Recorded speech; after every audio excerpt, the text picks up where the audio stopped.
Hi, buddy. Welcome back. Let me go ahead and close out of a couple of these tabs before anyone loses their mind. Let's see here. That. Sure.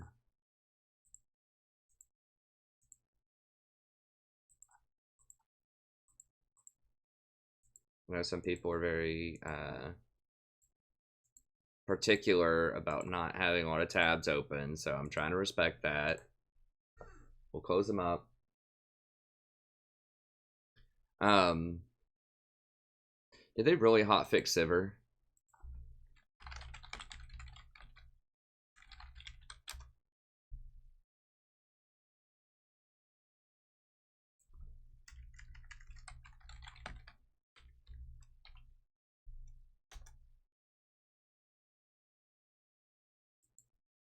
Someone left me a message and told me that they already hotfixed Civer within 24 hours. Yeah, they did. That is hilarious.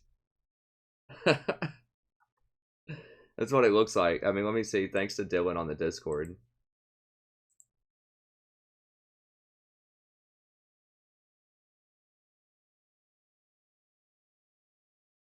Where was that?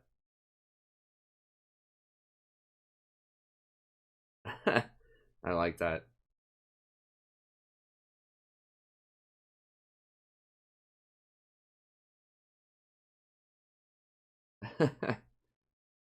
That's awesome. A lot of people sharing some fun stuff on there.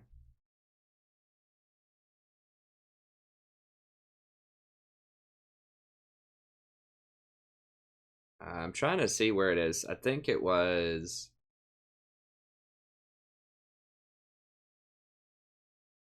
I don't remember, but I can't find the info that says it was hotfixed, but it's fixed on the League Wikia.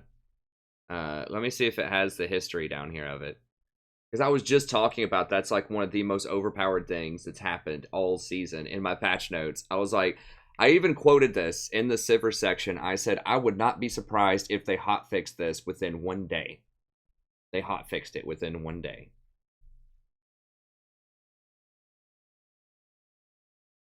Yeah. Yeah. That's what I said. I said, why? I even said, why not 10, Riot? In the video, I said, it's not 10, it's not 20, it's 30. Why not just 10? And that's what they did. They changed it to plus 10. From 30. It doesn't matter. She's still going to be the top tier 80 carry, I think, but that was just over the top ridiculous. If you're interested, just, you know, you can skip to that section of my, if you want to see me call that, or just see what I think about Civer, you can skip right to my section on, let me get to it here.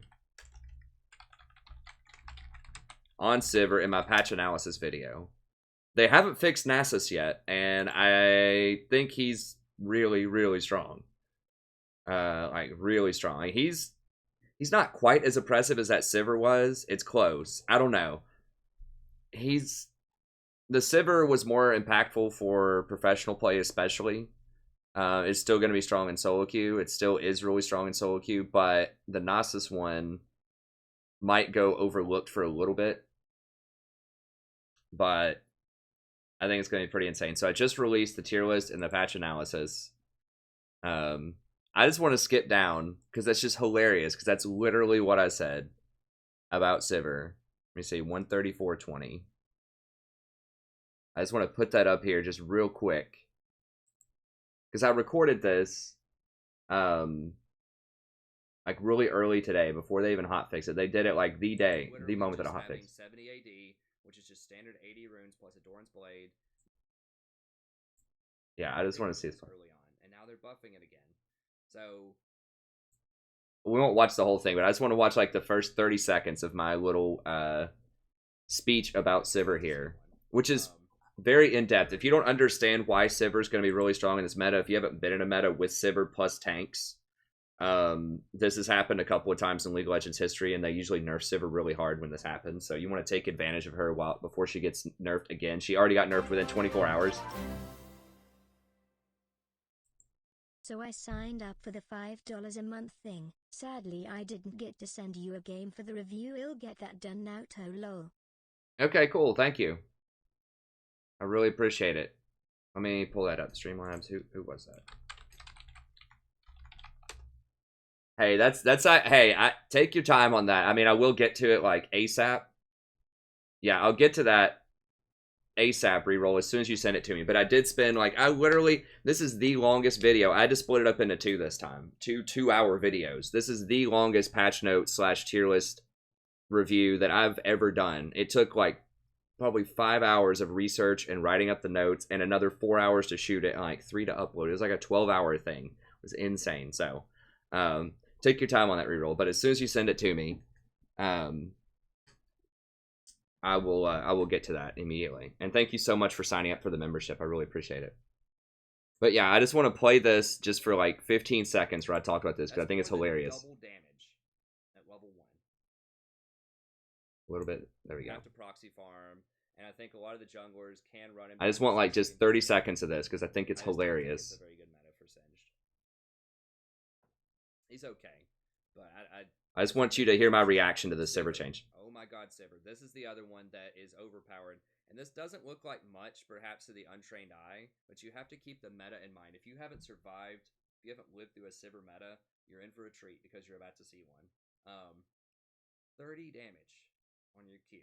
That's more than double damage at level 1. Double damage. They're not giving it plus 10 damage. They're not even giving it plus 20. They're giving it plus 30 damage right out the gates. More oomph. This is not oomph.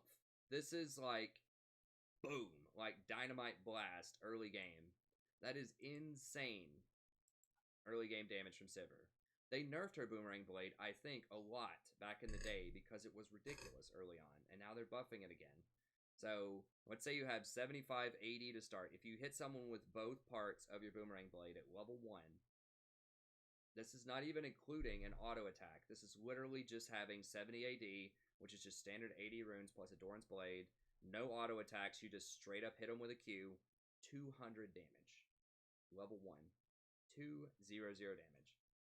No autos. You throw an auto, obviously it's 275 if you have 75 AD. I mean, what? What? Like, that is disgusting. If you look at her Q scaling now, maximum... Okay, well, that's just a tease for the video. Go back and watch the rest of the Civer. But yeah, it was so disgusting, they nerfed it within 24 hours. So I thought that was amusing. Her all-in with Taric, even with that nerf, is probably still going to be somewhere in the neighborhood of 600 damage at level 2. Maybe not quite that much, but like 500 to 600 damage at level 2. So I still think that's going to be the bot lane. If you can get that in pro play and in solo queue, if you can get Civer plus Taric, that's going to be the thing. Cloud9 already ran it once before this buff last weekend. You will definitely be seeing a lot more of that. Oh, I need to turn back on the sound here.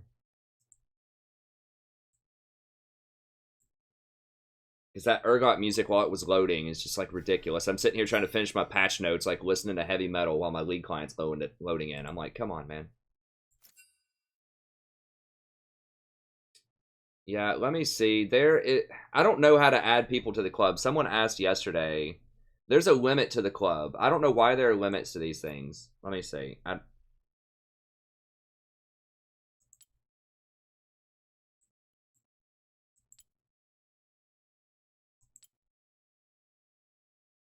How do I add someone to club?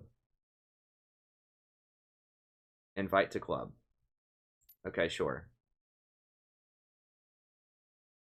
I don't remember who else is in the club. Okay. Nominations. Sure, can I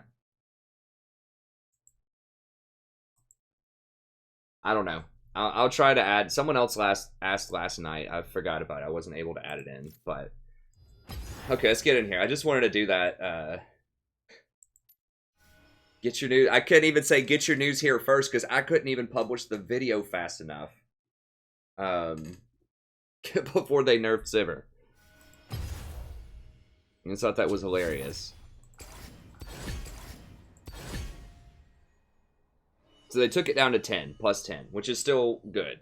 But it's not like as over the top as it was.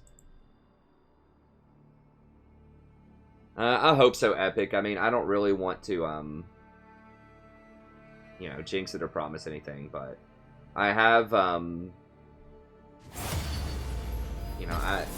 been really close several times this year. I've been Platinum 1 3 times this season, so, I don't want to count my chickens till they're hatched. I would say I would be doubtful I will get it this week. But I will get it before the end of the season. Hopefully within the next couple of weeks I can get it. We'll see. I don't even remember what I am. I think I'm Platinum 3 right now. So...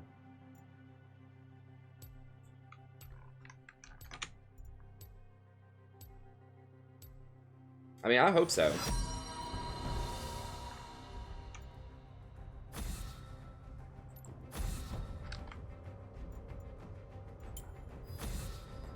I'm banning Nasus, and I highly recommend that you ban Nasus too. Either Nasus or Civer every game this patch, or Maokai. But I think Nasus has to go.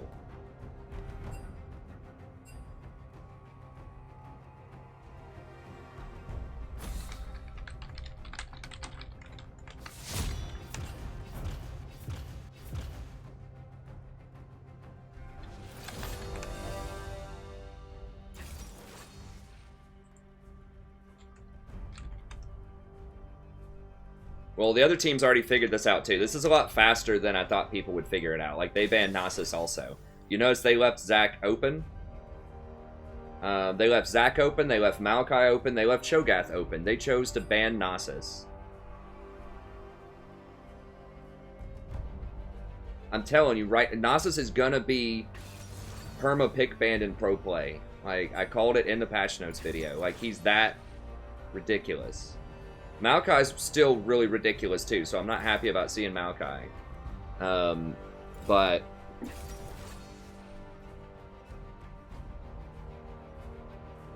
Nasus is just too much. That sounds stupid because Nasus has never been like a really strong pick in high elo. Well, it depends on whether or not you consider plat high. I consider top 5% of anything to be high, but at Platinum Plus, we'll put it that way. Nasus has never been a consideration for a ban. Because he was so easy to kite, but now it doesn't matter. Like, he just pile drives tanks.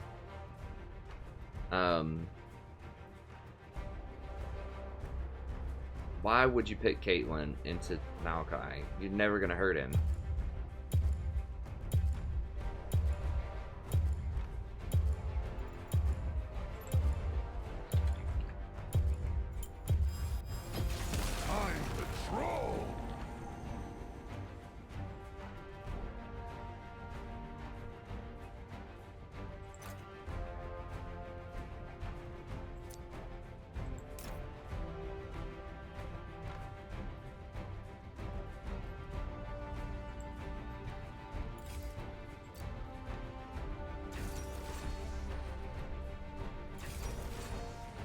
Try old Trundle out. I know people have been asking for Trundle for like half a year.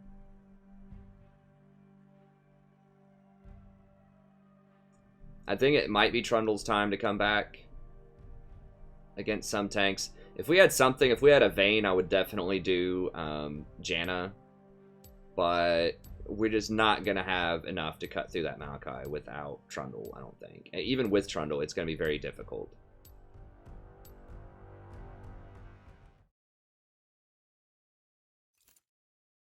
Let me get the... Oh, I forgot to look. Oh, well, whatever.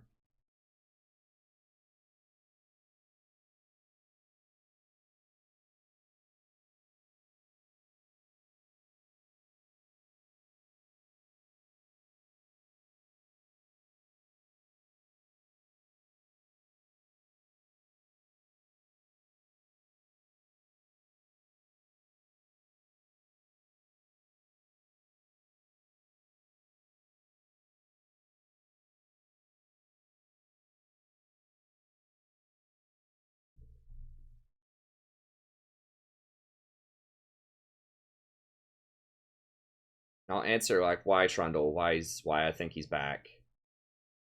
I don't necessarily think he's like S-class support. I think he needs like maybe one more buff. like one more like item change, but I think he's very good into super tanks, and a lot of that has to do with the lack of lethality and assassins on this patch. I don't think people are gonna be playing a lot of assassins. They did pick Rengar, which top lane, which is bizarre, but I think it's gonna be a lot of tank tops, tank mid. Trundle's very good into that.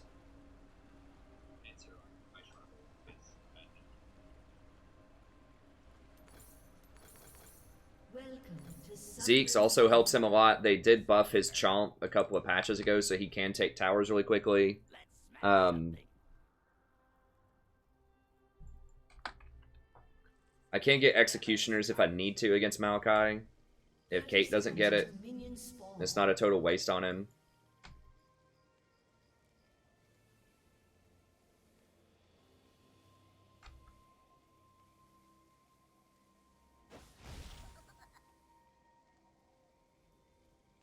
I mean, heck, I could even go, like, damage with, if I get pretty rich. Coin also gives him a lot of, he has a lot of innate healing. So I could even go some kind of damage if I wanted to on him and be, like, a real threat later on. I could go something like...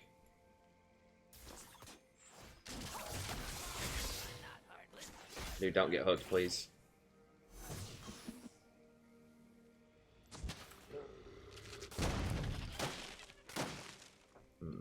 God, that sucks. You'd even go something like some AD items.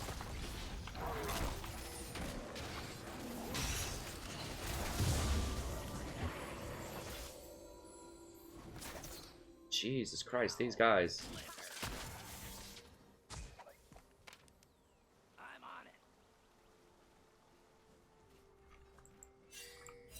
They just like...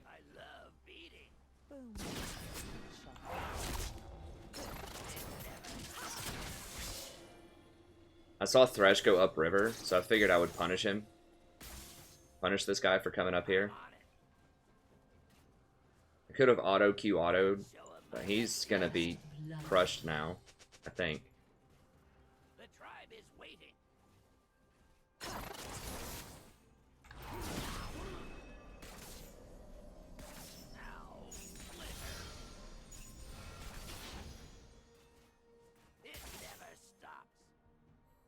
If I started Pillar level 1, I could have made her flash, but I wanted the Chomp to help out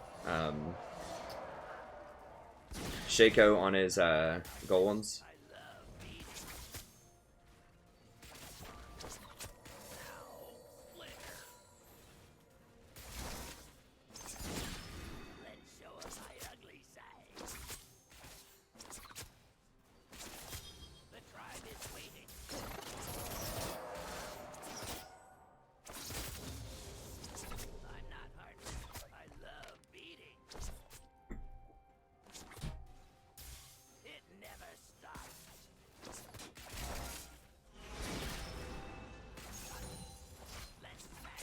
I could even run something like Cleaver on him, potentially. Wouldn't be bad. It's not expensive. It gives me health. Gives me some move speed to stick to people. I think Cleaver on Trundle may not be awful.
Q him! Oh my god! Holy crap.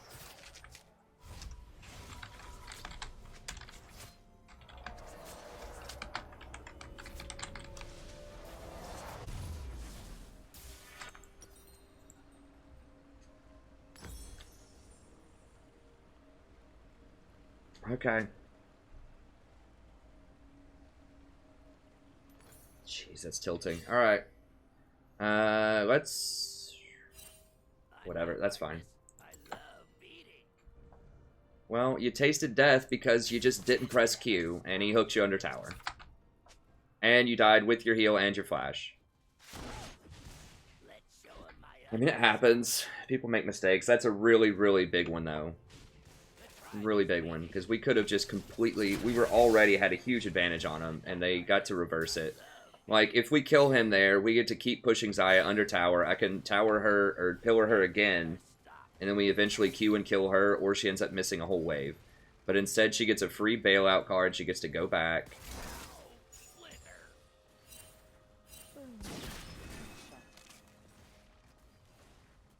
That's frustrating, but, you know, whatever. We can move on. We have to, right? There's no point in dwelling on it.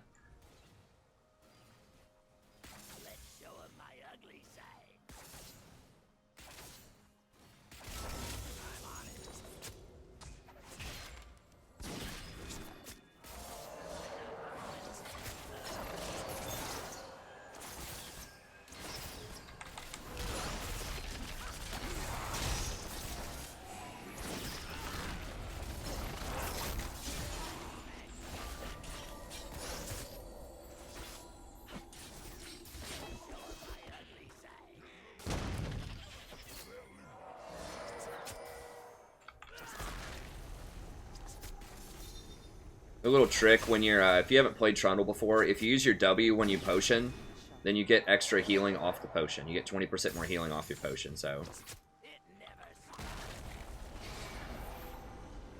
Yeah, Malachi's still here, which is why they're doing that. Makes it pretty easy to dodge Thresh hooks, too, when you're running super fast. They buffed something about his W, too. Didn't they give it more lifesteal? I think they gave it more lifesteal. Jesus, guys.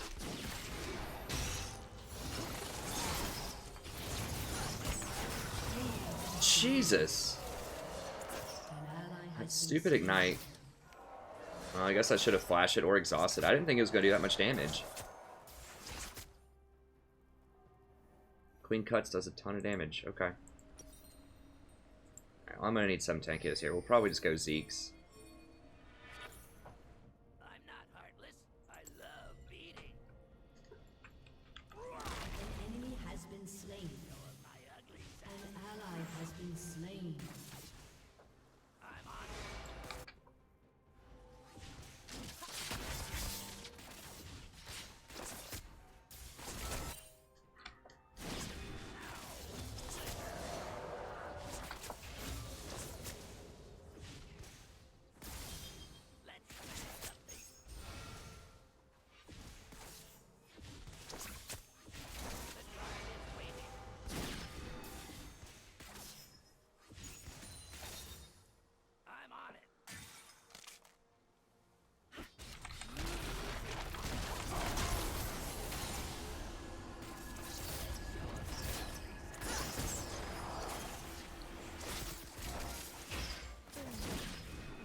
If I'd been maxing my Q, I could have killed him.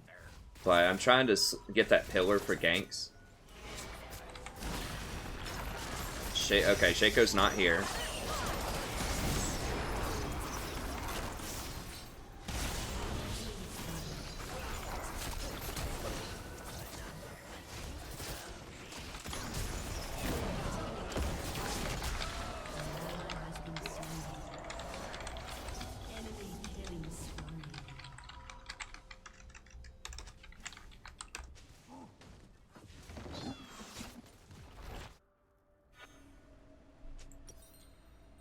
No, it's not whatever, man. That's a triple kill because Shaco faked the crap out of us. Like, how else am I supposed to interpret that? When Shaco walks up to this wall that's pink warded, when they're overextended, and jumps over the wall invisible, like, what other way can you possibly interpret that, other than I'm coming for a gank?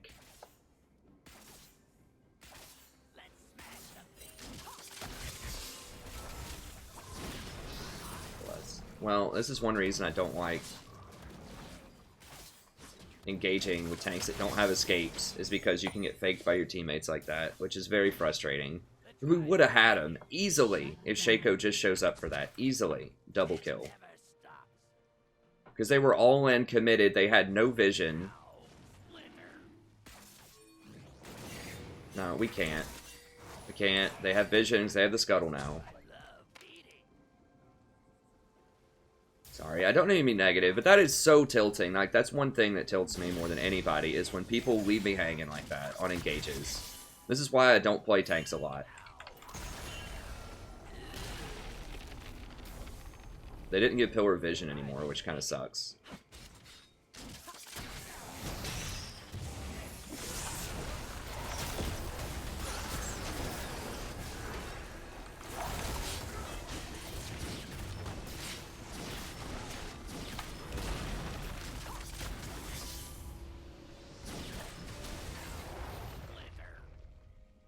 Trundle's also very nice with poke champions, like if you have a Varus or a Talia or something like that. Obviously, it's pretty good.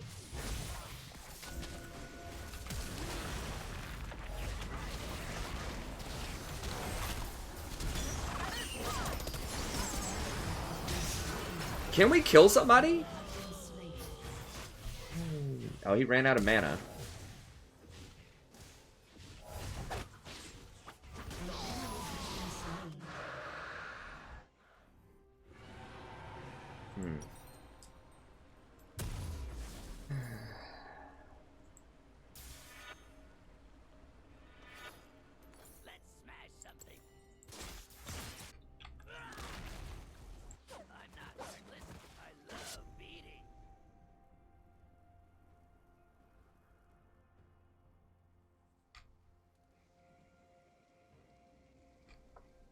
Yeah, you don't need this if you're asking why coin. Coin is just so much money that you only really need Relic on tanks that don't have some kind of innate sustain.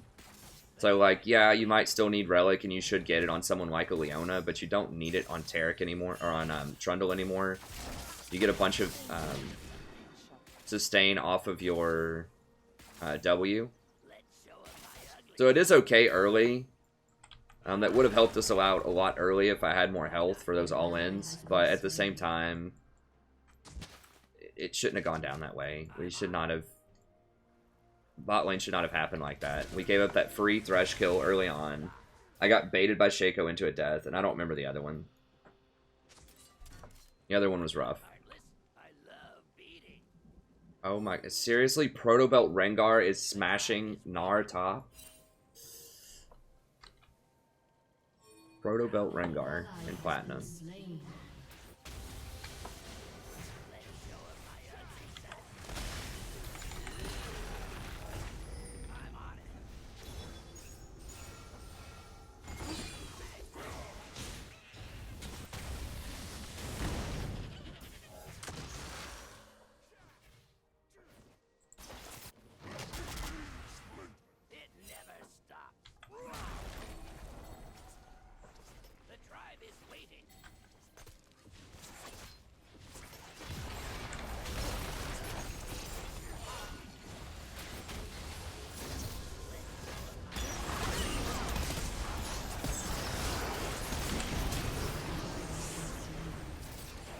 Can anyone do damage? Holy crap, man. Like, I even stole 40% of her resistances. I mean, you're basically doing true damage to her if you hit her with anything. I'm sorry, I'm trying not to be negative. It's just very frustrating.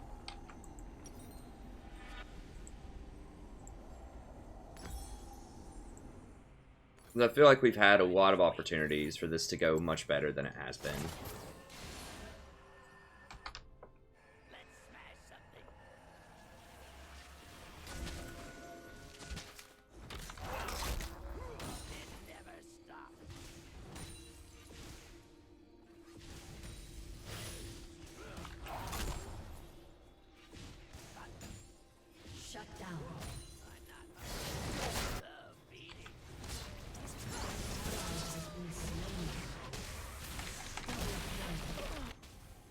I didn't quite get the assist, but touched her with that pillar, I would have gotten the assist, I think.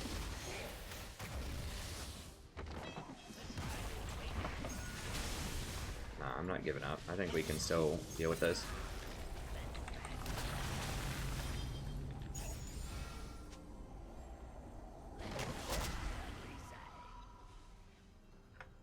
Okay, when you gave up free kill on Thresh, died 4 times, you're gonna hang out with the rest of us and try to win the game.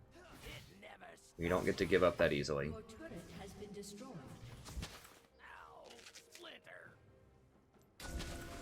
Sometimes you just have to deal with your consequences. Consequences of your actions. And just win the game. Put on your big boy pants, grab a juice box, and just win a game that is probably not a lot of fun. In terms of, like, you know, it's kind of a feels bad. You just gotta win those games sometimes.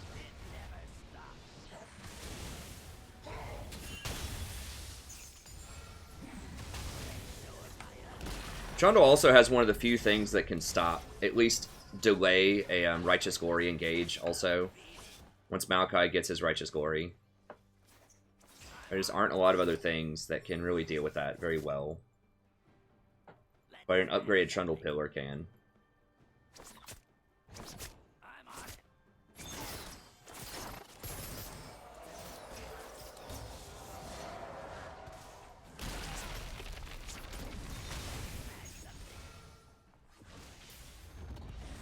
I mean, I can help cut through... I can help cut... Thanks so much for the sub.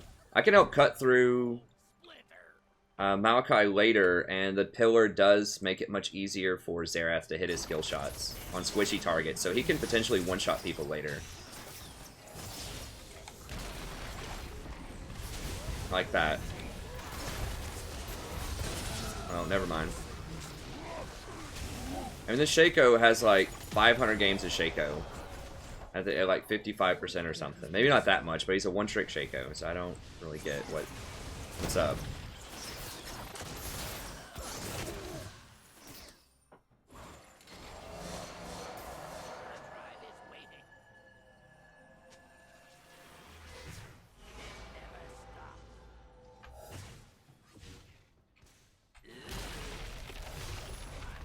Makes it pretty hard to siege into him too with his pillar. I wish they would just buff his pillar again. Like, at least give him a couple seconds back on it. Because that's the real thing that was the nail in the coffin for support Trundle back in the day, is they nerfed his pillar.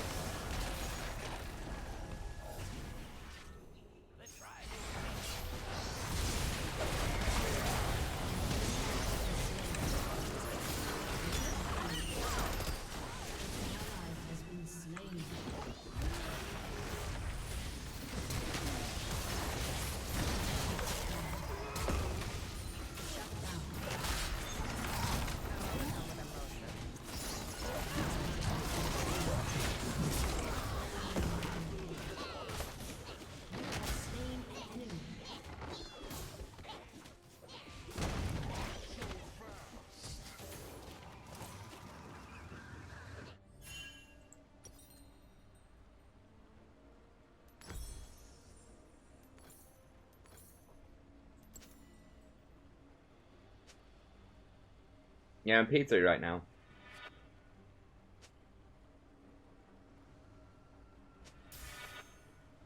It never stops. I'm not heartless. I love beating. Wait, what? Nar's rushing Wit's End? I'm on it. Alright. I mean, I know I'm not having the most stellar game in the world either, so I'm not saying I'm having a perfect game. There's some disappointing things going on. I do like Trundle as a pick into this comp. I just think we're not executing it correctly. That's whose with an apostrophe, talking about whom with an M. I don't care. I'm not a grammar Nazi, but that's that is the first thing that I think when I read it.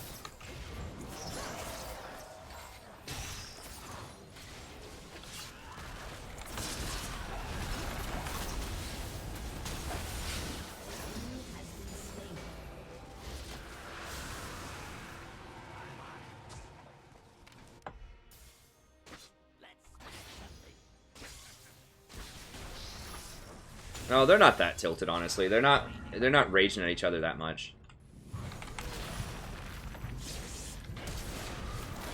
He's gonna jump on Caitlyn, probably. Caitlyn, we just saw him, dude! Like, I had vision of him. You walk right into him, man. Come on. Like, I was trying to pillar him out of midair. I thought he was gonna jump on Xerath. But I failed that and then had to flash bone pillar, so... Wasn't the most eloquent of plays. I'm doing what I can, man, okay? Dude, there is counterplay. It's called traps. It's called use your eyes and see him on the map. Like, I saw him.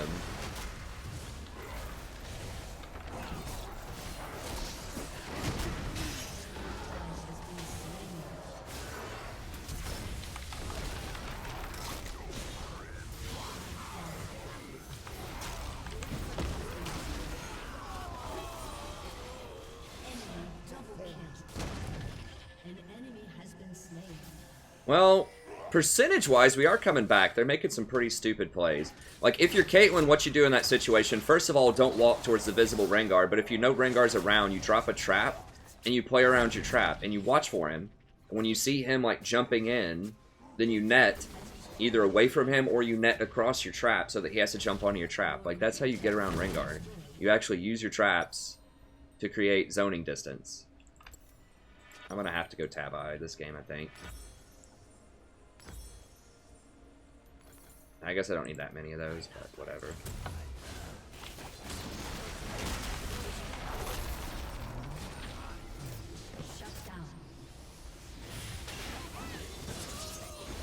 I guess I'm gonna go Cleaver next. It's gonna be really late to get that, but...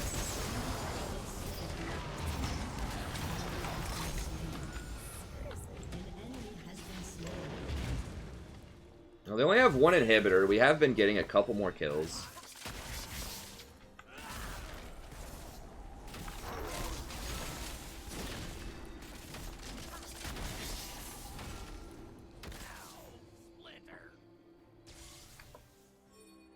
I don't remember when the last time I shaved was. Yeah, because for baby pics, I shaved when my daughter was born. So that was May 26th. Yeah, so the last time I shaved was around, like, probably May 25th. Something like that. So yeah, it's 2 months. About 2 months, roughly.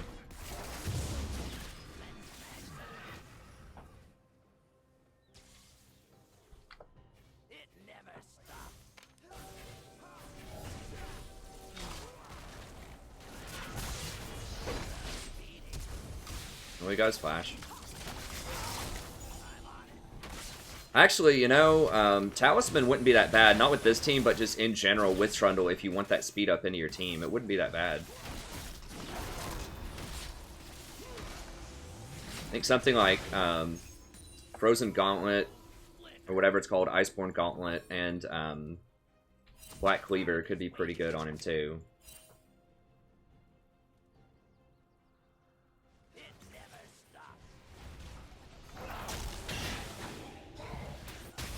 Some kind of lifesteal feels like it would be very nice on him.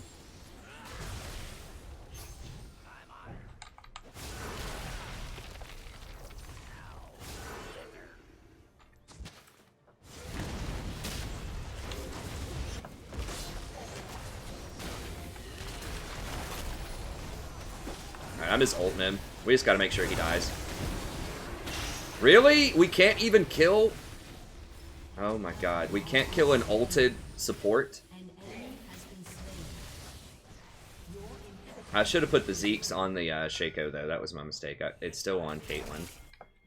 I gotta get practice. I'm bad about doing that sometimes, where...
The longer he sits there and just plays around clearing those wards, the faster we get our inhibitors back, and they are not doing Baron, so I'll take it. It just distracts them. Like, it looks like a waste of wards, but it holds them there so that we know where they are, so they can't sneak up on us. Let's put a couple wards, it's fine. Who has the most damage on our team right now? Zerath. We need... Okay, Caitlyn can kind of do some damage.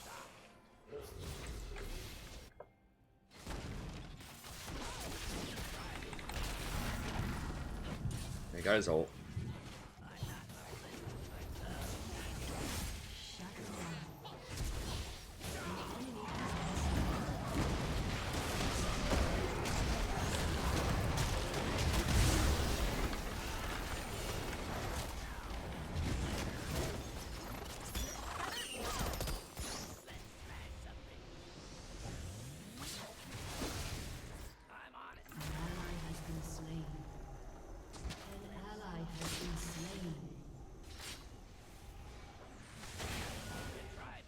I mean, the only reason I could think that Gnar would go Wit's End is if he's, like, duoed with Zerath or something, and he's just like, I'm gonna make my buddy do a ton of damage, because Gnar doesn't do any AP damage. It shreds magic resist. I don't get it.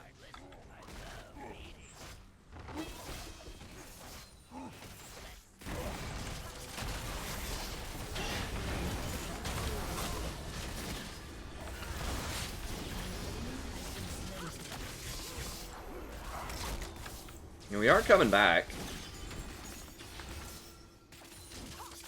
Gnar should have Cleaver. Okay, he finally got Cleaver. Well, we had to give up another Drake, which is not amazing, but...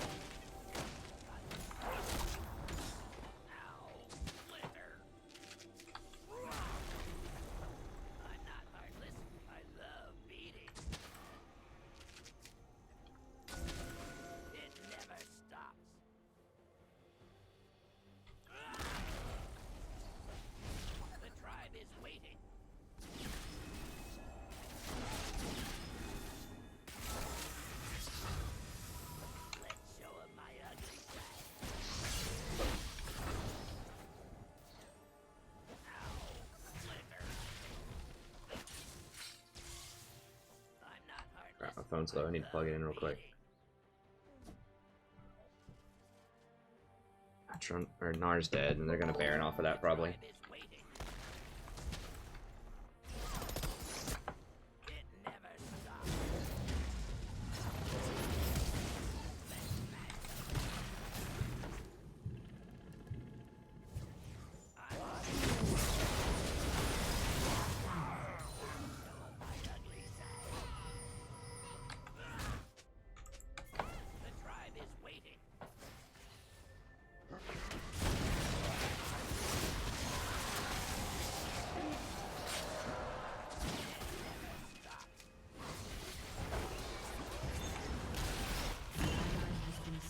Why would you try to suicide into 4 people just to kill the Ezreal?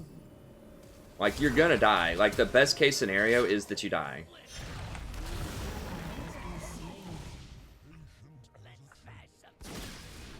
And the best case scenario is you trade a kill and you die when they have Baron and can walk it in with 2 inhibitors down and can end the game. Like...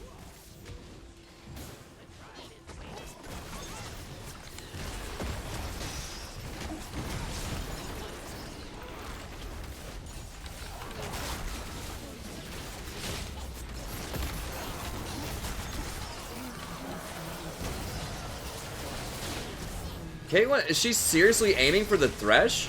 Zaya's right there. Alright. I think Caitlyn seriously just emptied like 6 shots into that Thresh. When he's standing right next to Zaya. He's gonna get killed, and he's gonna get killed. Well, maybe not.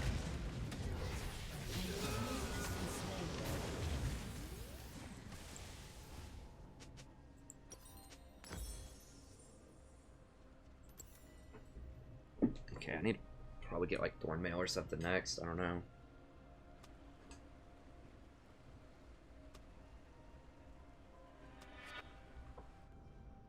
I'm not heartless. I love beating.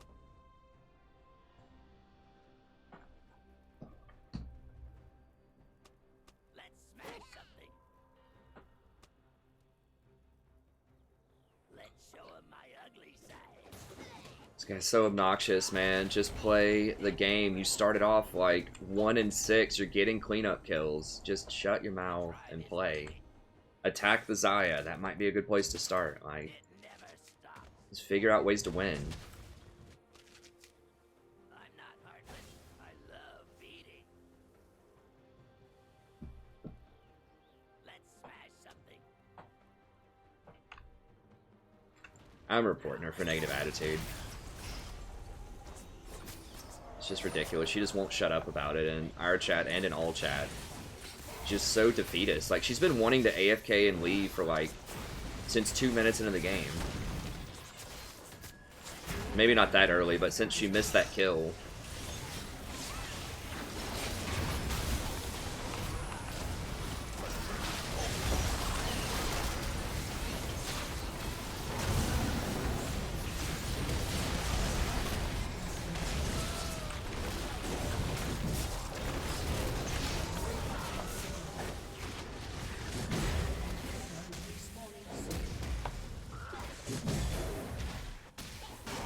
Has been slain.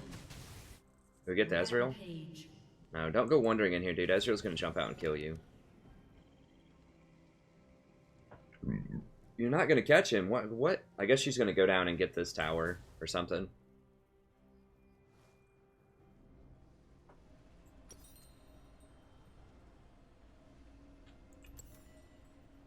Old Deathcap Duskblade Rengar, eh?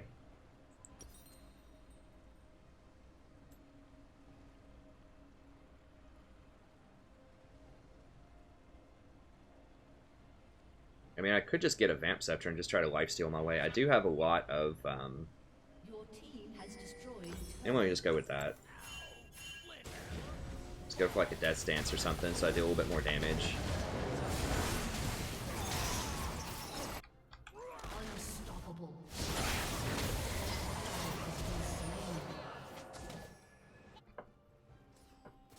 The tribe is waiting. Let's smash something.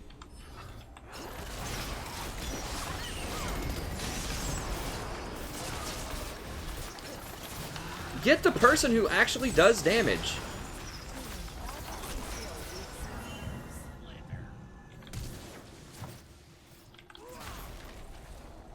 Let's show 'em my ugly side. He's like aiming for Thresh. Thresh doesn't... God, what? Dude, kill the Zaya.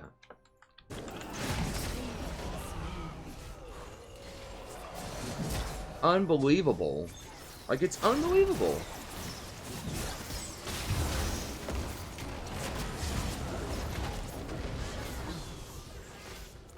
Like, I ulted the Zaya with Subjugate, so she's basically almost taking true damage. He has the Zeke's on him, so he does 50% more damage. He gets to open up. I think I don't remember, I don't guess he gets a crit off of Deceive anymore, but he gets massive damage. Like, just kill the person who actually does damage. Don't get baited by the Thresh. I don't know. That game.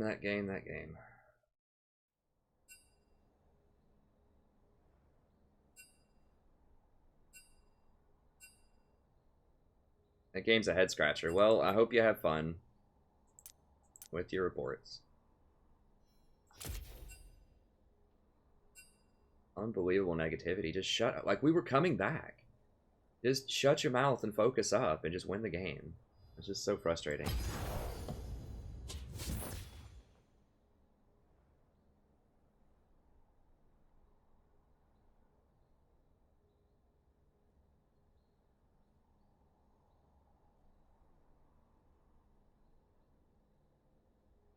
Rengar's heal does have an AP ratio. It's just...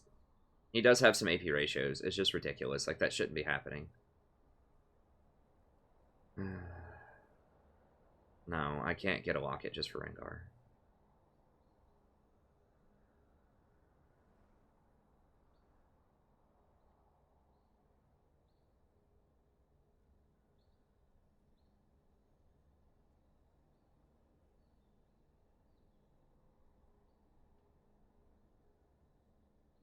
Thanks, Fish. I mean, that was not my finest game. Well, I mean, no, Wits gives you attack speed. There are a lot of better attack speed items. If you want an attack speed item that isn't completely irrelevant, just get Bork. Like, I don't advocate Bork on Gnar, but if you're going to get something that has attack speed on it, just at least make it something relevant. Like, just get Bork. That'll help you close the gap, which makes sense. It actually does physical damage.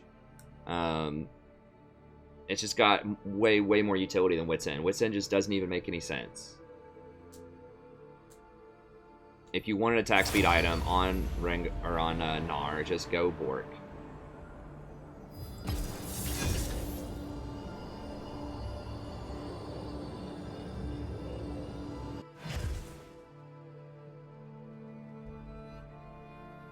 Oh, my bad.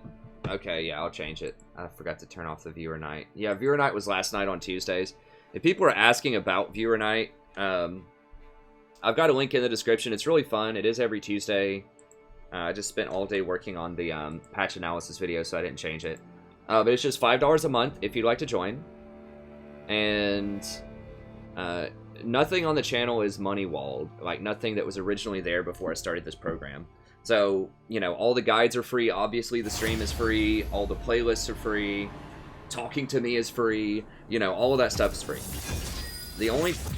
But you do get some cool benefits for the $5 membership. So you get to play with me on Tuesdays, viewer night. We try to get through as many people as we can. I, you know, would like to try to guarantee, no matter how many members we get on this channel, that we try to get in at least one person per month.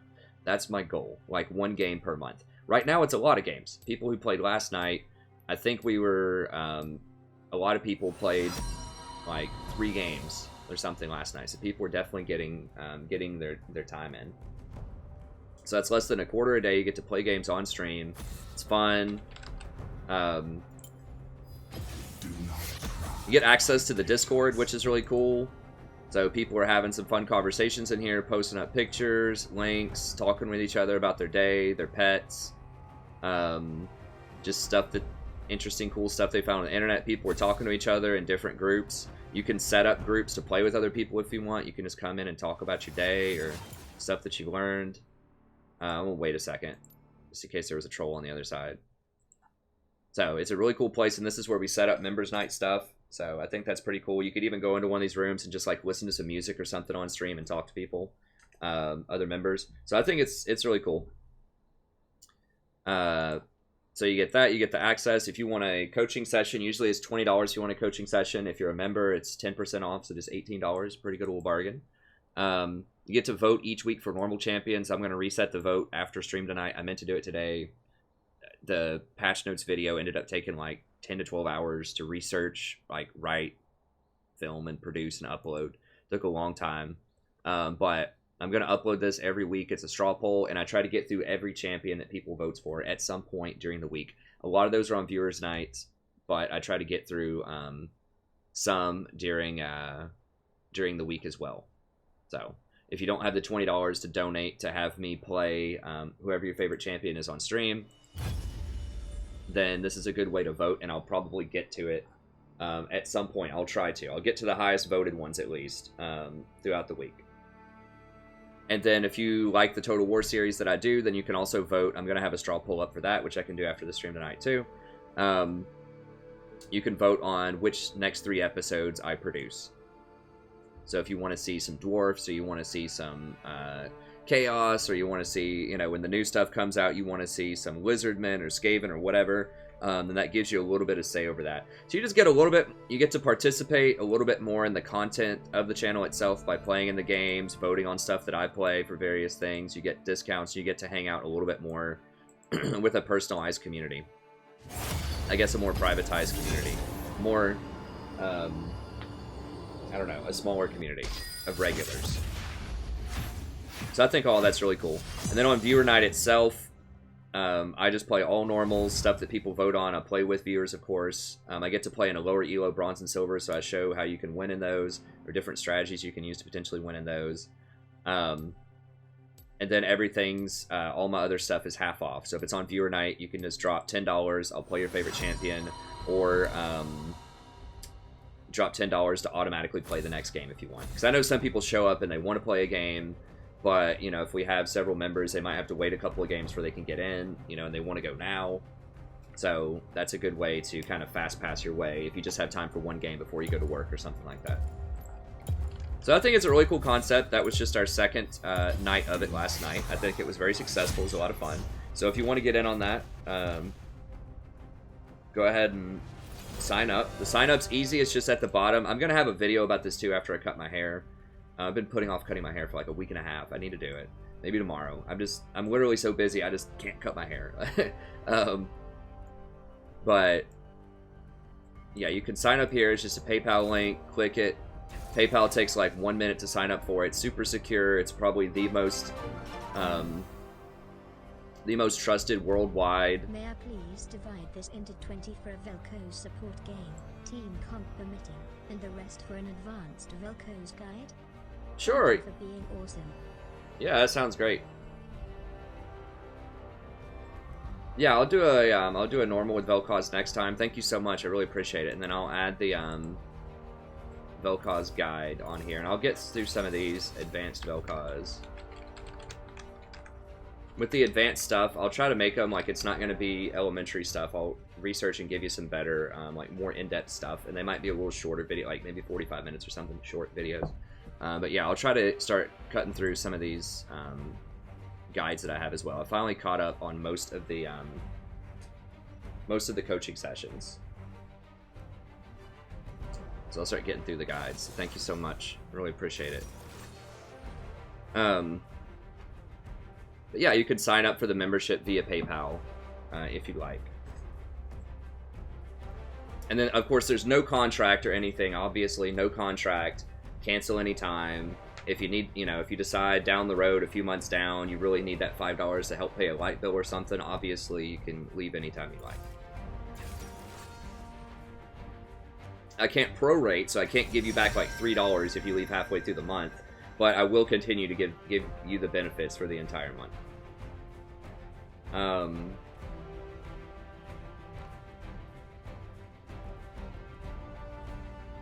We don't have great engage. We have okay engage. I need something to shut up that misfortune. I'm a little worried about the Zac dive, but Let's dance.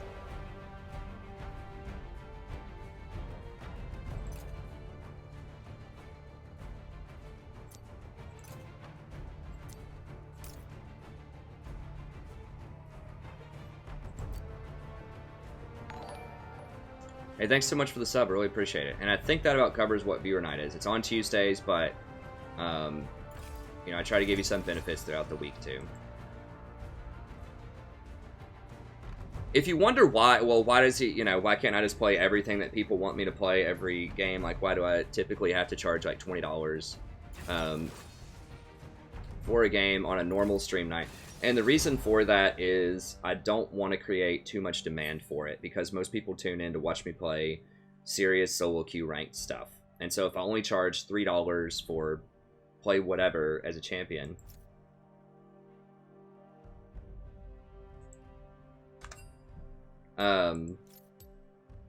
then, you know, the potential is that we could get an entire night of, you know, casual normals with like Teemo supports and Urgot supports and all this other stuff, which would be entertaining, but it's not really the spirit of the channel, right? So it's not really what most people tune in for. Most people tune in to, you know, hear my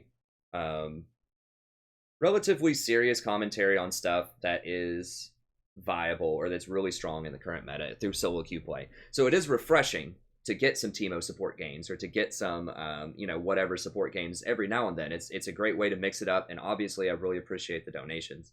And I do want to reward people for donations. So I do like it. It's refreshing, but in theory, you know, I don't want too many of those per night. Obviously, I would love people to shower me with money, but at the same time, I want to remain true to the spirit of the channel and do mostly solo queue a lot of the time. So that's why it's $20, so that we get, you know, maybe one, maybe two per night of that. If, you know, if it's $20 a pop, I'm willing to do it all night. You know, if people want to donate 10 times for $20 a pop, yeah, it's, that night is going to be a casual night. Like, I'm not going to turn down $20 a game, but you know, for $3 a game to change around sort of the spirit of the channel is, or to do it for free, I think would be detrimental overall to the community.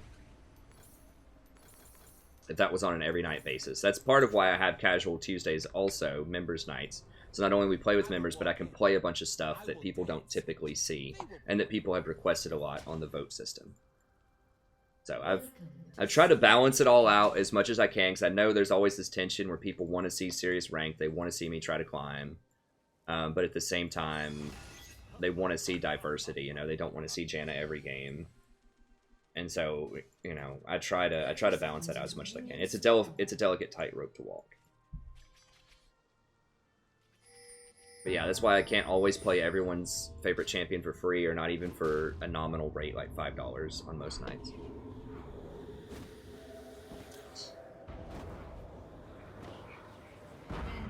Eve bot.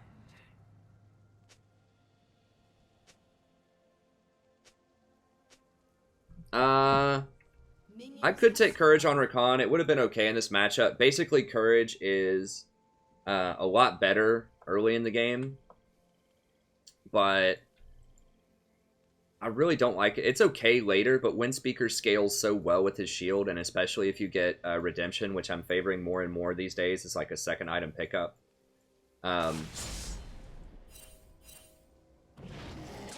Then it just scales a lot better later into the game. I mean, Courage is alright. It does give you a nice shield. It's very good for trade patterns in lane.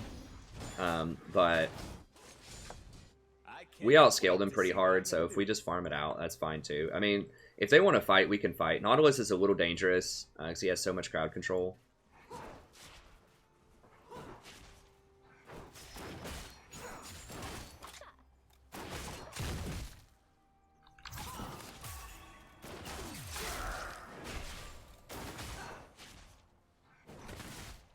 The CDR is obviously very nice on Rakan too. He benefits extremely heavily from CDR because he has long cooldowns on his abilities, especially early on in the game.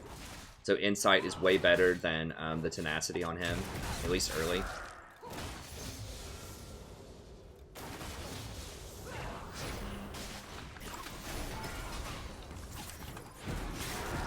You're gonna have to flash. You're gonna have to flash. Okay, or heal at least. God, he would have died right there. This is so close to that. This is getting rough.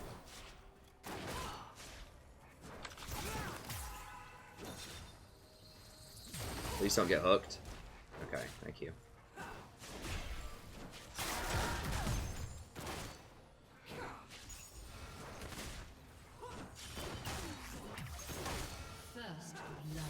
Okay, that's good. Oh, nice. You got that execution, eh? I'm gonna have to stand in front, eat some of those Qs. I don't think she's gonna dodge them that well.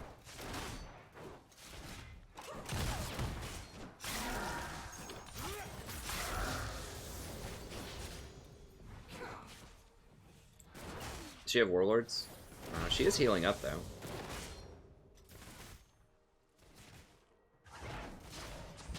I dig seeing stuff.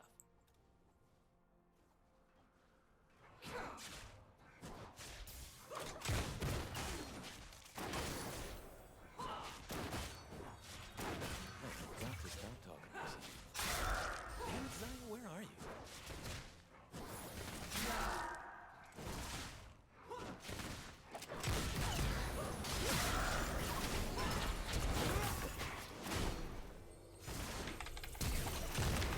No, don't come back, dude.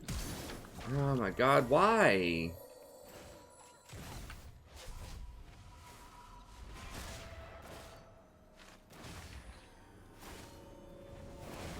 Miss Fortune didn't even have to flash for that, did she? I'm pretty sure she didn't flash for that. She just straight up turned around and autoed him. He just walked into an auto attack with 50 HP. Oh, man. I'm gonna have to get some chalky tonight, man. These games... this is only the second game, and it's just already, like...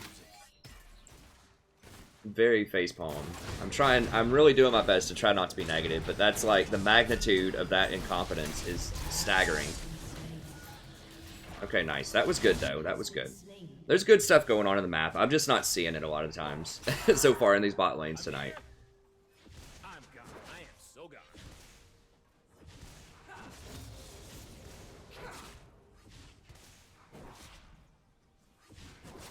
Like, she didn't even do anything fancy like flash Q off of a minion to kill him or something. Like, that you could, like, understand. You could be like, okay, well, that was kind of a sneaky play. You know, it's just, like, literally just walks up and autos. Not a crit, not anything. Just walks up and autos. Not an all-in. And she had no chance of killing the Misfortune.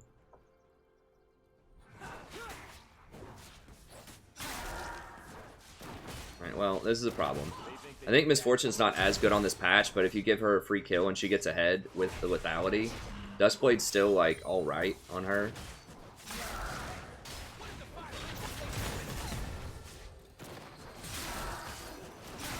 No, back up. We're not going to beat him. We're not going to beat him.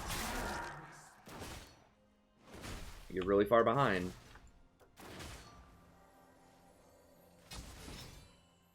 I dance because I'm free.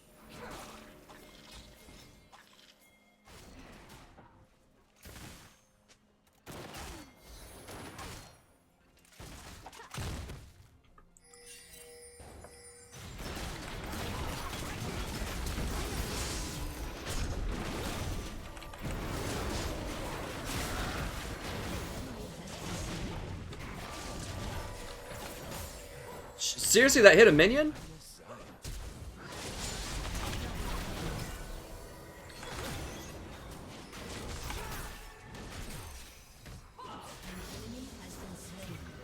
Okay, there we go. I'll take that.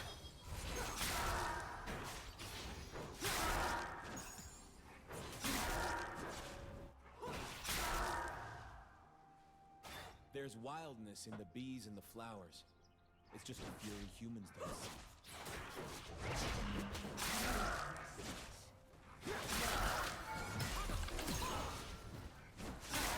An enemy has been slain.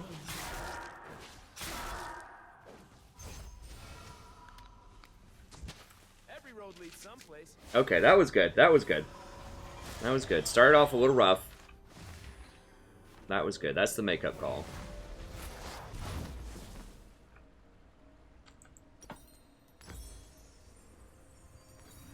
I got freedom. I gotta live. I got a cause I die for. That's who I am.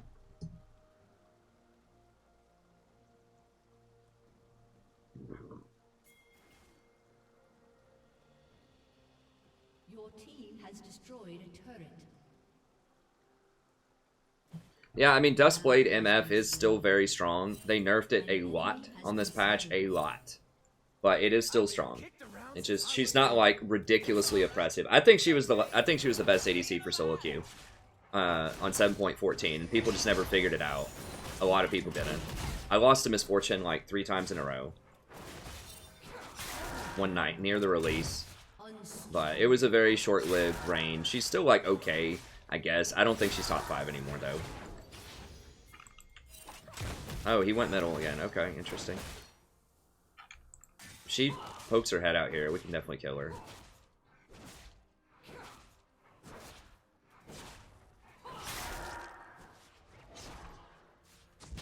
I need to know when the action's coming.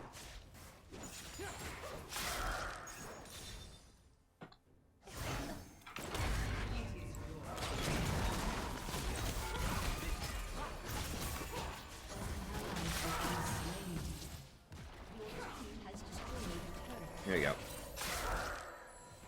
Shut down. That's that LCS combo.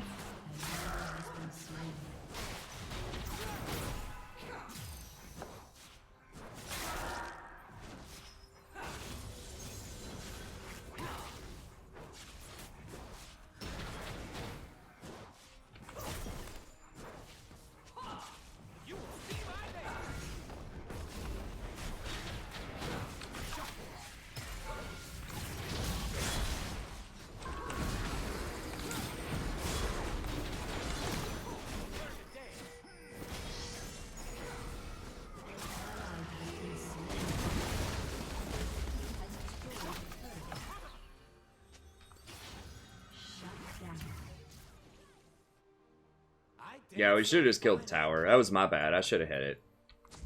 I thought we were focusing Nautilus, and then it looked like we were focusing tower.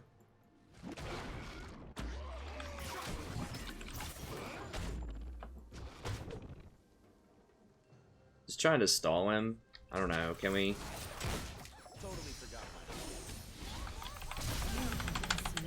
Damn it. For real? I forgot there was a Lux mid.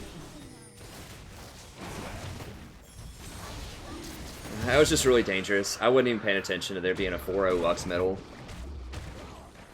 I should have pressed tab. I should have dodged that, but she threw it out of the bush, and I was just too slow on it. I didn't realize the danger either. I didn't know she was 4-0.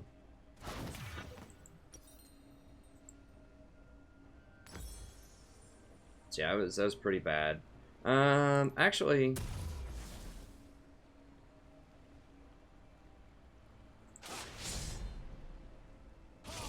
I want to try out Talisman here, because that's going to help Jarvan, and Jarvan's really strong right now. That's the best thing I can do with Jarvan, is just Talisman him around to kill people.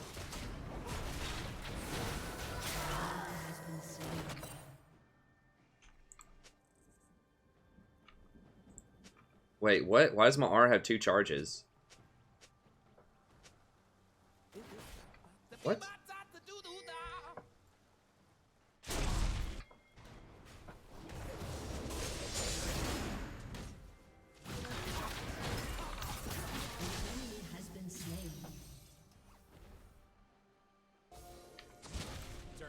Turn on, drop out.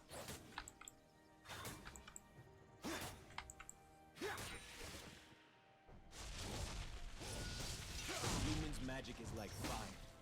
For us, it's water.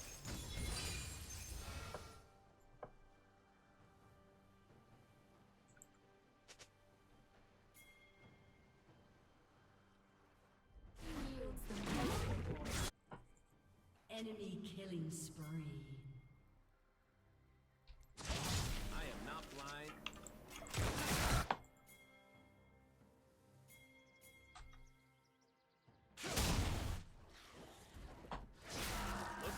Please don't die. Has been slain.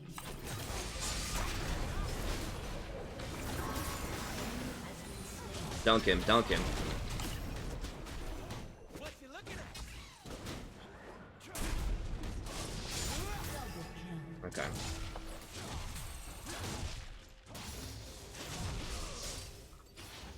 I'm offended by how little attention I was given.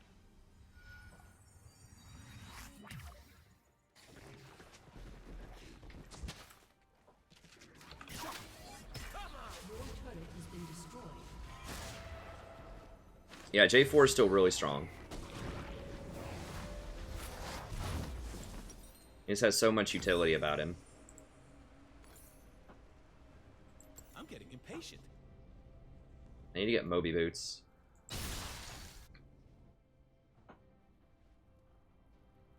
I think this is a pretty good build if your AD carries behind. This is another option if you just like have tanks that you just want to speed in. I guess Jarvan isn't really a tank, but just someone that you want to speed in to kill people. To the D. Golden diamonds, boys. I think running Talisman's pretty good.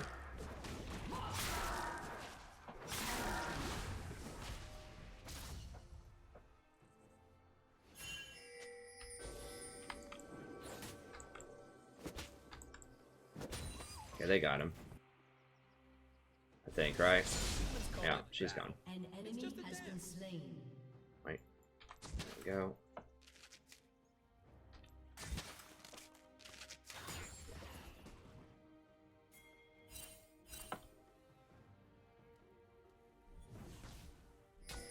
Yeah, I don't... Can we kill him? I don't know if we can kill him or not. I mean, maybe.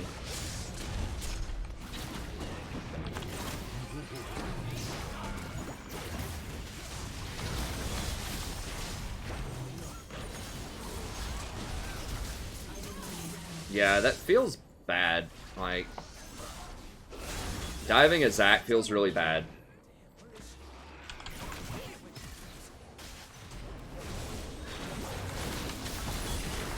Oh, Jesus.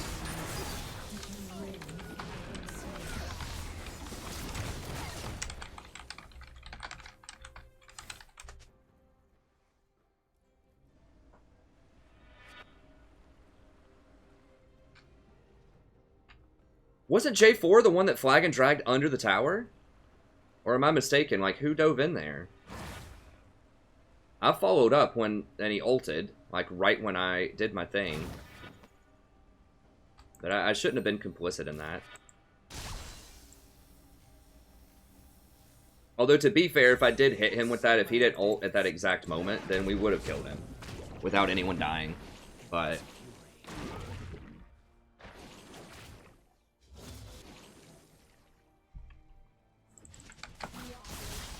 pretty sure it was J4 that flagged drag under that tower, but maybe it wasn't. Maybe it was Renekton or something. I don't remember.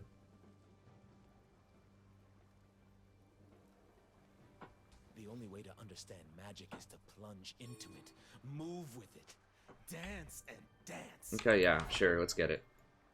That's a good call.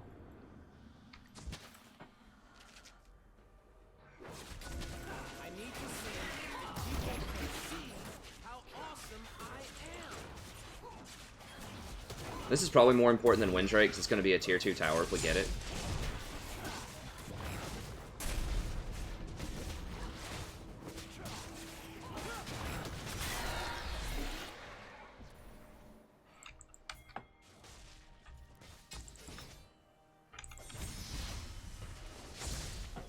Dunker!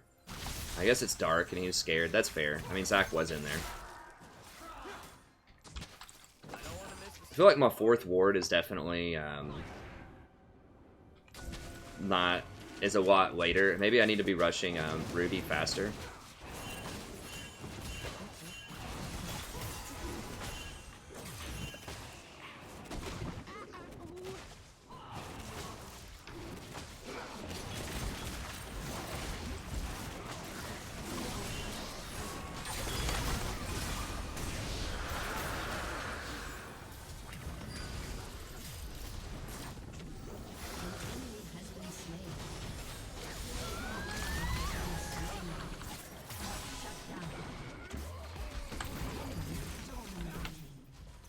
Couldn't flash. Slain.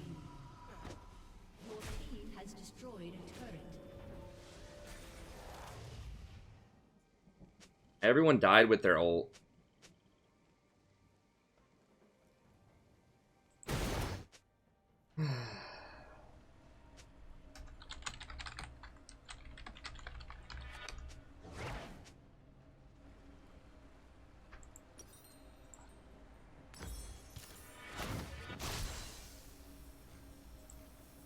Your turret has been destroyed.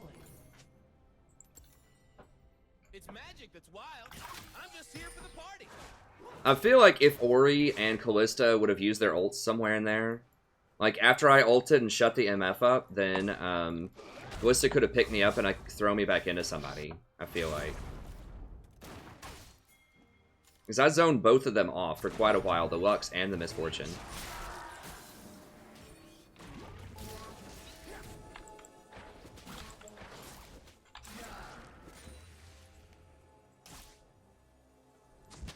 I know people are watching. How could they not be? He is godlike. This is part of the reason why I really don't like Callista in solo queue. Like, she's good in pro play to some extent, but she's so hard to play in solo queue. Like, I've got her in my top 5, but she might end up being the number 1 for pro play. Let's see what these animals can do. Her and Civer will be 1 and 2, but I think she's like a 5.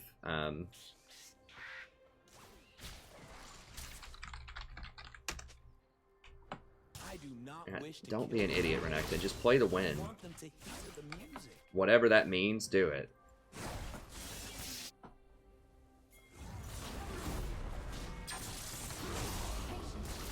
What you doing? Can we please do damage and kill her? Okay, thank you. But now everyone's gonna die. Right? Probably, yeah.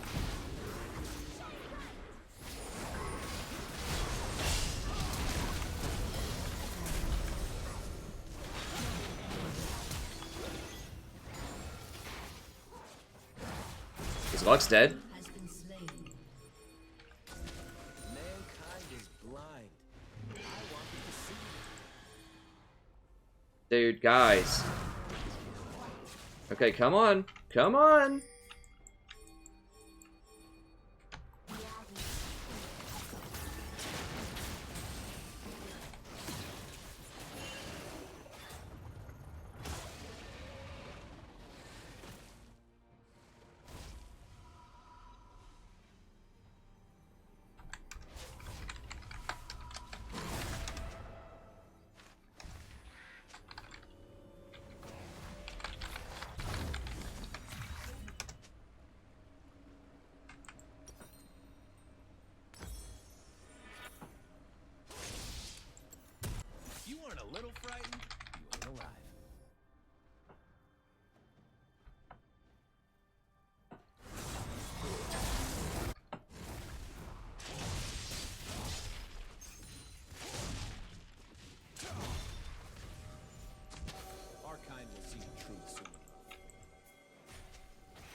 loves me.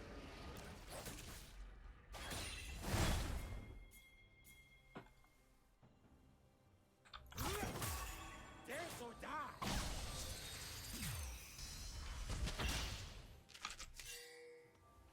Yeah, we don't want to fight down that hallway with Lux. I'm just trying to break the mold.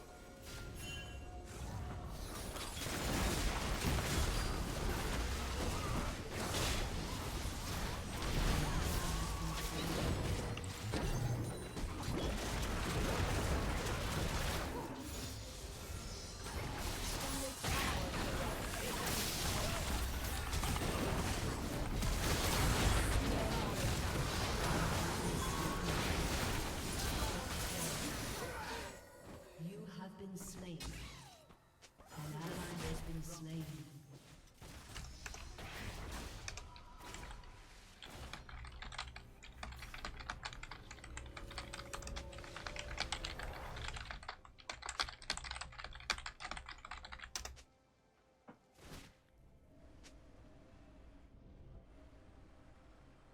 Your turret has been destroyed.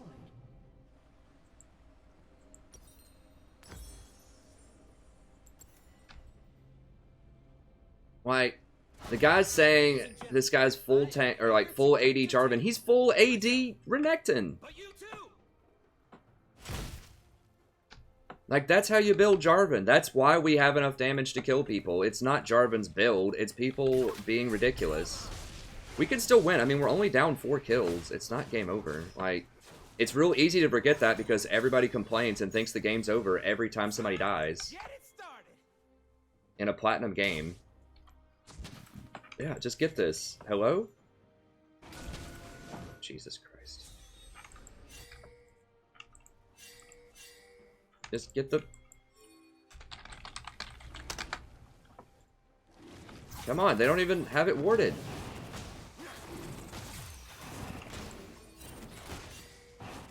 Danger is as fun as you let it be. Just now they're all in position around Baron. Yeah, just get this. Please. It just takes like 5 seconds. Okay, good.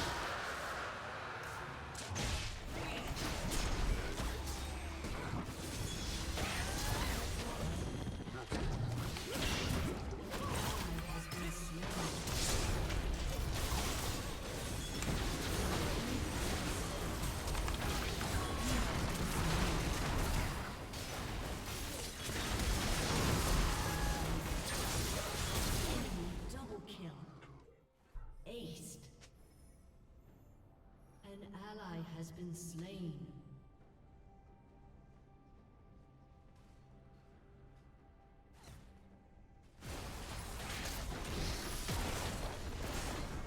Your turret has been destroyed. I just feel like Callista is not doing any damage. Or Ori. Ori died with... Like, everybody died with their ult. How does 3 people die with ults? Like, that's like the 2nd or 3rd fight where this has happened.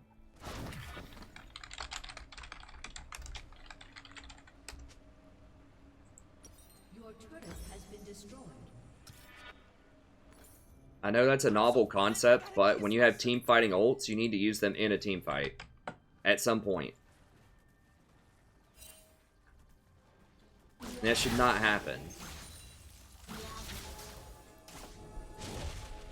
I mean, I guess I was too far out of position. I was trying to shut up that Lux so she couldn't ult. I guess she had already ulted. I should have just stayed closer to everybody, I guess. Maybe I'm just diving too far here. It's awesome. I'm just trying to zone Misfortune and Lux, but like Zac and Nautilus are just doing enough damage to kill everybody, I guess. I don't know.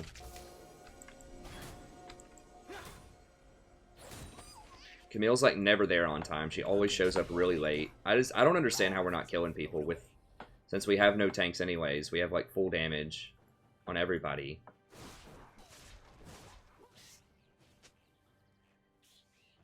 I mean, they know I'm here. Oh, seriously? Rampage. God bless. Well, they're gonna Baron. Probably. I'm like ready because I know she's gonna throw it, but then it just like the particle just shows up faster than I can react. Faster than I do react, I guess. I can react faster. I just have to watch more carefully.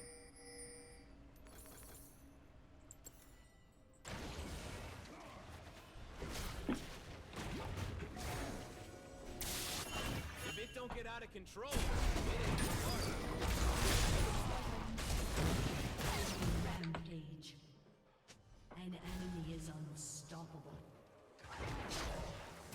You will be on a killing spree.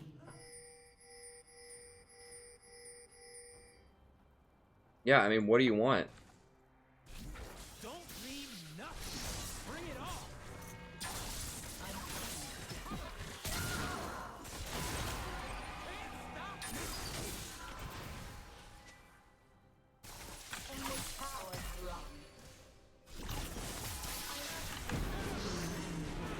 I mean, I'm about to...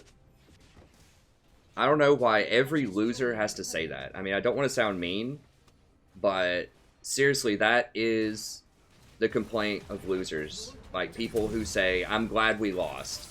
Like, just thinking they didn't make any mistakes in a game. It's this self-defense mechanism against having to admit that they make mistakes. Is to say, I'm glad we lost. Like, that's such a losing mentality. Like, not loser in just the pejorative term, but in, like the literal sense of the word. That's what makes someone into a person who loses a lot of games. Is having that mentality, where it's like, I'm glad we lost. Like, no. We lost, not because you chose to lose. We lost because you made mistakes. Everybody made mistakes in this game. I made mistakes in this game. But we lost because we made mistakes. You don't have control over that. Like, you can't just own that and say, I'm glad we lost. I didn't make any mistakes. I chose to lose this game. Like, that's kind of what that mentality implies. It is like, I chose to lose because y'all don't deserve to win. Like, that's what that implies. And that's not true. And so he's just going to keep making mistakes and feeding and blaming teammates. And is every time he's going to say, well, you know, I can't get to Diamond because, you know, my teammates suck, but they deserve to lose. Eventually, I'll be with all of the good players, and all of these people that deserve to lose will keep losing, and they'll keep falling. I don't know. That's a phrase that, or a concept that irks me more than almost anything, is this concept of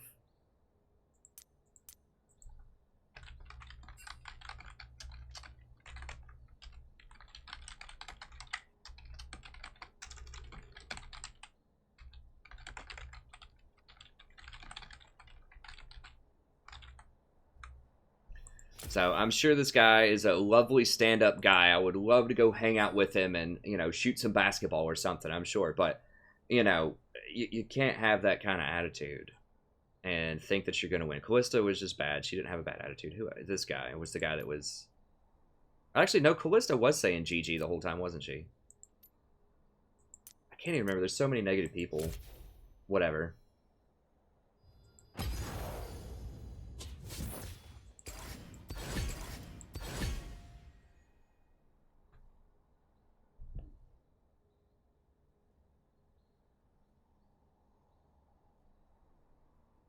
Hey, thanks, Med. Well...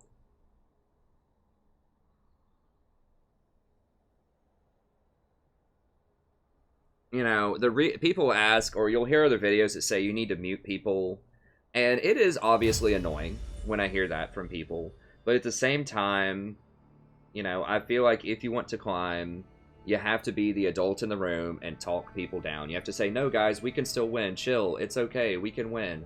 It's all good. We scale. Like, I think you have to say, you know, positive things to your team sometimes. I probably don't do that enough. But if people start saying, nah, we can give up, it's over, I'll just say, just chill, we can win. You know, I feel like you have to say stuff to them, because if you don't say stuff, then there's a chance they just keep raging.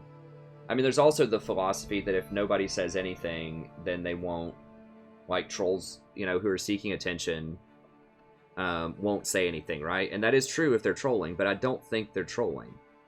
I think they're just legit have a defeatist attitude, and they're trying to justify why they're losing, and they're spiraling down this negativity. And I think sometimes if you can talk them out of it. Now, not everybody, you can't talk out of talk everybody off of it. Some people are just going to be negative no matter what. But oftentimes, if you say just chill, we can win, I promise you, there is a decent majority of people that will stop talking, at least temporarily, until something else bad happens. So I think that you have to be the voice of reason in your games. You have to try to get people to, like, if not be positive, then at least stop being so negative. Like, we were turning that game around for a little bit. We had some moments in there. If Callista, there were a lot of people that needed to get it together, myself included. I mean, I participated in those stupid dives. I didn't aim the tower either. When we tried to dive Nautilus bottom, I chose to go in to help with that dive on Zac, and those were two of the key plays that, helped snowball that. So I was complicit. I'm not saying obviously I made a lot of mistakes there too. But, you have to be the person who talks them out. And it's not fun. It does weigh on you sometimes, just having to hear people with that defeatist attitude. It would be much more peace of mind, peaceful if I didn't do that. And maybe, I guess it just comes down to how much does it affect your play. I don't think it affects my decision making. Like, obviously I do get annoyed by things, but I don't think that I get so annoyed that I'm not making good decisions anymore. So you have to weigh, like, oh, he wants Nasus. Okay.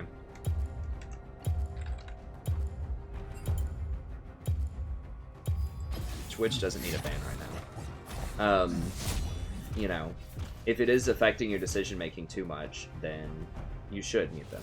But if you can, if you feel like you can hold it together,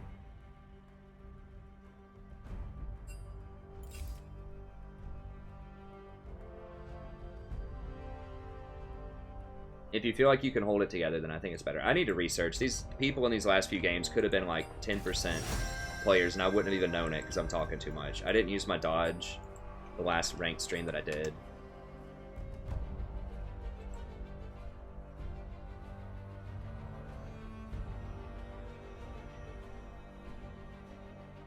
Engage is not that great against Tarek. I do think that Rakan is just so good with Xayah, though, that I just kind of need to do it.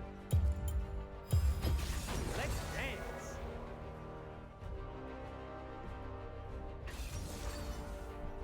I mean, Draven is still good, but I just think there are other things that need to be banned. Well, yeah, I mean, that's true too, Sean. They did play well on the other side.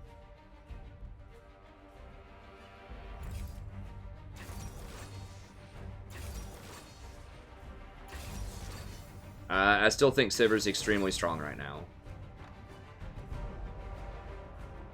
Nah, I mean, Plat is higher than 7%. It depends on where you are in Plat. I mean, I'm in the top 3% right now. 3 to 5. 4. Top 4%. So it depends on where you are in divisions.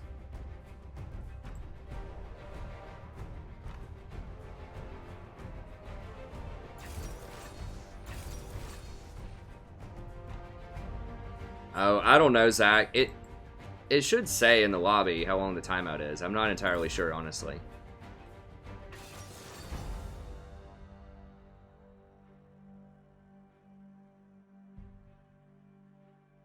Yeah, I mean, Draven is still good.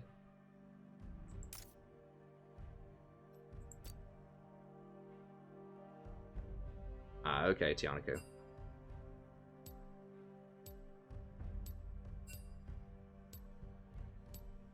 Once again, I'm too busy talking to the chat, not looking. Well, I guess I'll play it. But I really need to do this research. This is part of why I fell so much in the first place. I just didn't dodge enough.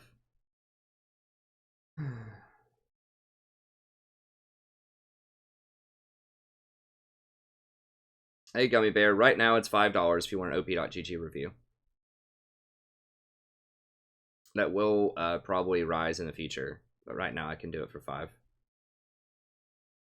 Just email me your op.gg, and I can look at it after the stream. I mean, I can do it on stream too if you want for 5 minutes. I can't type up the Google Doc while we do that.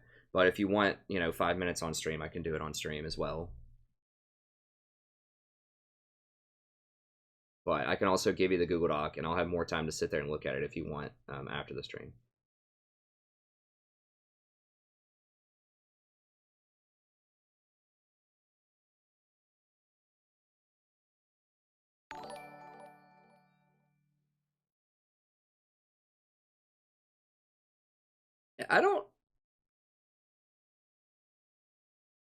I think that 50% of players are in bronze. Because Silver 5 is the average player. The average player is Silver 5. So if you think that's the median point, that's the 50% mark, then in order for that to be true, then everyone below that would have to be at least 49%. So I think that bronze is at least 49% of the player base. Murdering everyone.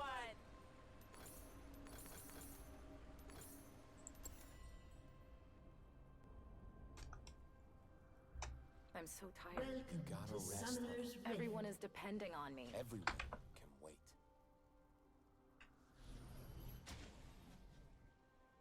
I mean, just logically, that's what makes sense to me. If half the people, if the average is Silver 5, I mean, that may not, I'd have to walk through it. That may not be true probability-wise, but I would think if half are 50%, then that would mean that, or if half are Silver, if that's like the median, then I would think that below that would have to be at least 50% for that to be true.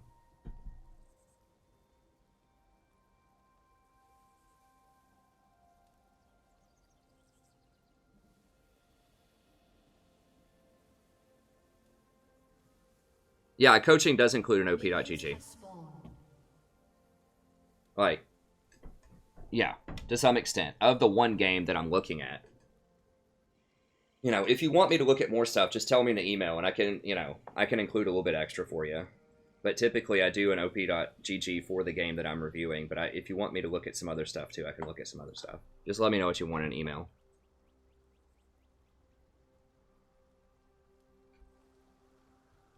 Well, I can get you out, Archer. Just after this game, I'll go through and look, and I can see if I can untime you. Actually, the game will be over by then. Just talk on that account. I don't know what you said or what happened. I'm sure it was a misunderstanding. Just hang out for the 10 minutes, and then you can get back in. Where are we going? You forgot the plan. No. Yeah. Hey, have you seen his cape?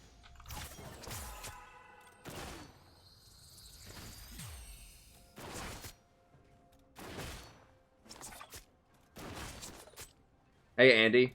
I make a video for the coaching session. Those usually are about an hour long, 45 minutes to an hour. You can see a lot of those. I have 26 of them up on the channel. You can see exactly what it would look like if you would like a coaching session. It's $20. I write up a Google Doc, and then I review your game, and then I do like a post-game just sort of summary of the best things that I think you can improve on. Just to sort of bring it all together for a TLDR version after the game. I need to see if people can see. Oh, how'd that not hit? What?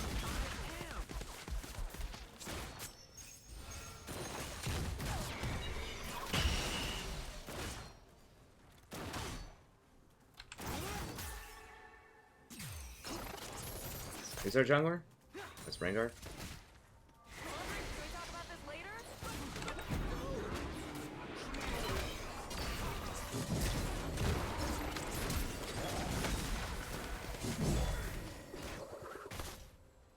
Wow, I took a lot of creep damage.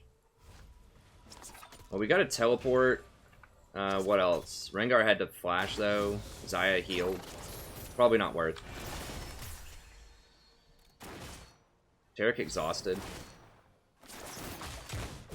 I really wish we would have gotten Misfortune's flash, but... You're cute today.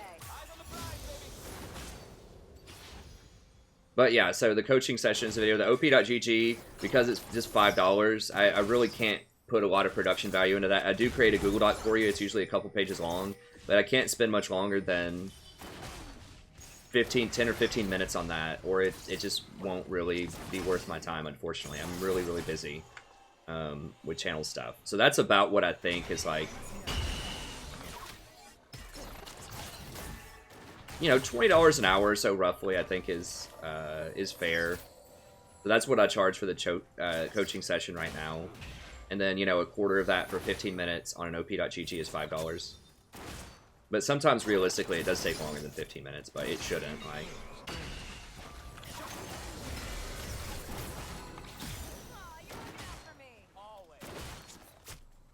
Okay, he didn't take coins, so he's running out of mana.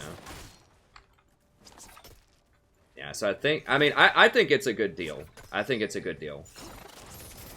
Because not only am I, you know, a decently high elo person, I mean, I'm not, obviously not like a challenger coach or like a master's coach, but I also have a background in education that a lot of other people don't have. I think I have a different style, so you know, I have training in teaching people and like explaining things to people in a very approachable way that I think is maybe not entirely unique to my channel, but I think that it's something that certainly isn't necessarily included with just any coaching session you might get out there. So, and I think my knowledge of the game is quite high.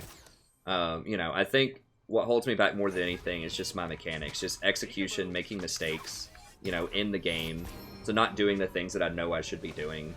Lack of focus is one too, because I'm constantly talking and interacting with the chat, which just comes with the territory of running a channel. So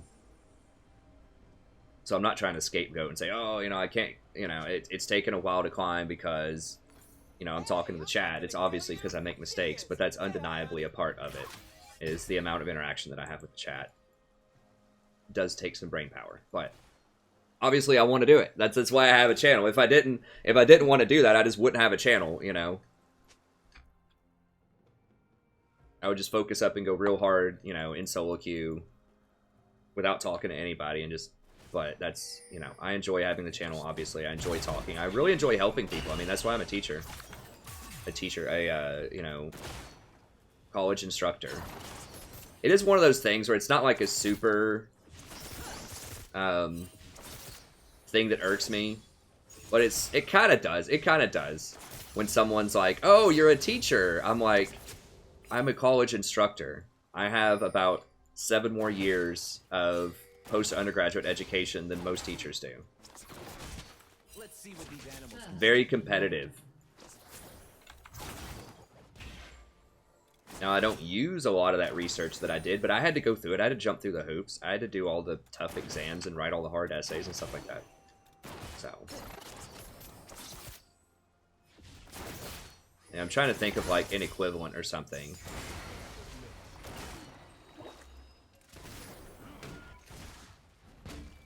I don't know. It's like someone who's a certified CPA, like being called a bookie or something.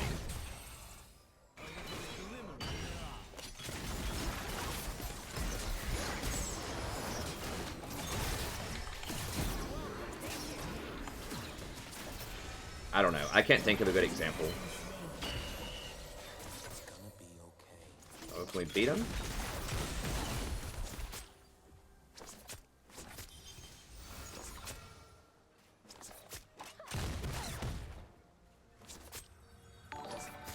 Or like a store owner calling a store owner a manager or something. It's like, yeah, sorta, but, you know, I dropped a lot of money to buy this business or something like that. You know, I don't know. It's fine. It's not a big deal. But anyways, that is something that I bring to the table that I don't think a lot of other potential coaches do. And whether that, you know, people find that valuable or not, you know, people can decide on that. But I think that is an extra thing that I think adds value to the experience for people.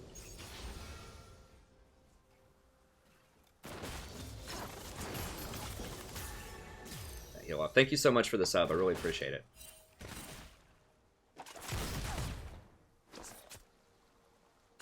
Huh.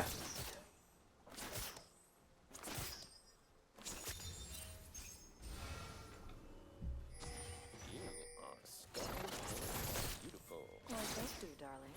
Yes, I will. Definitely talking about you.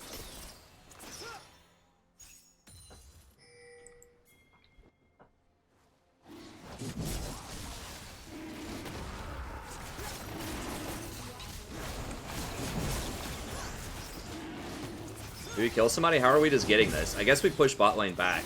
It was just a really good, like, momentum call.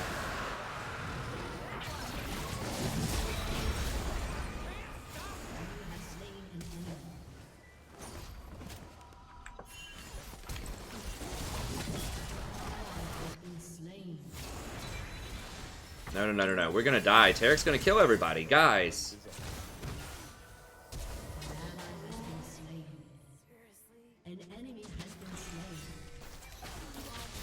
Oh my god, dude.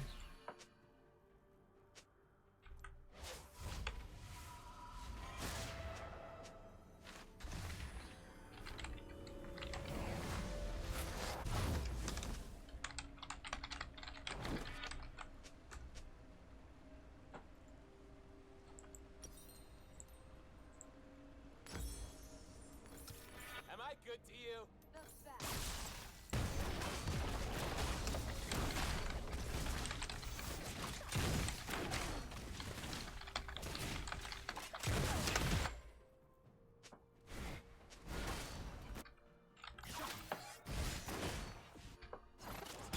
Wow, that was really, really bad. I mean, I even back-pinged him. He just went in anyways. I should have kept back. I should have, like, done all 8 back pings on Xayah so she wouldn't go in at least. I mean, Nasus is unstoppable, though. Like, he's ridiculously overpowered. We can still win. We're still in a good position to win, but... Ignorance isn't a virtue. It is the virtue. Hey, Xayah, Yeah? you sexy.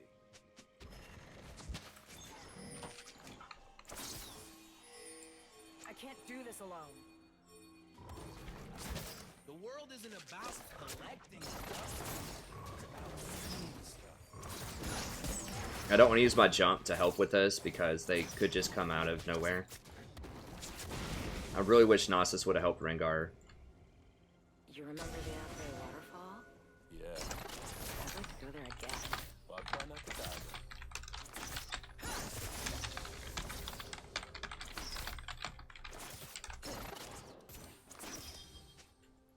Like, dude, you're just assuming that we can just walk over there and get that anytime we want. Like, there's 3 people bot lane. That's why it's free right now.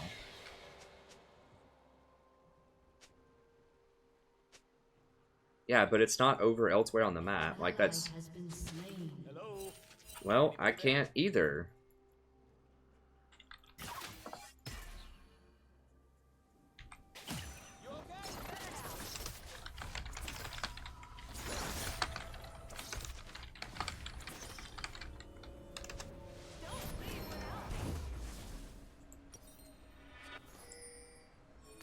Thanks. For what? Not saying I told you so.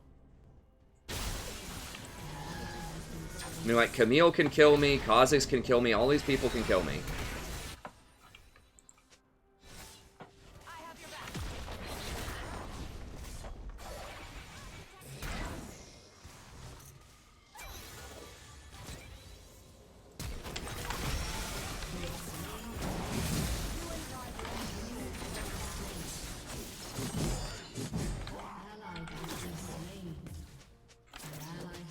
How the hell does he not kill her?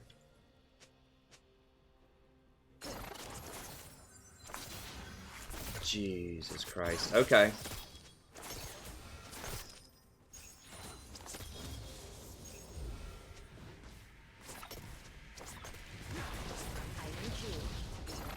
Anybody is gonna die first. It's gonna be me. Well, that was real sad. Really sad. Sad days. Alright.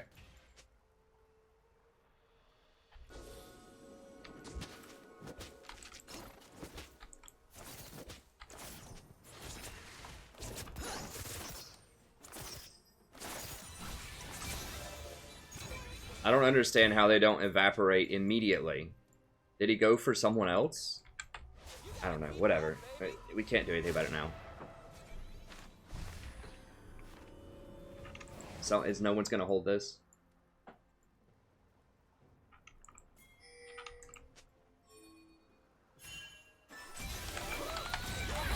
Shit. How did she... I guess she put a ward there after I did it. Ugh. All I had to do was dodge it. And then she was dead. I should have pink warded over this and then went for it.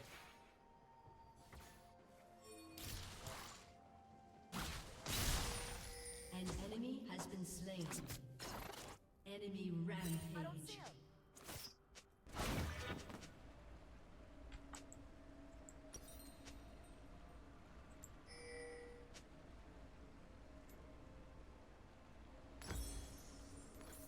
Humans think that to believe in something, you have to be serious about it. That's their problem.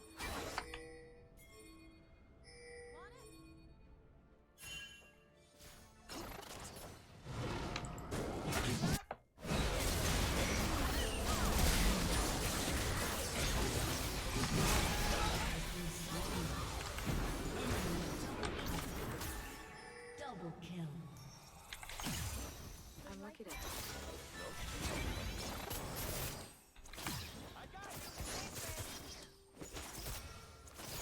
Who has Herald?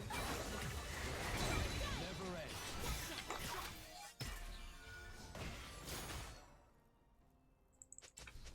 Your turret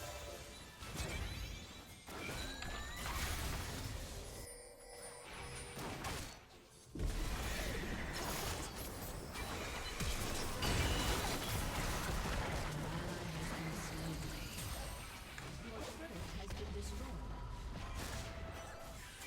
An enemy has been slain.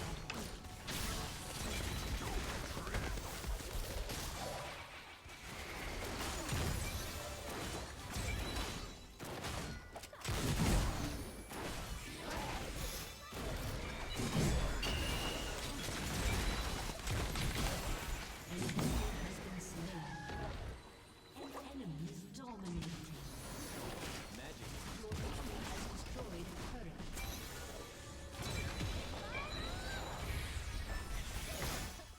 Your turret has been destroyed.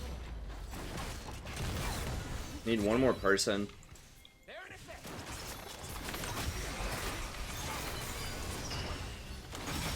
Zaya, can you ult? Oh, she doesn't have her ult. Okay. Oh my god. Team has destroyed a turret. Well, they are getting a lot of turrets. Nasus with the thing. What's with the accent? Trying something new. You like it? Dude, they see you right there. No, I do not.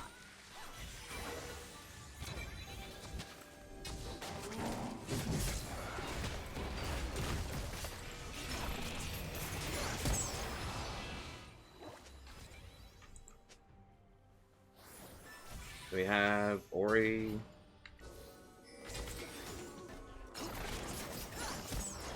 Okay, last time it was totally my fault.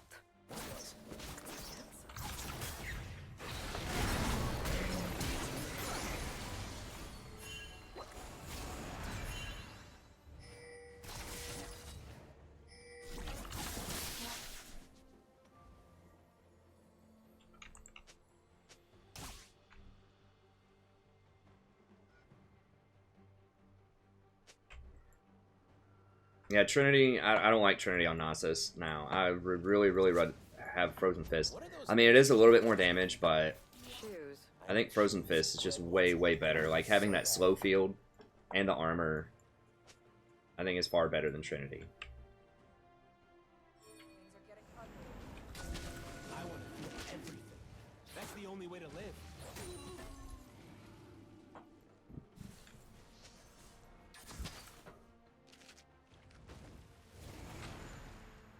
What would you do if I died? I would burn this world to the ground and build a castle from the ashes where I would live alone forever. Oh, sweet. Let's see if she'll jump. Down.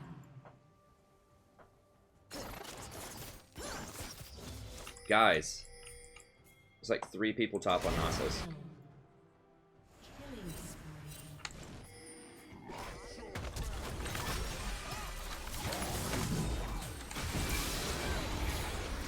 Oh my god, who the hell is... Please, okay, thank god.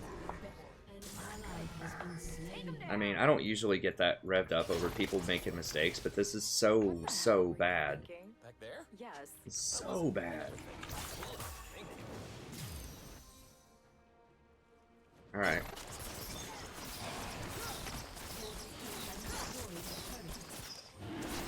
Like, for people making micro mistakes, I mean. Sometimes I do get annoyed by people making macro mistakes, especially when I'm shot calling. But micro mistakes, I'm like, okay, he missed a skill shot. Okay, he, you know, whatever. Made a little mistake here, a little mistake there. That's fine. It's like, this is... Alright, it doesn't matter, though. It doesn't matter how I feel about it. Let's just do it. We gotta go back. We got our Zeeks. Zaya's still relatively weak. Nasus is super strong. I should just play around Nasus, honestly.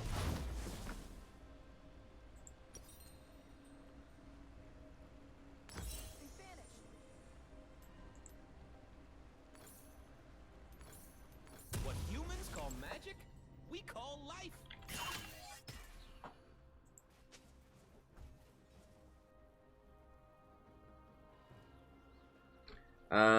I think right now Jin should probably build crit. It just scales better later into the game. It's better against tanks.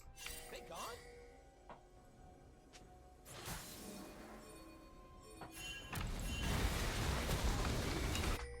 If it don't get out of control, Down.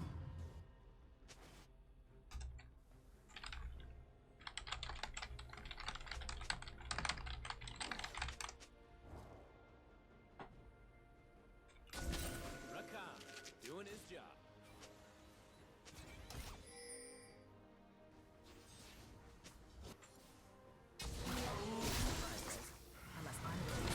No, don't use that on Tarek. Do not use that on Tarek. But say it out.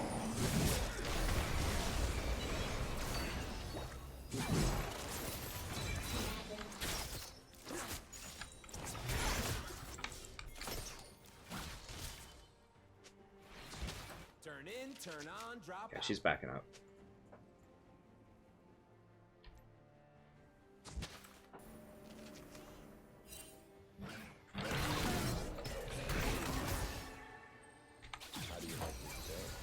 More than yesterday, less than tomorrow. Slain. Get my back.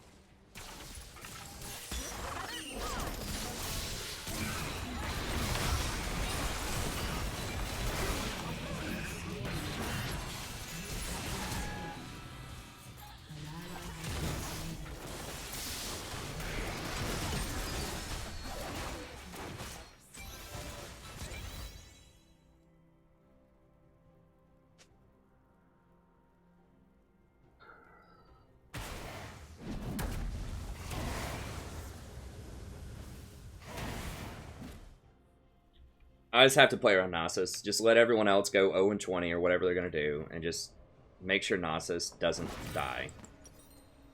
Do I make you happy, Rakan? Every day of my life. An enemy has been slain. Probably need to get like a Knight's Vow or something. Nasus, ladies and gentlemen. If you thought I was kidding in my patch notes, I'm not kidding. He's really that good this patch. I'll just put that there. This is why, I mean, people probably think I was kidding when I was like, oh, this is like the most overpowered thing I've seen in a long time, certainly this season. And I'm not kidding. Nasus is that good right now after those buffs. Those are the most ludicrous buffs.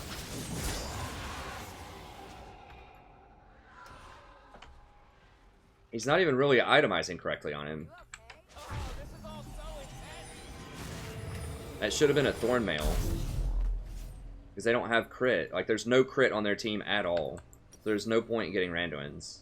But it doesn't even matter if he itemizes correctly. Like, he should have gone Frozen Fist, Thornmail. Doesn't matter, though. I mean, you could mess up your build and still just 1v3. Yes?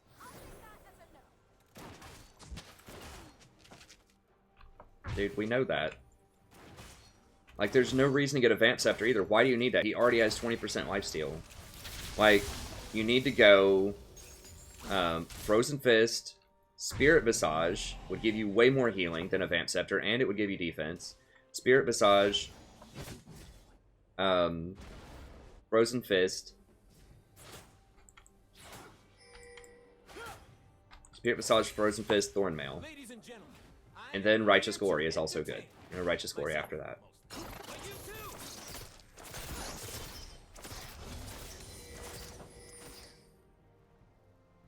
too. Lux could be in a bush somewhere. They vanish. Like, because the only thing that's going to kill him right now is a Lux Laser Blowout, probably.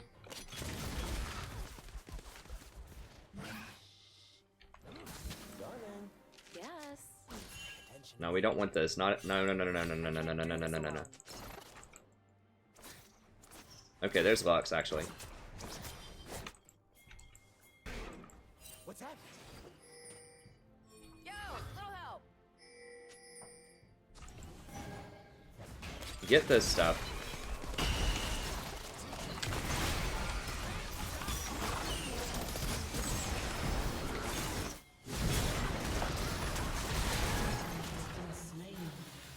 An enemy has been slain. An ally has been slain.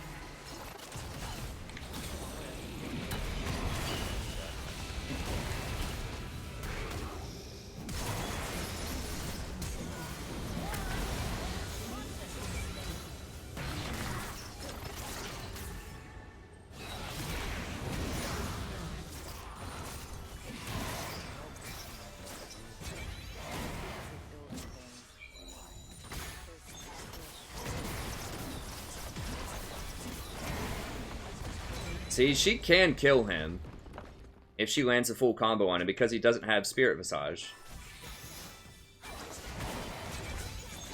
And that would also heal him for 30% more on his Qs.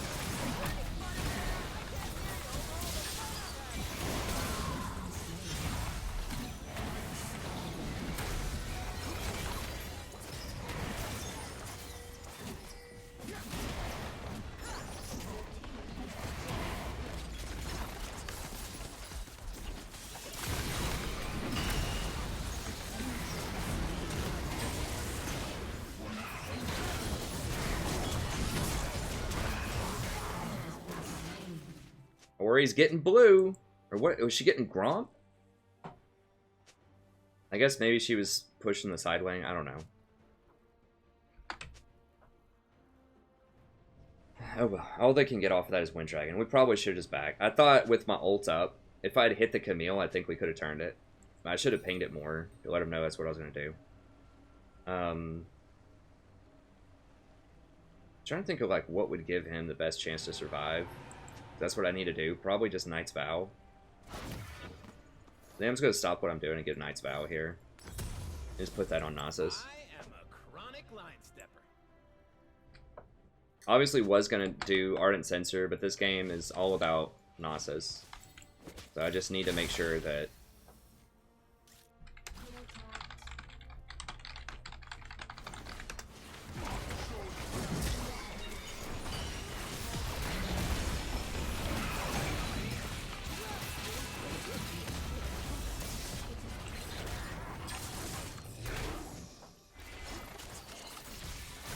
Oh god.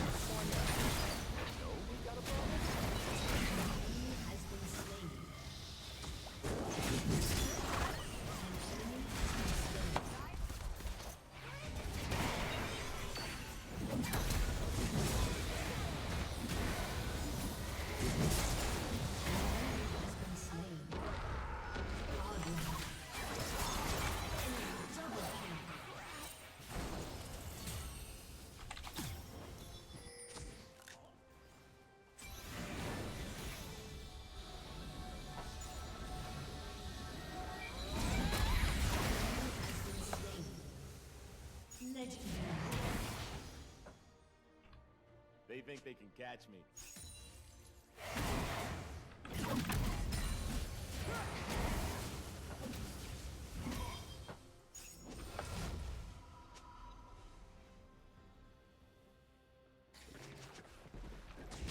I'm gonna show people some of the strange.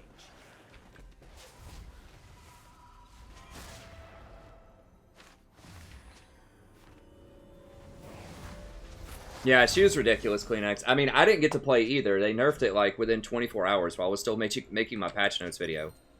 I'll go ahead and hold on to this for now. We'll get an Ardent Censor here in a little bit, but it's just...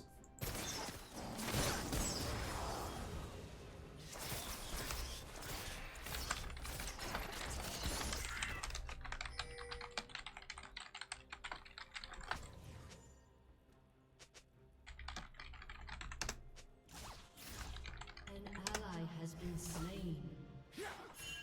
Our magic is Literally, we are only winning this game because Nasus is, like, the most overpowered thing in years. Like, that's the only reason we're winning this.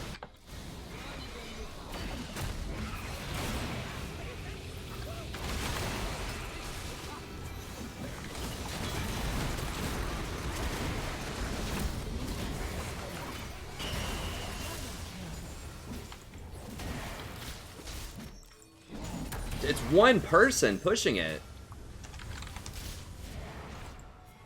They will see me. They will see my dance.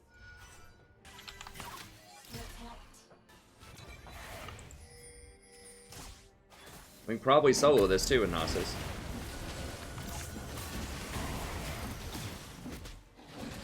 Well, solo, like, Nasus and I. He could probably solo it, to be honest, but I'm just here to kind of help him a little bit.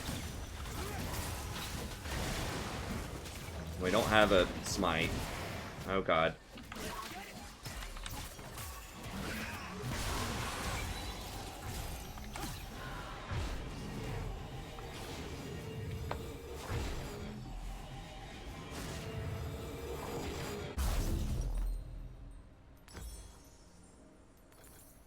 I'm just trying to live the moment.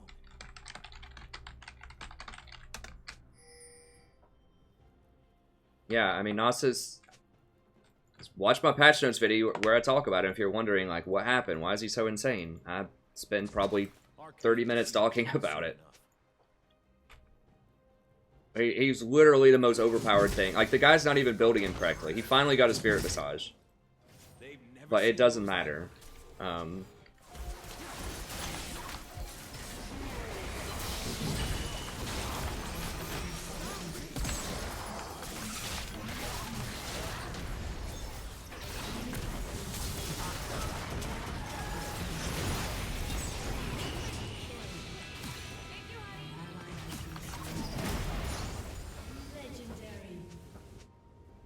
What's after this? Another road? I know there's a Zaya, shut your mouth. This Nasus is the only reason you're winning. You can get a quad when you know, play a little bit better.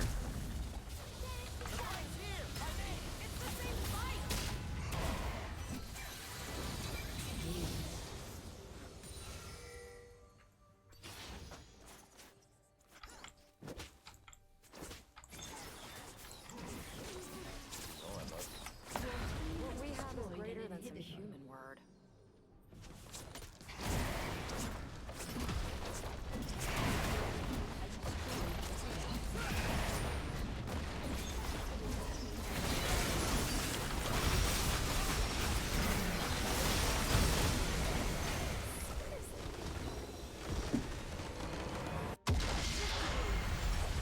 Nasus says no. Yeah.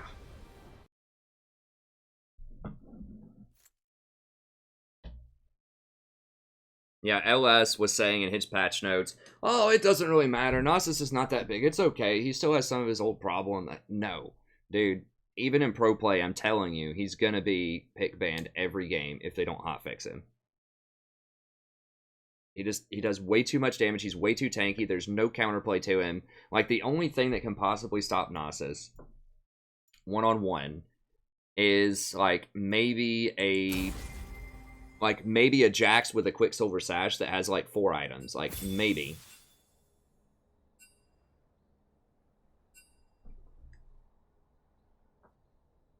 I mean, that's a joke. Like, the guy doesn't even itemize correctly. He's far out of position and gets caught out by, like, 3 people multiple times when there's no pressure on anywhere on the map, and it doesn't even matter. He just 1v3s. There's very low skill cap to Nasus. Like, you can't really outplay him. Just pick ban every game. The only reason I banned him the first 2 games, the only reason I didn't ban him this game is because this guy wanted to play him. And people don't know about him yet, because I guess Phylol and Red Mercy and, like, the, you know, YouTube Goon Squad. I love those guys. I watch all their videos, but they definitely missed this one, I think. I mean, I haven't watched Phylol's newest one, but I assume he probably didn't mention it. At least not to the extent that I am. I mean, I'm really, really hyperbolic about it. I was, like, over the wall, like, this is insane. Nasus and Civer were the 2 things that I said were absolutely ridiculously must ban, must pick this patch. They hot nerfed Civer. She's still really good though, I think. But the Nasus thing, what can I? How do I invite to club again? I figured it out a while ago. Whatever, I'll figure it out later. I need to go get me some chalky though.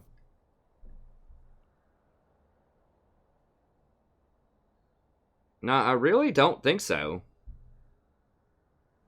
Yeah, I mean, how do you punish him now? Like, especially against tanks. That's the thing, is he murders tanks. It is a tank meta. So, I mean, how do you deal with that? Okay, so you pick Malachi top. How do you punish Nasus if you pick Malachi top? Or you pick Galio top. How do you punish him? Like, you come and gank him, I guess? All the enemy jungler has to do is just hang out with him until it's level 6, and then once he's level 6, he can 2v1. He's ridiculous. Like, it's so much extra damage on his Q. And remember that his Q is not just damage, it's healing, because he has 20% healing built into his kit. I mean, I talk about this in the patch notes. If you just look at some numbers on this guy, let me scroll down to where I talk about Nasus here.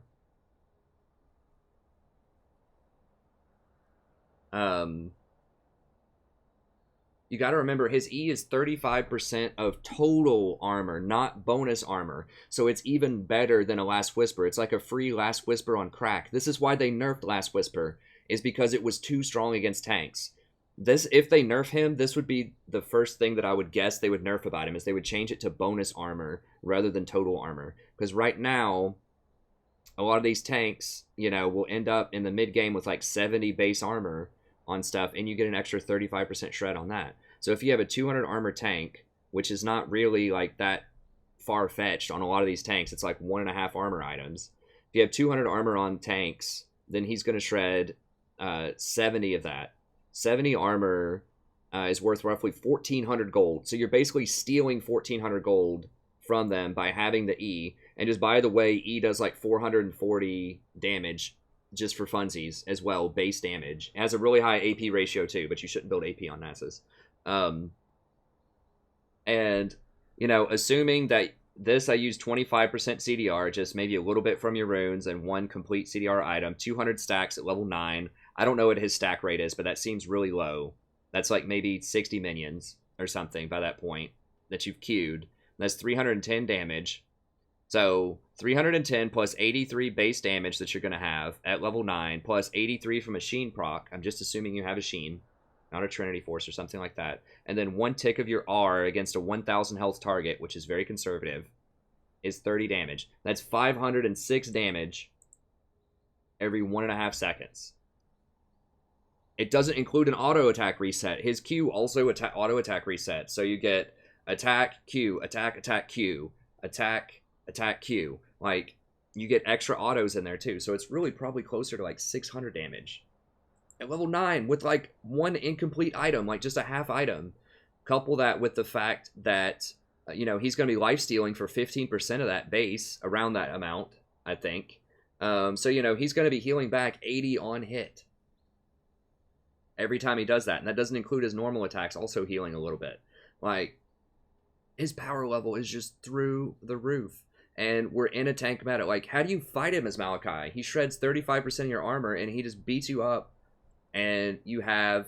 He's just as tanky as you are. He's going to lifesteal through any damage that you get. You're not running away because he's going to wither you. Wither, by the way, is very good against Civer and Vayne because they're very heavily auto-attack dependent AD carries. So he just... If you don't have a QSS or a support who's smart enough to get him a Kales to get rid of that wither, you're screwed. That's 5 seconds of you getting crippled out of, you know, like 50% of your attack speed. He just has so much. Free lifesteal, free stats. He gets like a free like 50 magic resistant armor on his ult. As it ticks, it does maximum percent health damage, AoE around everybody. And you got to remember that that shred is not just for you as Nasus, it's also for your AD carry. It's also for anyone else on your team. So it basically gives your AD carry 35% extra damage by shredding 35% armor. It gives you 35% extra damage. Does 440 base damage. I mean, the list goes on and on and on and on. Like, you cannot deal with him. I mean, you saw it in that game. That guy wasn't even building the right items. He was splitting and getting caught by like 4 people and just 1v4ing. Like, he's probably never even played the champion.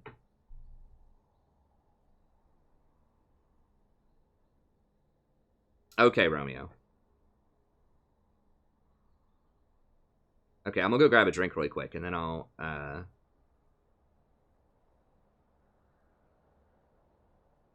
I don't know. I really legit think he's going to be in pro play. I think he's going to be pick banned. I mean, people said the same thing about Cho'Gath. Oh, Cho'Gath sucks. It's too easy to outplay his skill shots. He's never going to be played in pro play. A much less, I would say a much less offensive nerf to Cho'Gath got him permabanned in pro play. When people thought he was always going to be a joke. LS thought he was going to be a joke. He's like, oh, Cho's never going to be played. LOL, ha ha ha. Like, watch his 7.14 patch notes. I mean, LS is very smart, but I just pointed out because he's a luminary. Like, he's one of the smartest minds in League of Legends, and he overlooks some of these things. So that's why I try to find it. Good kitty. But anyways, let me go grab a drink really quick. I think he's certainly going to see pro play, and I think he'll be pick banned, just like Cho and Mao are right now. Because he beats them. Like, he's a favorable matchup into them, and there just aren't good answers to him right now, other than Riot nerfing him. So we'll see. But I'll be back in 1 second. Let me go grab a drink, and we'll get another game in.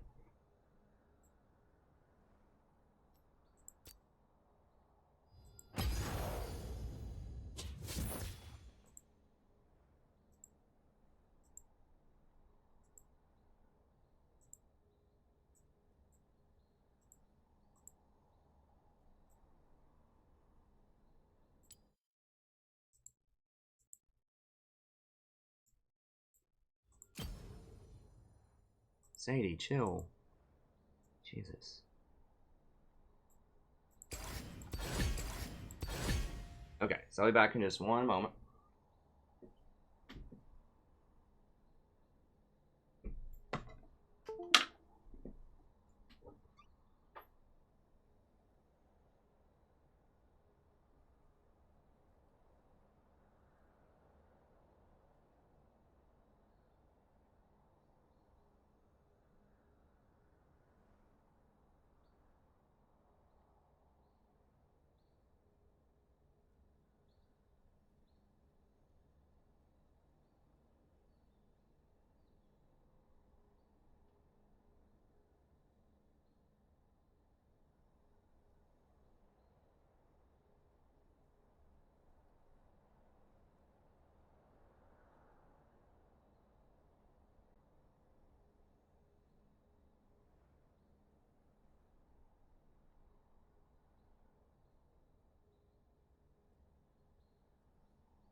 All right, welcome back. All right, we got to do the Vel'Koz game. Almost forgot about that. Disciple sponsored.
What's up, Sims? Thanks for watching, buddy. I appreciate it. To answer a couple of questions people said earlier, that I noticed.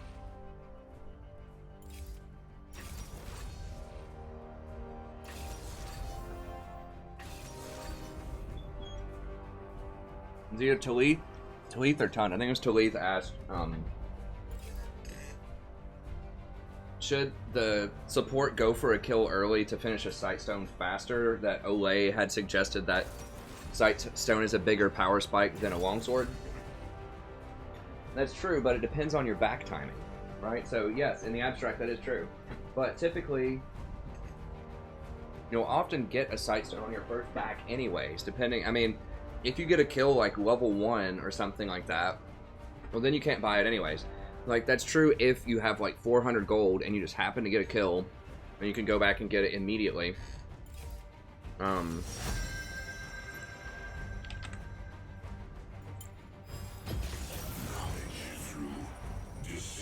see here, make sure I get the right stuff.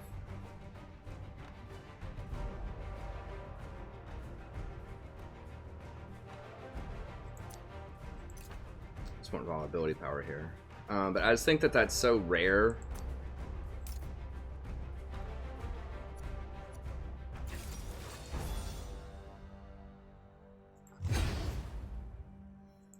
So, like, in other words, like, yes, for that very specific power spike, yes. But, you know, in most situations, you want the gold to go to somebody else. Because, yeah, like, Sightstone is better than a longsword by them, but at the same time, them finishing their Infinity Edge a little bit faster than the enemy finishes their Infinity Edge is going to be much more meaningful than you finishing, I don't know, part of your,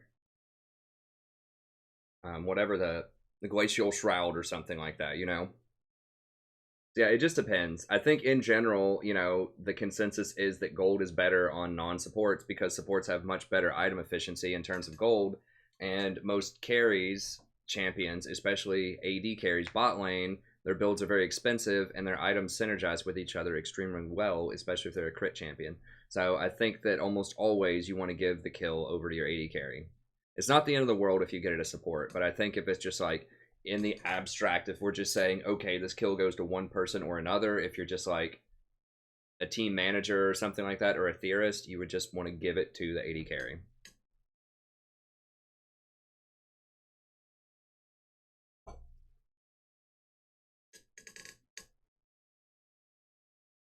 I've played Rakan like once. I mean, did I play him twice tonight?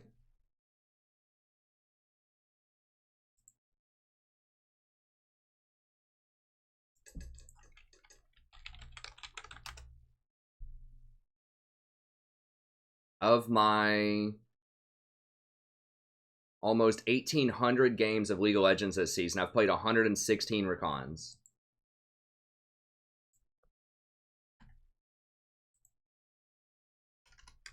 I've played recon in 6% of my games this season. So I don't know. Maybe you're just tuning in for the recon games. I don't know.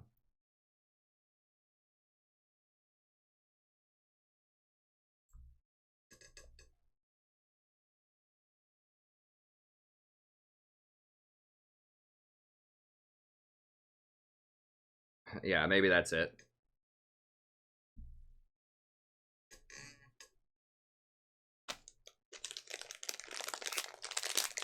Crab got.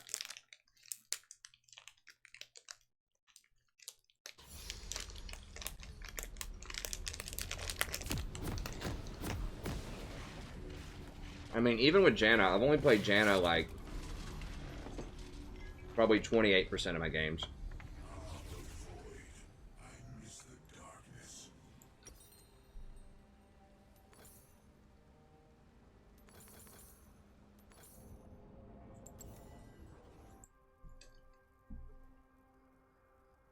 Welcome to Summoner's Rift. Yeah, it's just normals. My presence causes them distress. 30 seconds until minions spawn. The donation game by Disciple.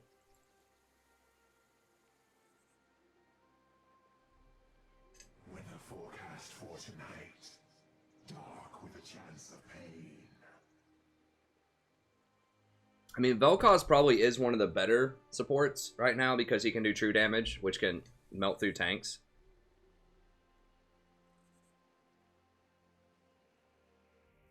Minions have spawned.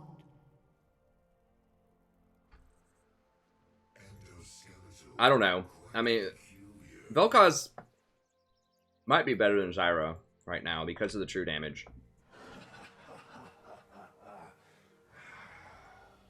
But maybe he is. Maybe he's better. How do you beat Urgot this patch? Pick Nasus. It's my answer to how do you beat anything top lane. I don't know. Honestly, I haven't really played with him, and this is the first game that I've seen him. I haven't played as him, I should say, and this is the first game that I've played with him on my team. I don't really know. I mean, my patch analysis, I think he's going to be, like, he's okay. I mean, I don't think that he's going to be, like, that obscenely powerful, though.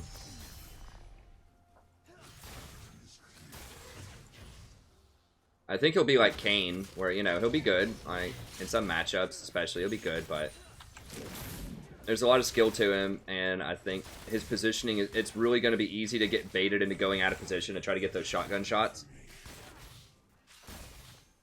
I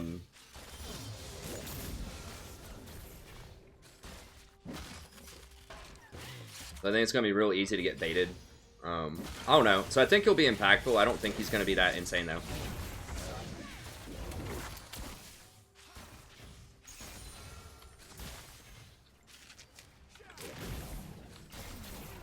Oh, almost got the true damage proc on her.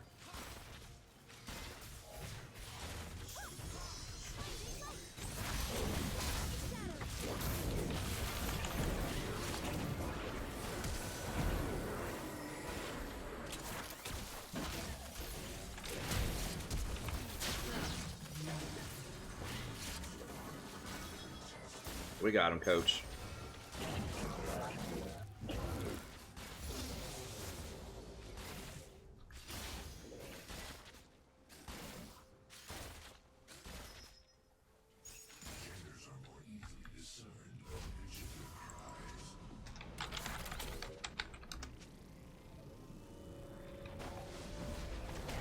I mean, the sight zone debate also depends on whether or not you have lane priority, which is what people are calling it now if you have lane pressure.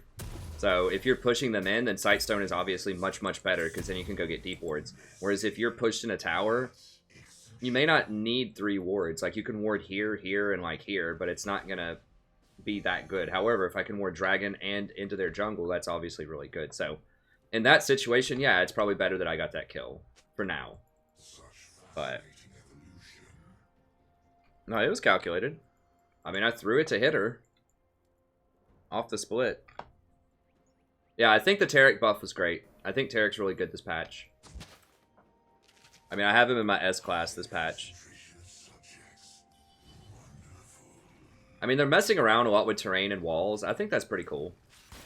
I don't think any of the wall walker people are overpowered. I think that they've done a good job of balancing their ability to move around traditional game mechanics. Like, I don't think that Kayn is overpowered. I don't think that Talon is overpowered. And it's fine. I think Evelyn is supposed to have something like that also. So I like that they're messing around with terrain. Just exploring new, like, aspects of the game. New potential possibilities. I like that. New ways of fighting, new ways of exploring.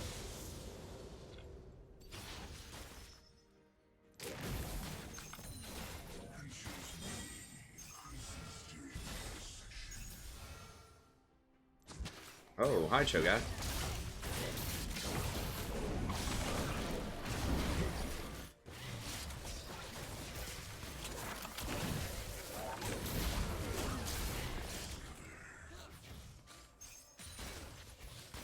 If you're wondering, I started Coin because it's infinite mana and it gives you,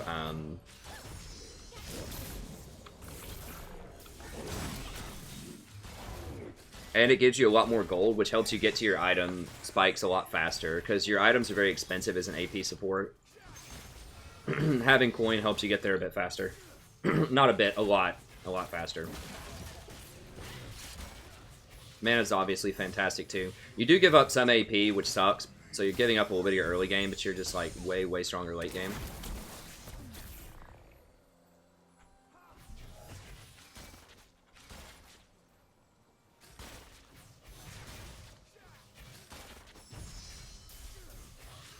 You can still hit wall hoppers if you can see them. I mean, they're not invulnerable.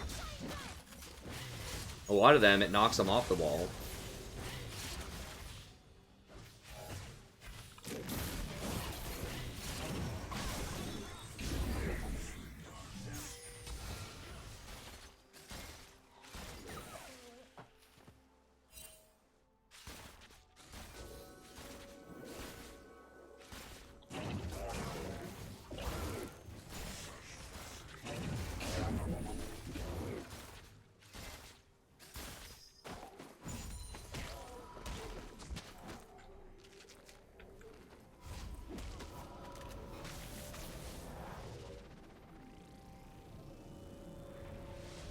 That's right, Brian.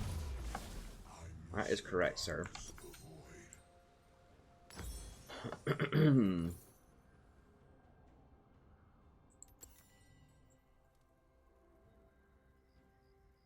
it's already given me 300 gold. It's like 7 minutes into a game.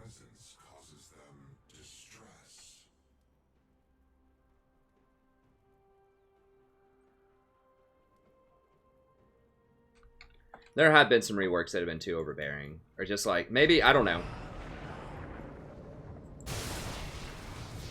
I'm sure it's happened. Has been slain. An ally has been slain. Like the most overpowered, what are like the most overpowered things in League history? Other than like the alphas, like, you know, original TF and stuff like that. Like, in the modern era, since like Season 3 or something, like what are the most overpowered things? Since they really tried to start professionalizing the game. Kassadin has been, especially Season 3 or 4 Kassadin. He was really strong earlier this season, but I'd say Season 3 or 4 Kassadin. I think Nasus, honestly, is going to be in that rank. Who else has just been? Like, Camille. Like, release Camille.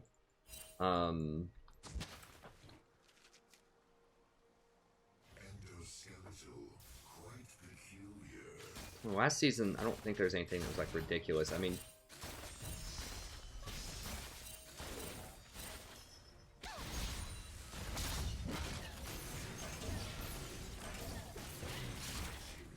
There's a point where I think Xin Zhao got reworked or something, and he was supposedly, like, ridiculously overpowered for a little minute there.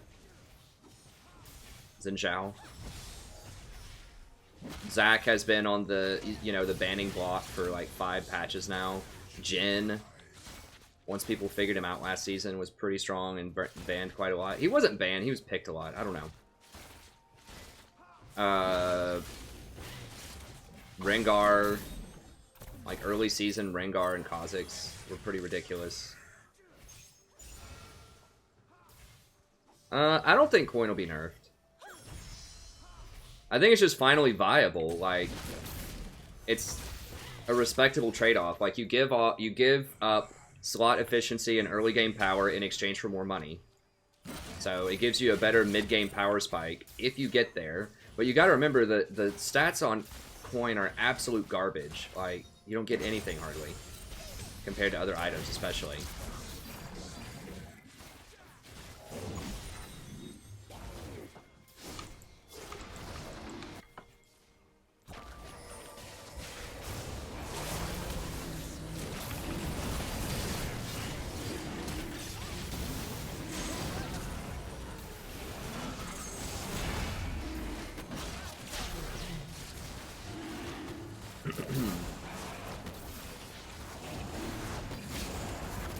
Do we have our jungler? I don't know if we have our jungler or not.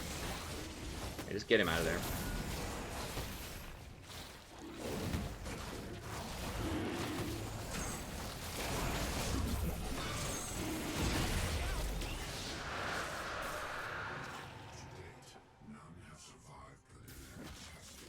Thresh has arguably been one of the most overpowered champions, just not banned for years and years and years. Because everybody loves him. Riot finally had enough after like 3 years of Thresh domination to put him on the bench for a season. Now he's back.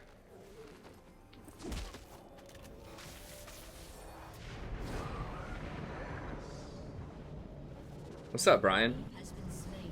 Well, I think one aspect of overpowered that also needs to be, you know, that people need to consider when, you know, having a conversation like this. How much? I do have some stuff that can get on me. I think I'm just gonna go boots and a book or something, and one of these, whatever. The itemization is so awkward as an AP support. You often will just like leave base with like 200 or 300 gold, and it just is a real feels bad. It's just the name of the game though. I could get boots of swiftness or something. I didn't have enough for Sork boots. I guess Sork boots don't matter that much because I do a lot of true damage with my ult. So swiftness, I think, might actually be better. Is that lets you reposition and fight so that you can get a good ult channel. Anyways, in like the OP conversation, in my mind, it has to be something that's not really that hard to play a lot of the times. That's why Thresh wasn't banned for so long, is because he's really fun to watch. He's extremely high skill cap. Players love playing with him and against him for the most part. Like, it's just really cool to make all these outplays. He's one of the best designed champions of all time. Probably like Thresh and Lee Sin are two of the best designed champions of all time. In terms of it just feels rewarding. Like, it's just very cool. Like, if you get beat by a Thresh a lot of times, now not always, but, you know, you're like, man, that guy played pretty well. Or that was a really cool, flashy play, you know? It's the same thing with Lee. You get beat by a Lee, you probably got outplayed. And you can outplay him, so it's just exciting interactions. But I think a lot of the most OP things are stuff that's just like pretty low floor, and that's what makes it frustrating to play against him. Oh, I definitely failed that word. Just things without much counterplay to them. Like Kassadin. Kassadin's just like, when he's strong, you don't want Kassadin to be strong. And I said this about Nasus too. You don't want Nasus to be strong. Because in a world where he's strong, it's just like roll your face around the keyboard, you know, type of champion. And that's just, it feels bad, you know, when you lose to that.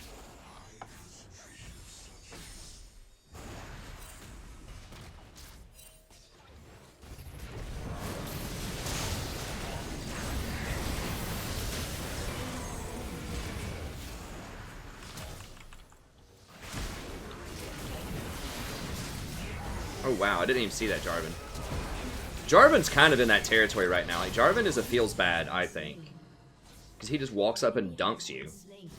Such a low skill cap champ, you know, in my mind. Like, LeBlanc is another one. Like, she's hard to play correctly. It doesn't feel like it. Like, a good LeBlanc looks like it's just roll your face across the keyboard, but she's actually pretty hard to play. Cassiopeia's a good one. I think a lot of the best mid laners are, right now, are pretty high skill cap champions to play.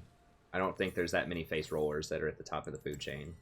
I think Echo's pretty hard to play. He's really good. I think Azir's actually really good on this patch. I talked about that in my patch notes. I think he's a top 5 again. What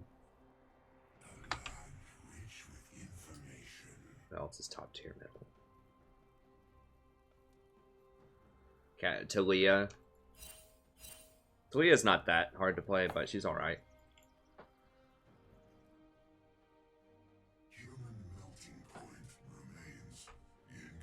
Oh, they don't have a J4. My bad. I thought that was, I guess it was Aatrox. It looks like J4. Like, I didn't even know they had a J4. Because they don't. It's easy to solve that mystery. They don't have a J4. That's why I didn't know.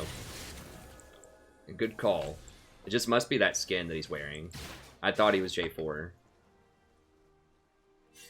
I clearly need to work on paying attention a little bit more.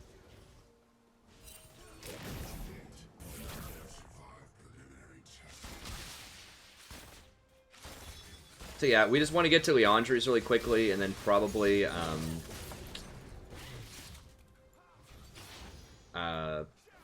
what is that thing? The little burst damage, Luden's Echo. You can go Void Staff also, but, you know, a lot of her damage is true damage.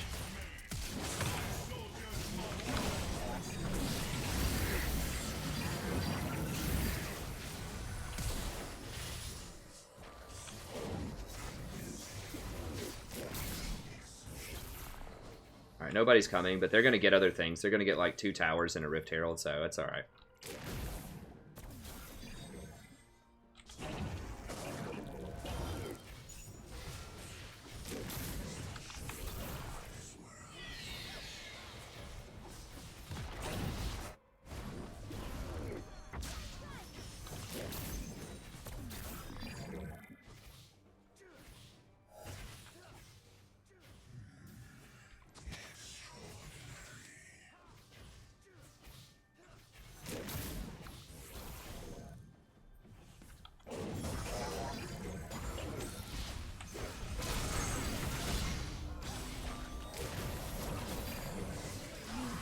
Well, he's gonna kill them both, I think.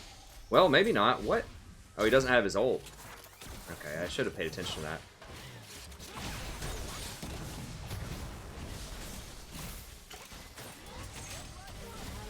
Why would you stop attacking Ezreal? You're full health, you're Jinx. Okay, whatever. I should have noticed he didn't have ult, and I shouldn't have gone in on that. I thought he had ult, and he was just gonna roll up and just murder everybody. Oh, Syndra's another one that's really good this patch, and she's got a pretty decent little skill cap to her. Not huge, it's alright. I think Cassiopeia is probably the highest skill cap middle. And I think she's really good if you're good with her. Like, she's excellent into tanks. Like, here's the thing that I talked about in my patch notes video. Like, you have to ask yourself one question when you're picking a champion in a lot of positions. What do you do about a righteous engage? That's what you have to ask yourself on this patch. If an enemy mega tank has a righteous glory, they use it and they run at you, what are you going to do? If the answer is roll over and die, then you can't play that champion on this patch. I think that's the metric on if it's viable or not. And so a lot of the things that I picked as top tier picks mid lane, a lot of them are pretty high skill cap, so you know, you might want to pick something else if you're silver, bronze, maybe even gold, maybe even platinum. I mean, Cassiopeia is so hard to play, but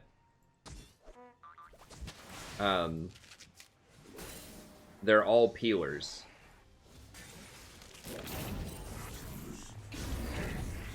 Zone her out a little bit. It's fine. I don't want to go into the dark there. I don't see where anyone else is on the map. But I think the 5 that I picked were Corki, I think Corki's ridiculous right now. I've personally seen a Corki a few times. He's played all the time, like pro play.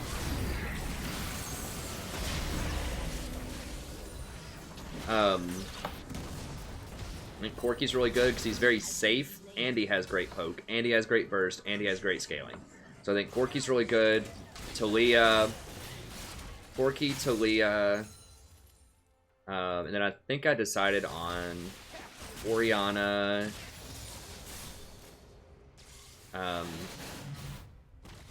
Azir, Syndra. And then I think Cassiopeia and Echo were kind of my honorable mentions. They're both really good. I think if you want to play an assassin, that Echo is the guy. Because he's very defensive also.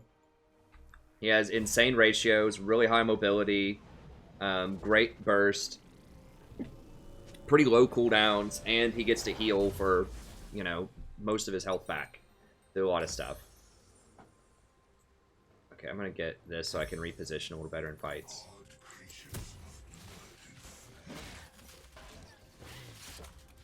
That gold rank feeling. I mean, gold is pretty... Honestly, gold's pretty high elo. I mean, statistically. People say, oh, you're not high elo unless you're masters. It's like, that's like saying you're not really wealthy until you have, like, $5 million. It's like, no, if you make, you know, 100,000 a year, you're doing pretty damn good. I mean, that's kind of like where gold is. You know, gold's probably like, you know, you're making like 70,000 a year. It's like, that's pretty good. That's pretty good. That's not millions of dollars every year. That's pretty good. So gold is like the top whatever.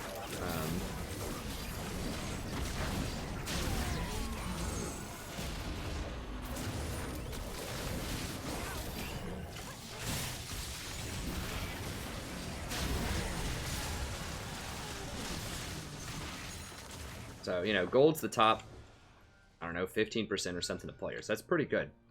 Pretty good. I'm just saying Cassiopeia is that hard. I mean, there are a lot of pro players that do not play Cassiopeia.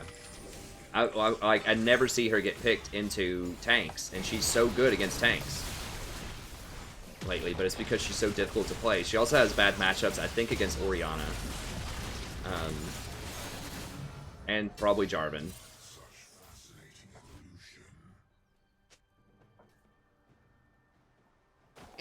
Support got him. Who cares?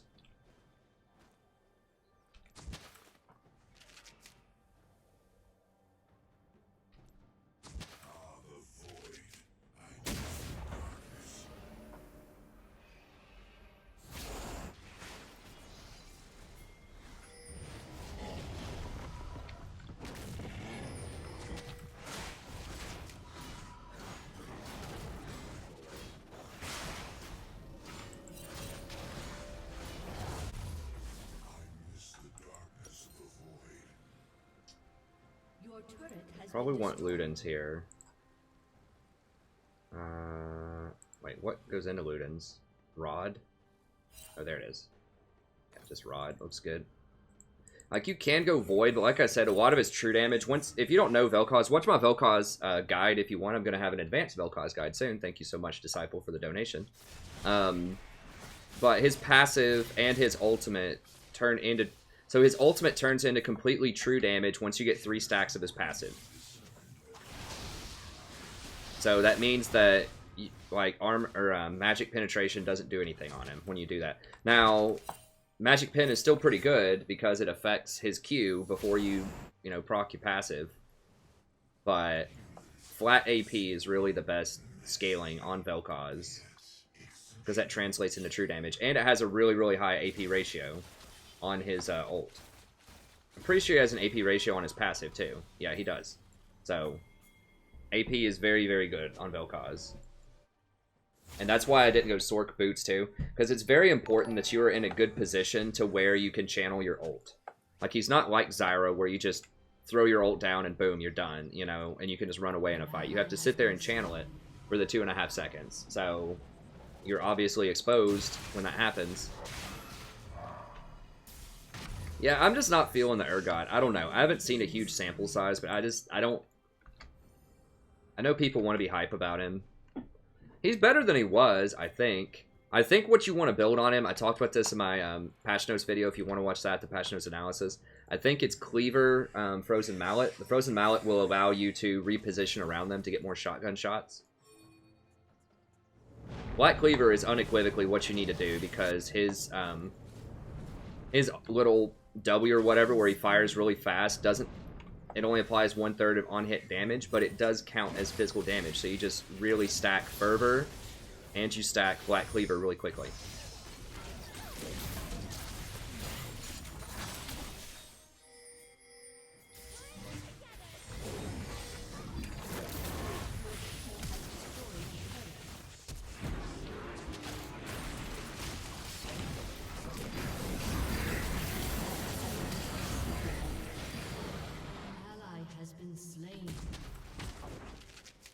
Whoa, they all died? What? Hold on. Oops. Oh. Well, we were outnumbered 5-3. Oh god, oh god. There's so many. Alright, well, that's it. Your turret has been destroyed.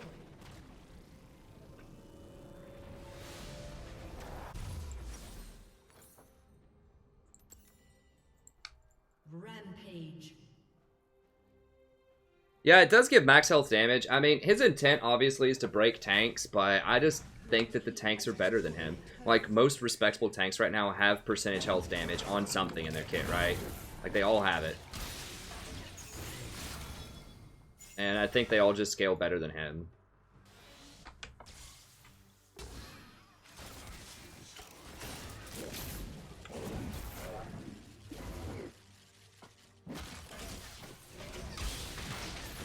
I don't know. I mean, I'm sure someone will figure out a way to make him viable. I just think if you want to do like a top lane harasser that scales okay, like, I feel like something like Gnar, Kled. I don't know. I don't think he's the answer. I don't know what he's the answer to.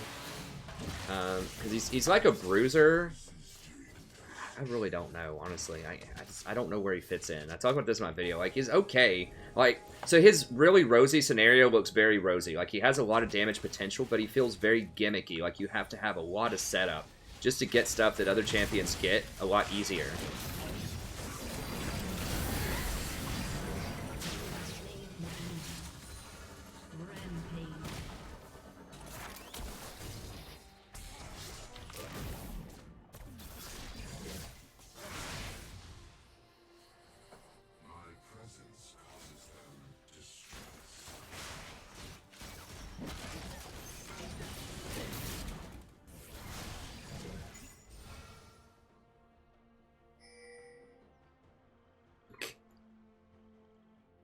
Hey, what's up, Dakota? Welcome back, friend.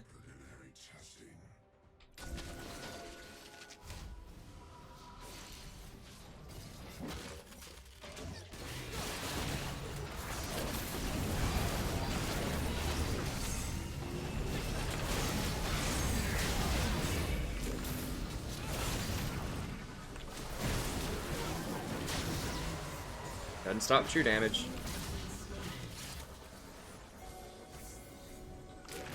Like, the problem with Cho is his ult. Like, they need to knock the scaling off his ult, I think. Like, the health scaling is... At least cut it in half or something. Or make it not true damage. Like, make it magic damage or something. Like, if it was magic damage, I think that would be fine. He could still build a Void Staff to get big damage, but, like, making it true damage is just too dangerous on something that scales off of, like, that can scale that much. Or you could nerf Gargoyle Stoneplate to where it doesn't give as much health, but... That's not really a problem on that many champions. I think that's a cool item. I like the concept. It's just particularly abusable on Cho. They need to change Cho's interaction with that. And I think it's... I think the easiest way to do that is just to change it from true damage to magic damage, because then there's counterplay to it. Right now, that's the problem, is there's not really counterplay. With Righteous Glory, you can't kite him. So, you know, the problem is it's just too much damage. It's true damage. That way you could still chomp squishies, alright, if they choose not to get magic resist, but you couldn't, like, chomp tanks. and just ignore, you know, 3,000 gold worth of stats. Maybe not that much, like 2,000 gold worth of stats and magic resist. Okay, we'll get that. Get this. Wards. An enemy has been slain.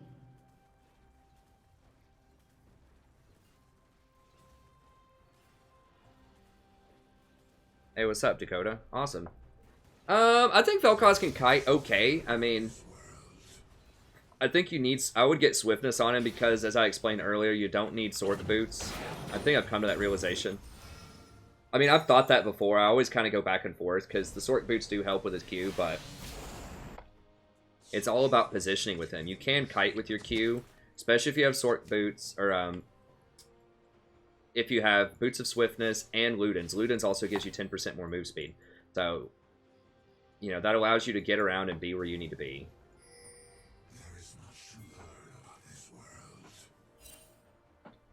You don't really need Rylai's because your Q already applies a slow, and fun fact, so does your ult. Most people don't realize your ult applies a 20% slow. So Rylai's literally gives you no benefit on your ult or your Q, which is your main, those are your main sources of damage. So don't ever, ever, ever get Rylai's on most champions, but certainly not on Vel'Koz. And Rylai's is good on things like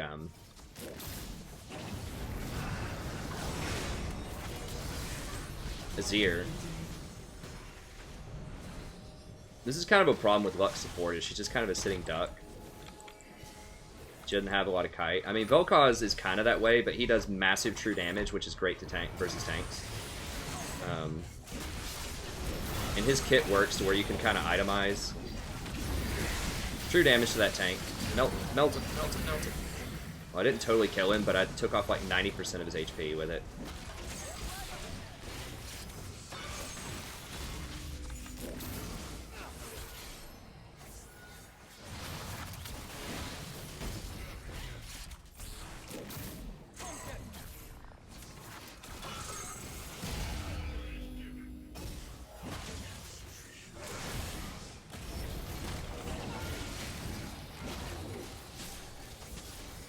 Coin helps a lot with his mana problems too.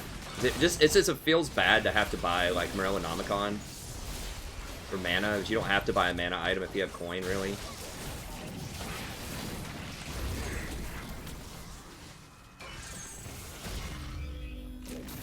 I really want that mana coin, but obvious. Well, I got it. We got it, boys. Too fast. Helps you dodge all kinds of skill shots too, which is nice. Yeah, let's just get out of here.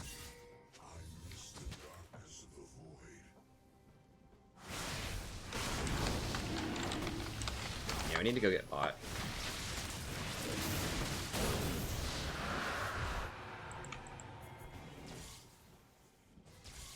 People aren't playing Assassins as much either right now, or they won't be soon once they read the patch notes, figure out what happened to Duskblade. So that does bode very well for Vel'Koz, because he can kind of kite around tanks and zone them like you see me doing.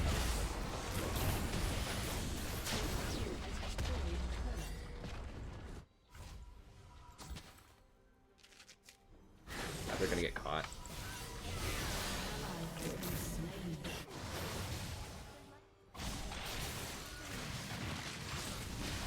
What the hell?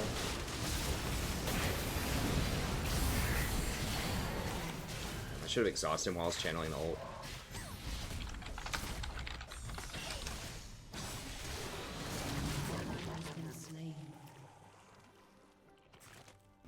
I should have just let him die. It does give CDR for your ult, but it's just not enough damage, I don't think.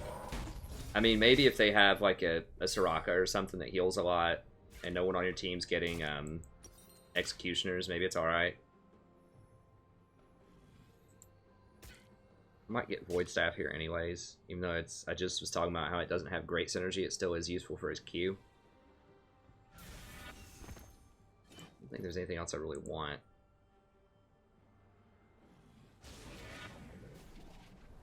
What is Death Cap?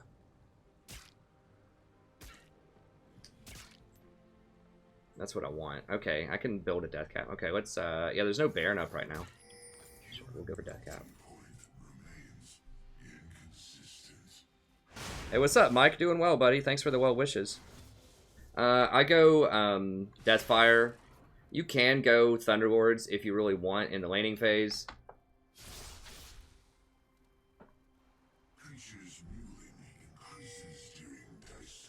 But, I mean, that would give you more burst in lane, but I think that Thunderlords is better for poke. I'm not entirely sure about that one.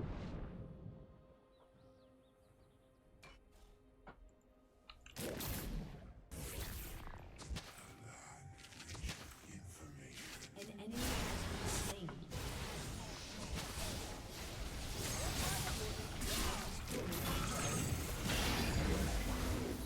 An ally has been slain. Where is he? Right there. An ally has been slain. Guys, get out. An enemy has been slain. Okay, or Jinx can just kill everybody. That's cool too.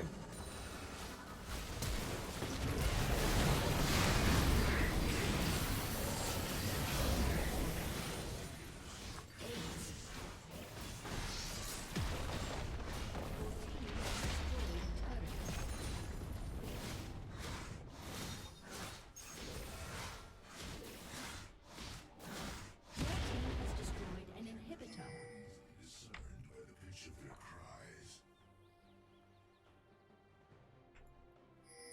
Well, I mean, one thing to keep in mind too is you get 7% magic penetration versus like 3 or 5 flat magic pen or whatever later in the game. So, you know, that's not to be underestimated with the FT. That you get that extra magic pen from the second skill from the bottom. I forgot what it's called. But that's significant. Cho.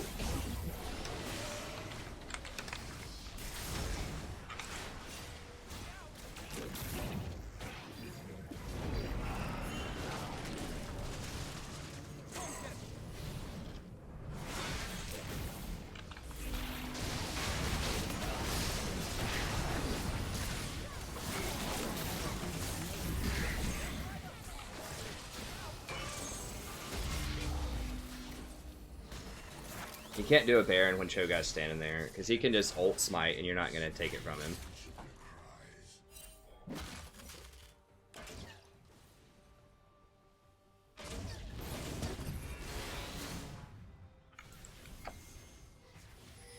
I need to go buy soon. I don't quite have enough for whatever yet.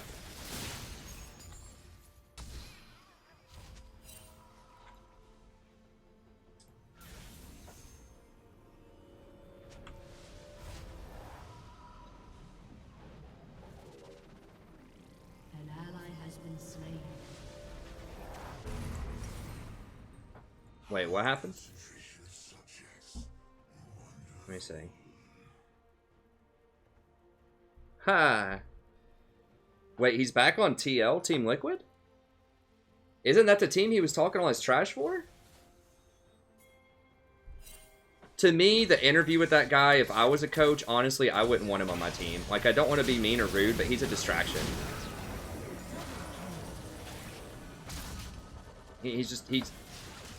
I don't know. I mean, I don't know the guy personally. I'm sure he's a fine fellow.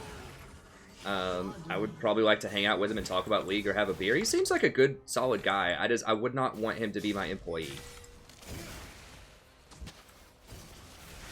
He's just a PR nightmare, I think.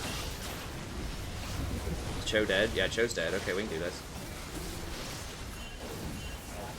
We have smite? Okay, yeah. What? Kind of the back door.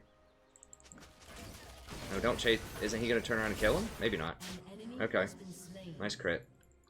Your team has destroyed I mean, he is a good player. I don't know. Maybe I'm judging him too harshly. I just remember watching that interview about... He was just saying that, like, he thought TL was very unprofessional and they, like, didn't want to win or something. And, like, the teammates didn't have, like, a winning attitude or something. I'm like, dude, you can't throw your team under the bus like that. Like, show a little, like, tact, man. If you feel that way, fine. Like, go to another team. But, like, you know, have some respect. And, like, just say something like everybody says.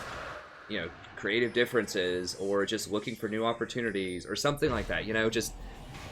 good PR chat, right? Don't say everyone doesn't want to win, they sucked. That's why I like moved to a new team, which is basically like what he said. mean, he wasn't quite that crass about it, but I don't know. And he has a very high opinion of himself. I don't know. I mean, it's fine. You want to be confident. And it's difficult to say how much of that is showmanship, too. Like, he's just kind of, you know, wanting to popularize himself, like, improve his brand, kind of, get some more recognition, which could be a smart business move. I mean, there are people that do brash things all the time that end up getting a lot of press and a lot of power because of that, even though they may not say or do the smartest things at all times. I'll leave it to you to figure out what I... There's a lot of people, not just the #1 person that probably jumped to everyone's mind that I'm talking about right now. I don't want to, you know, turn this into anything, whatever. I want to keep it focused on League of Legends, so don't comment on that too much. But I will just say that is a thing, so, you know, if that's Dardoch's angle, that's cool, but... Like I was saying, as a coach, he is a good player, though. I don't know. Someone like CLG, though, who can have, you know... has really deep pockets and can hire a lot of talent. They have a lot of options. I don't know who they replace him with, but I could understand it.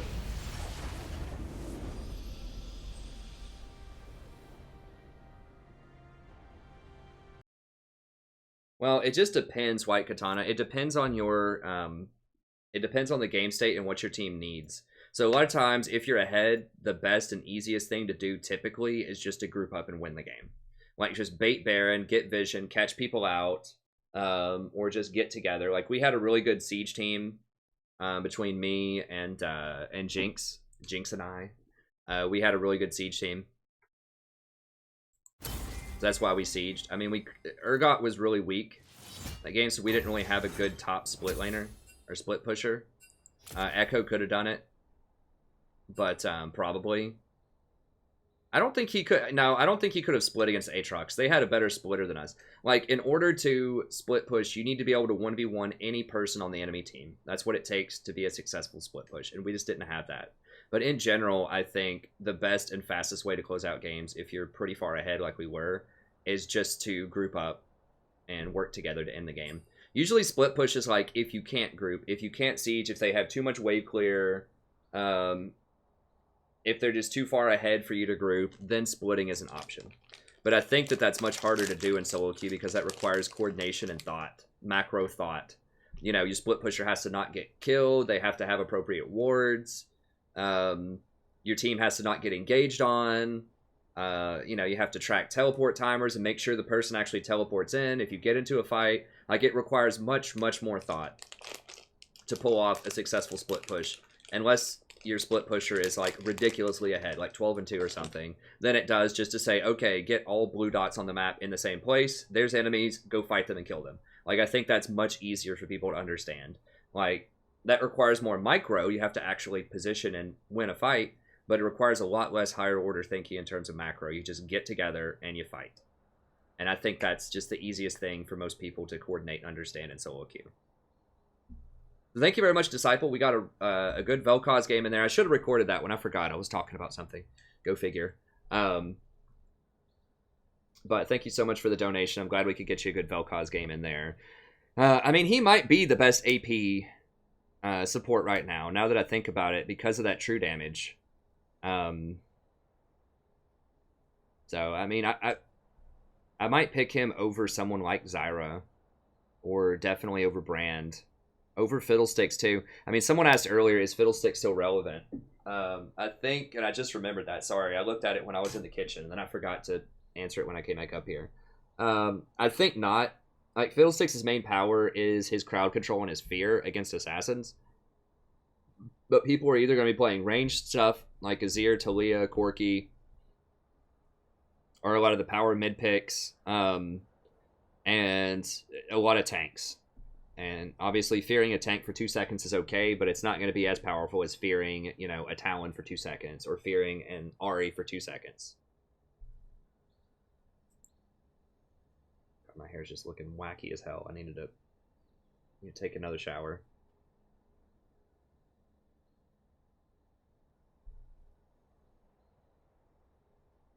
There we go.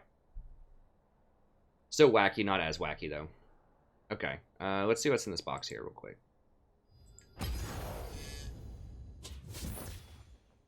I know. I'm gonna do some rank. Other items on Vel'Koz, I don't know. I would probably go those most of the time. I mean, I wouldn't ever go Zhonya's, because once you wake up from Zhonya's, you don't have anything else unless they have a Karthus or something. Like, Zhonya's is best on champions that have low cooldowns that also have mobility and escape, so that they can like get away after they Zhonya's, or they have some kind of like interaction with Zhonya's, or they're against like a Zed or something. So like if it's a Fiddlesticks or a Morgana or a Kennen, like obviously Zhonya's is very good on them because of the way their ult interacts with it. But you know, if you're just like a Syndra against like an Azir or something, you don't need Zhonya's, because as soon as you wake up, he's just going to kill you.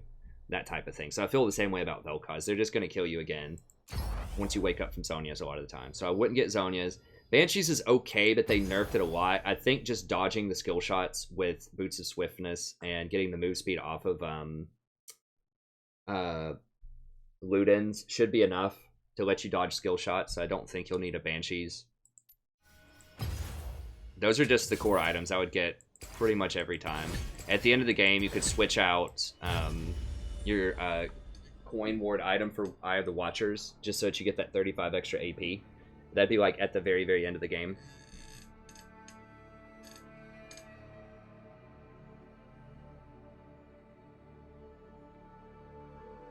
Yeah, I think Tarek's very good right now, Lucas. I really do.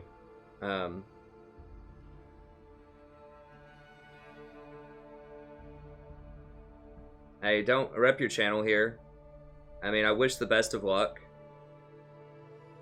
to that person, but don't rep your channel. I mean, that's like walking into a Walmart or something and say, go across the street to Kroger.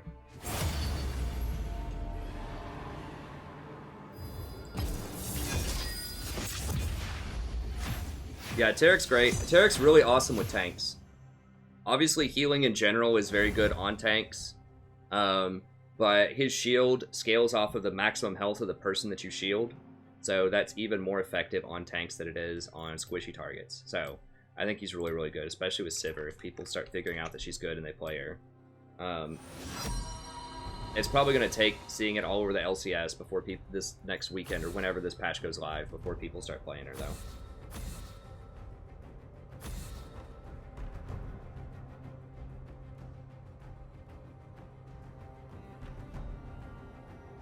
Yeah, I'm honor level 2. I honestly don't know what it takes to get to honor level 3.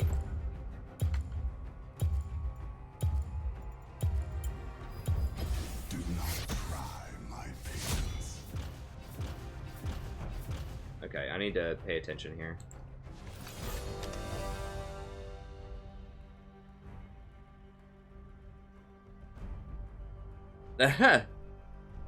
Hey, John. Well, okay, just imagine it the other way around then, like... a Walmart employee walks into Kroger and says, go across the street to Walmart. I actually love Kroger. That's where I shop. Look, I've got proof. I shop at Kroger. See, we're all good. We're all good. I was just using that as a random example of what it's like to go in and like rep your channel. Just going into a business and saying like, go to some other business. Not that this is a business per se, but it's a similar concept. You're just trying to get people to leave one place to go to another. Unsolicited. Okay, so this guy's...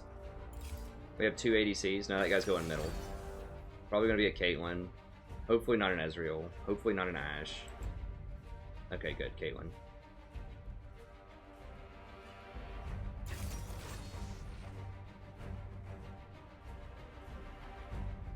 That's right, John. That's exactly right. Kroger is cheap. It's quality, though. It really is. That's why I go there instead of Walmart. I like their milk a lot more. I like their Kroger brands a lot more. My wife and I mean, we get Walmart sometimes, especially if we're on vacation or something. We'll get some Walmart stuff. I mean, we're going for cheap. Don't mistake it. We're poor. Well, poor is a relative term. Compared to a lot of people around the world, we are not poor, but we don't have a lot of money, and we don't like to spend a lot of money. By US standards. So we definitely shop at Kroger and Walmart. And I think Kroger really has very good bargains. I'm not saying that just for John, but seriously, I think they're good. Just Janna, I guess. I mean, I kind of want Rakan, but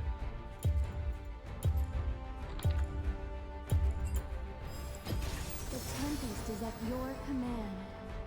I think Diana might be able to blow him up if I can keep Diana up. I'm not a huge fan of Diana, but she does do a ton of burst damage if they don't have shielding and peeling.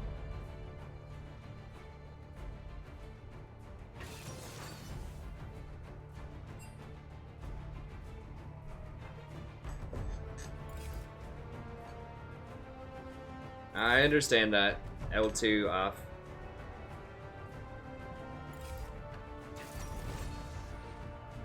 Okay, I hope you're feeling better. Trader Joe's is cool too. I haven't, you know, to be fair, I'm kind of a creature of habit too, you know. I'm sure there are lots of other, my wife likes Aldi sometimes as well. They have these little like coffee drinks that are like knockoff Starbucks that are pretty good. Really, I don't need that stuff around the house though. I drink all of it. Like any sweets or snacks or just anything that's bad, I'll just eat it. So I just try not to buy it as much as possible, and it forces me to like cook stuff. Although I'm in here like eating chips. A jar of peanut butter is my go-to, and that's about as healthy as you can get in terms of just spamming something that's like very, very low preparation time. I don't even take time to cook food. Most of the time, I'm like withering away here. Can't really get faster than put a spoon in a jar of peanut butter and eat it. I guess you can do these bars. My wife buys these Cliff bars, and they're pretty good, but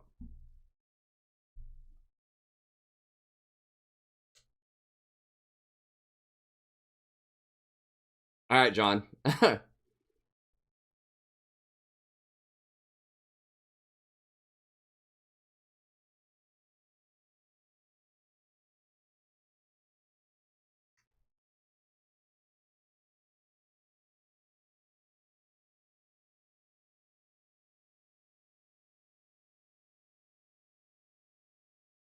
Yeah, that happened to me too, Ivan Nation.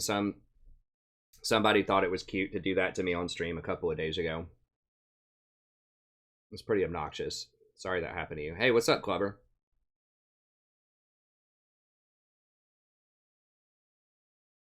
I did not know that, Frankie.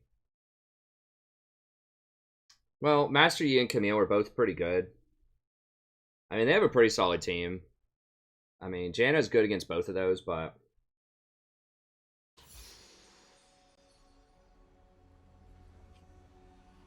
nah, it doesn't, L2. You know, I really honestly don't even like the word meta. It's so confusing for most people because it has dual meanings. It's very, very ambiguous. Because people use it to mean popular and they use it to mean powerful, which are not the same thing.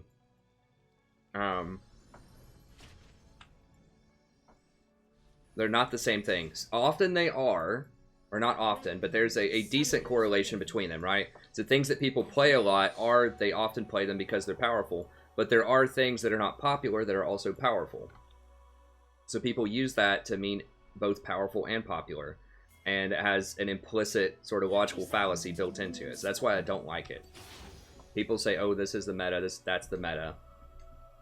Upon the wind. So yeah, I don't think that popular, if a champion is not popular, that it can't be powerful. However, I do think there's a pecking order. You know, I don't think all champions are not necessarily created equal, but I don't think all champions are equal on a given. Meta is like an ecosystem of things that are effective on a given patch. That's what I think of when I think of meta. It doesn't necessarily mean that champions are particularly like inherently powerful. Some are more than others, but in other words, if it's not popular, it can still be powerful. Wukong's a great classic example of someone that is never commonly recognized as being very powerful or being very meta or popular, but he's almost always very relevant and powerful because of his kit. So he has armor shred, he has an AoE knockup, and he has a ton of burst damage. So he's rarely like the best on a patch, but he's relevant. a lot of the times. Master Yi's another one. You're not going to see him on a lot of tier lists, but he's perennially like a very, very powerful champion in the right circumstances. Gangplank's another one. Like, there are Pantheon's another one. Like, these champions can be very powerful even though they're not very popular. But to your question about Scion support, I don't think he's that strong right now, honestly. I've played him before. He's okay. Like, you gotta remember sample size, right?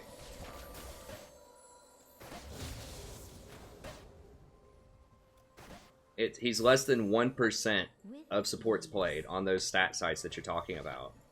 And that 1% could be Scion specialists. It could be people picking Scion against very specific counter picks, like in very specific situations. You don't know. It could be people who just duo a lot and just decide that they play Scion in certain circumstances. You just don't know. At 1%, you just don't know. I mean, that's like going down one block of a city and asking them how they feel about anything. You know, how they feel about politics, how they feel about education, how they feel about whatever. And if you get some, like, unusual response, extrapolating that to mean an entire city believes that or an entire state believes that.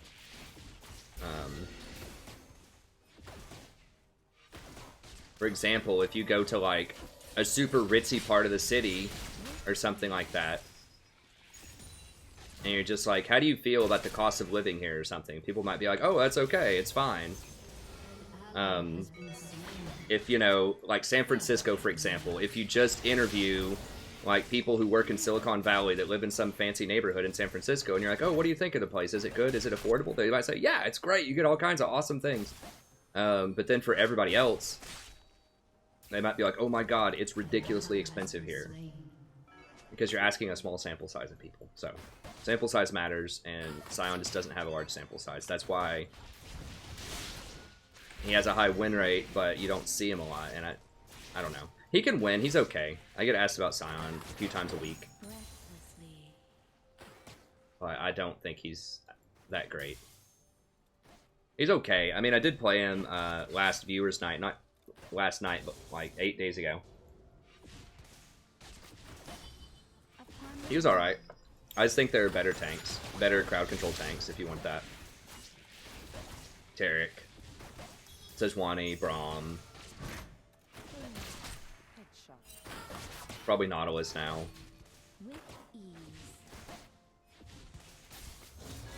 Thresh, Blitzcrank.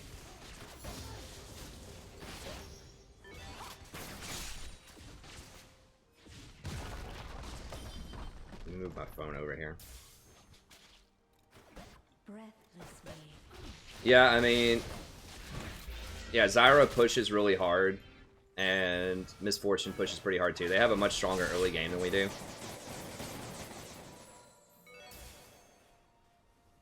I mean, Janna's not world-renowned for her early game, you know, presence in lane.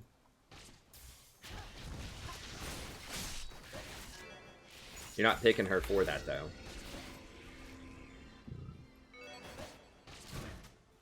Yeah, Gragas is alright. He's still pretty good.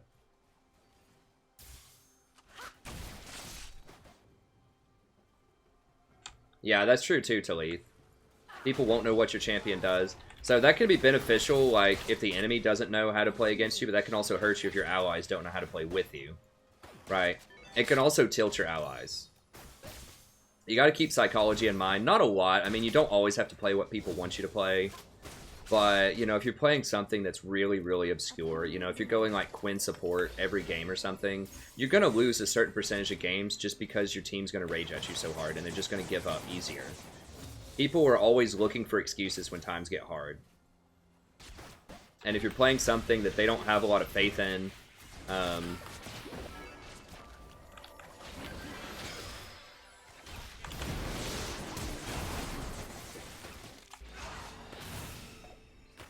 she's gonna flash for it. You got your W? No, she didn't have her W. Okay. Then they're gonna give up a lot easier. Because you can't convince them. Like, they're going to doubt your judgment, first of all, so they're not going to listen to your shot calling as much. They're going to be like, why should I listen to this Quinn support? She's playing Quinn support. She obviously doesn't know what's going on. So it hurts your ethos a lot to do that. But then also, if you're like, chill, guys, we can scale. They'll be like, shut up, Quinn. You know, you don't know anything. You picked Quinn support. We don't scale. You're garbage. They have a Thresh. We have a Quinn. You know, that type of reasoning. So whether that's true or not, it really hurts your ethos with people. So that's why I don't recommend going super far out. I've done it before. I was playing Gragas support for a while. I played Skarner support. I've done Fiddle support. None of these are that popular. I've done Nunu support. I've done Sejuani support.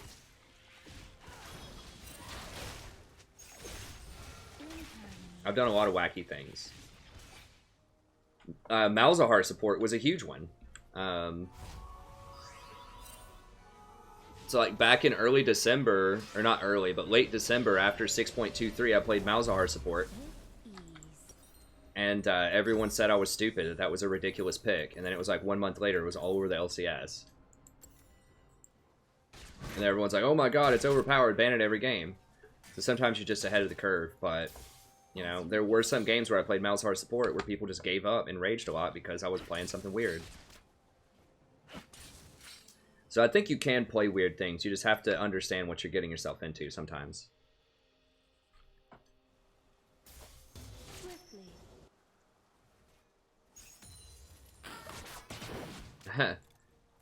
Thresh is largely considered a... He's not a healer. He's not an enchanter support, but he's mostly utility. He doesn't do a lot of damage. Typically, he is considered ranged. That's why Relic Shield is kind of weird on him.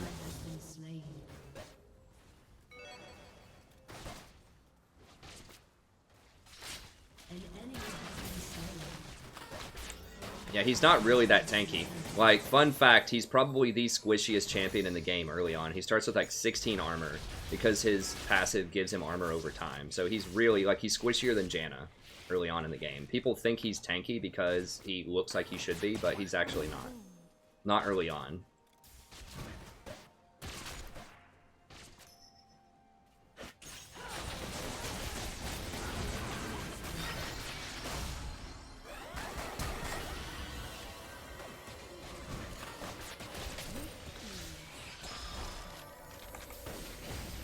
Woo!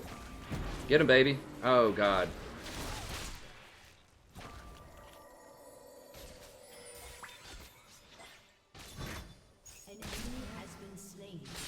I could have exhausted her to stop her from running so fast. I didn't need it to save us. I used Flash instead, but...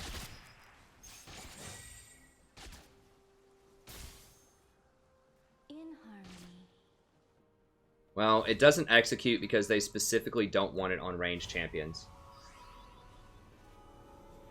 Bill, please don't do that.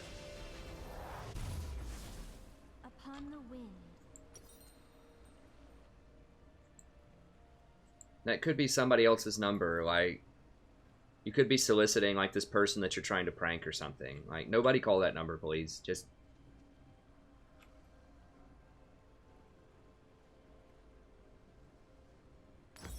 As you wish. Tarek's skill order is max heal first, always now, and then probably shield, and then E. E really doesn't benefit that much. The stun doesn't go up that much. You get a bit more damage, but...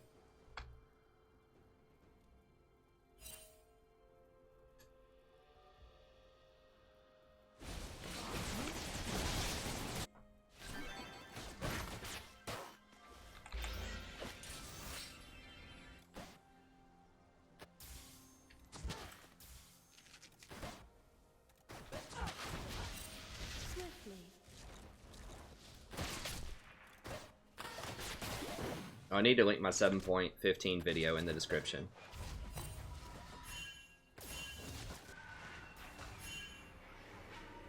Can we fight it? Yeah.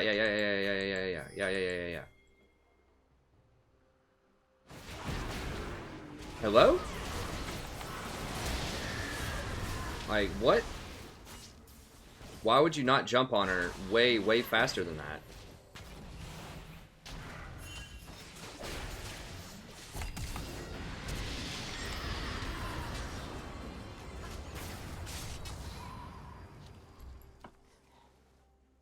Are you waiting on a personal invitation or what? Like, I don't understand why Diana just did not jump on her.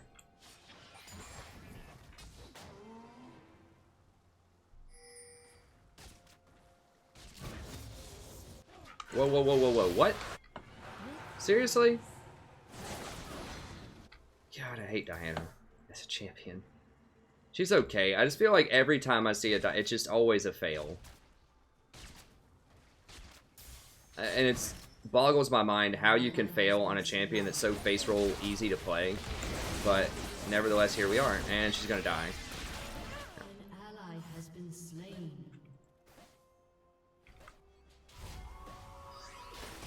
Oh, are we gonna engage? Upon the wind.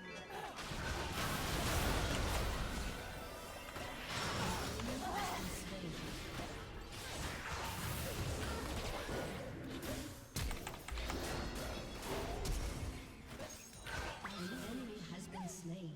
Fucking hell. You have been slain. Minions.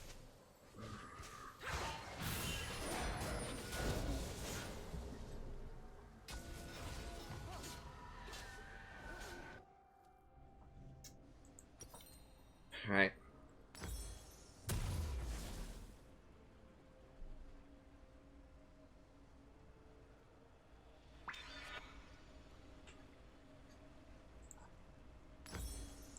In I mean, she should have gone before Syndra used the stun. I don't know.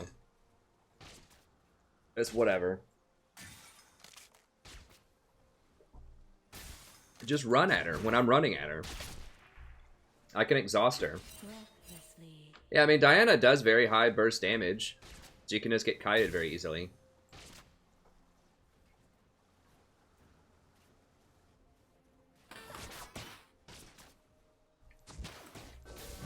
upon the wind. This is pinked, I think. Yeah. I gotta flash the wall if EE shows up. Probably. With ease.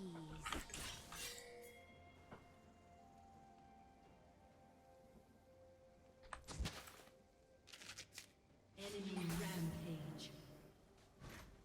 Shut down. Killing spree. Shut down.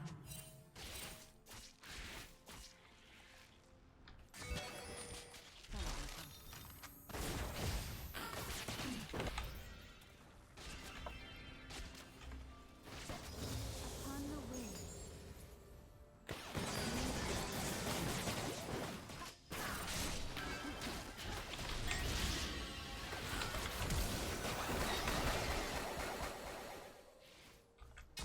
Damn, if I could have dodged that route, I think we could have turned it on him. So I could have W'd, exhausted the Zyra, and then waited on the Misfortune and knocked her out of it with my ult. I just goofed that up.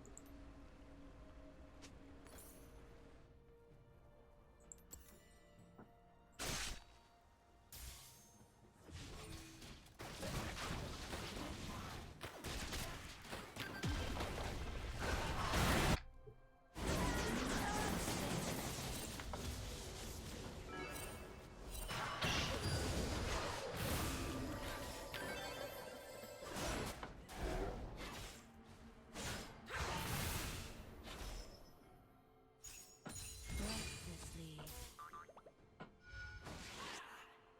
Enemy killing spree. She could kill me. Maybe. Swiftly.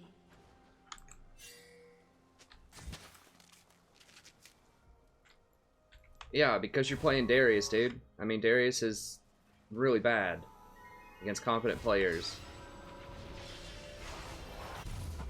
In harmony.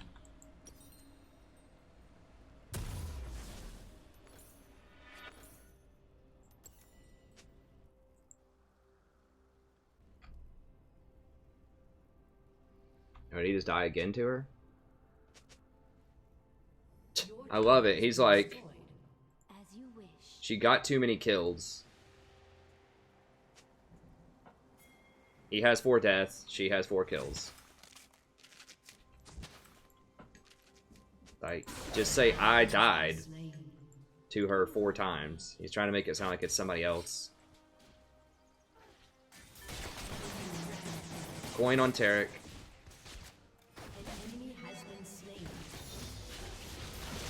I probably should have dodged this one, honestly. I didn't check the stats. I need to check. I have to stop talking and just check the stats on people. Game. I know the Caitlyn had a high percentage though, and we're just getting trashed, so I don't.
I don't have wards though. Where is it? Diana, I mean, we can contest. I've got exhaust.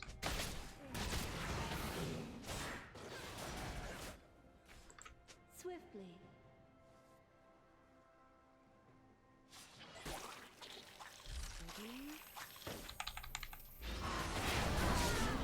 Yeah, there we go. We get Yi? Nice, nice, nice. Here we go. We just beat him to the spot.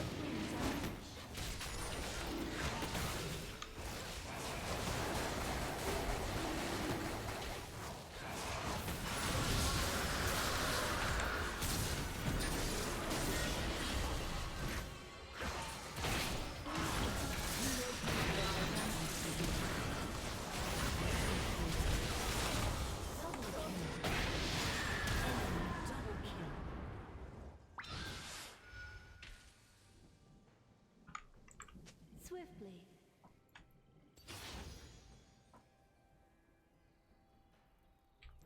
Right, people always dislike Frankie. That's just part of life. I mean, you can't have 3,000 people come through a channel and not have like 1 or 2 dislikes. I do appreciate everyone that likes it, but I mean, who knows? Maybe someone doesn't like my hair, or maybe they. I mean, there's some people that just see a video that has all likes on it and then they just want to dislike it. You know. I wish I could please everyone. I honestly do, but it's impossible. With ease. Yeah, I mean, the Diana... If I can keep Diana alive... then I think we can win, for sure.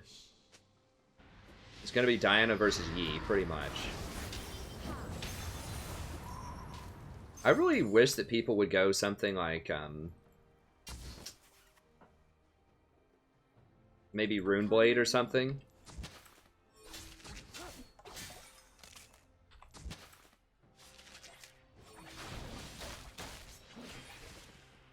Runeblade on Diana. Just so you could sit in combat and just fight more. Or just like have just something defensive on her. I mean, I know the one-shot is really good. But she gets really nice attack speed too. And to be able to leverage that a little bit. She gets like 90% attack speed, and I feel like that's just wasted with a lot of builds. She gets a little bit of extra on-hit damage, but I just feel like having that Runeblade would add so much extra healing. I don't know. Maybe that's just too cute. Just something defensive, though. In harmony. I think Jin's really weak right now, especially this patch, because they nerfed lethality. I mean, I can keep her up, probably. As you wish. Maybe she can just go, like... just all-in damage. It's like Death Cap Void Staff.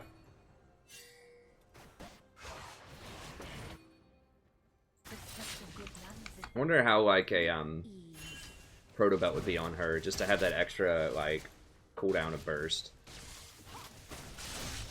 Proto Belt or, Rod of the Age is probably too slow. Breathlessly.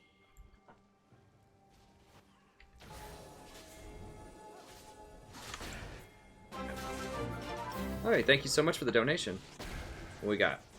Not sure what the price on requests are, but you should play Olivia support next Monday. Okay. Damn. An ally has been slain. An enemy has been slain. I thought she was gonna go for me.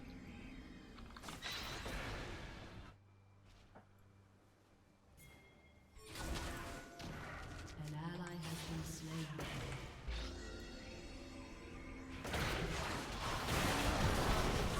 Damn.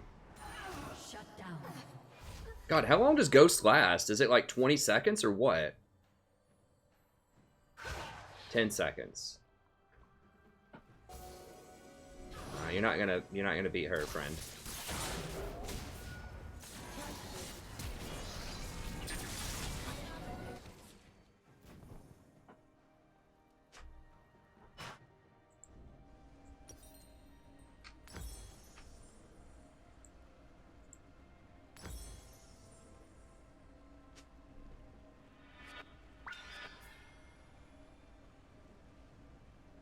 Wait, I wasn't asking anybody to build Bork. Let's get that clear. Do not build Bork on Diana. Are we talking about from, like, a long time ago when I said Bork would be better than Wit's End on Gnar? That's by comparison. I mean, Bork is better than Wit's End on Gnar, but I still don't recommend going Bork on Gnar. I mean, maybe.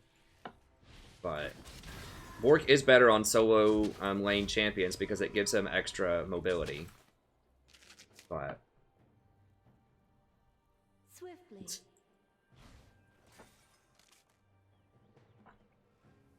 I don't think we can beat her, friend.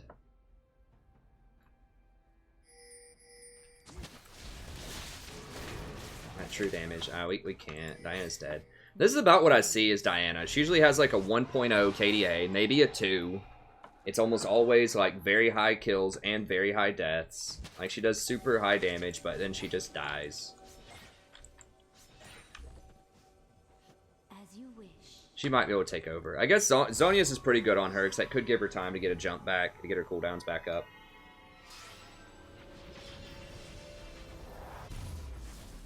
Well, if it's a large sustained team fight, then I think that Redemption is better earlier. If your AD carry's really fed, Ardent Censor's better. If it's just single target, like healing and shielding that you need, then Ardent's better. But like, Diana benefits very heavily from Ardent, because she has really fast attack speed. So does Caitlyn. Doesn't have fast attack speed, but she benefits from it. In this fight, like, Redemption's not going to help us get blown up by Syndra, who's the major threat right now. Oh god.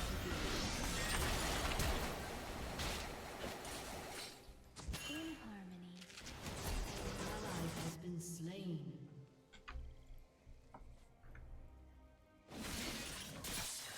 We can't beat him, guys. Why does she always have Ghost? Like, she always comes running in at like 700 move speed. I don't understand.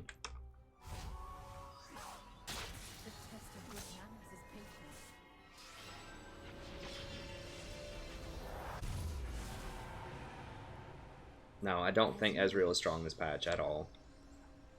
Your turret has been destroyed. I mean, what they changed about him doesn't help him. I mean, he like gets Less cooldowns, levels 1 to 3, when he's not even going to have a tier. They said it'll help him stack his tier early. He maxes Q first. He's going to have like a half a second on his level 5 Q. Oh my god, that's so much damage.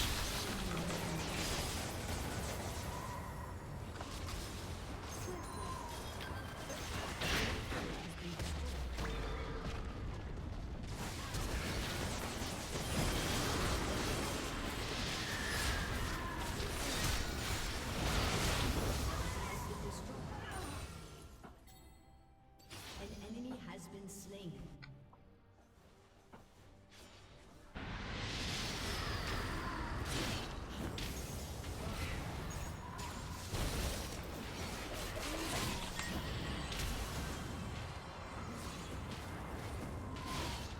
Yeah, I mean, Arden's better for single target healing. Redemption is if you're having like long team fights and having that extra heal would be nice, but we're just getting like instantly evaporated by Camille and Syndra, so I don't think it's going to help that much at this point. Or at least, like, that's why I didn't rush it. I'm going to get it now. With ease. They do stack Lentish. Think of it like cooldown reduction. Cooldown reduction also says unique on the items. So you can't, and lifesteal also says unique. You can't get it the same item and get the same benefit out of it. But if you get different items with the same stat, then it does stack. The unique only means if it's the same item. The only things that don't stack between different items are named passives. The things that have a specific name, like Spellblade from Trinity Force and Frozen Gauntlet. Oh god, we're all dead. Yeah, their team conch is too good. Like, Darius is completely worthless. Diana, I don't know. They just have too much power. They have so much damage on their team. And they're all really far ahead. Your turret has been destroyed. Just don't play Diana. I know they buffed her, but I did get beat by Diana 2 days ago, but that was my mistake. Well, it was also because our Caitlyn didn't itemize a GA against like a 15 kill Diana at like 40 minutes into a game. But part of it was my reaction speed just wasn't fast enough.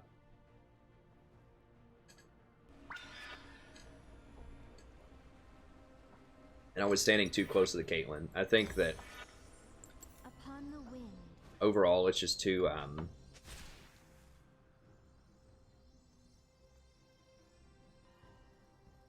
it's just too like, there's just too much counterplay against her. I'm not giving up. We're down 12 kills. I mean, we are down 3 inhibitors, but it's not looking good, but it's possible we could win.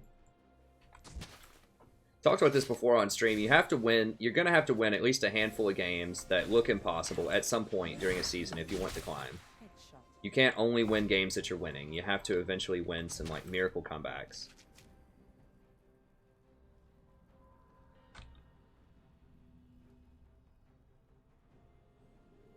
As you wish.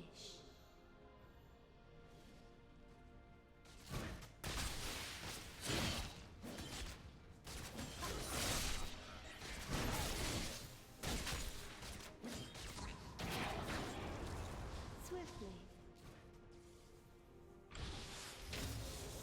No, you could pick something other than Diana too. I mean, Syndra is strong. She's a top 5 on this patch, but I really don't think it's their picks. Like, I think it's more our picks and our execution.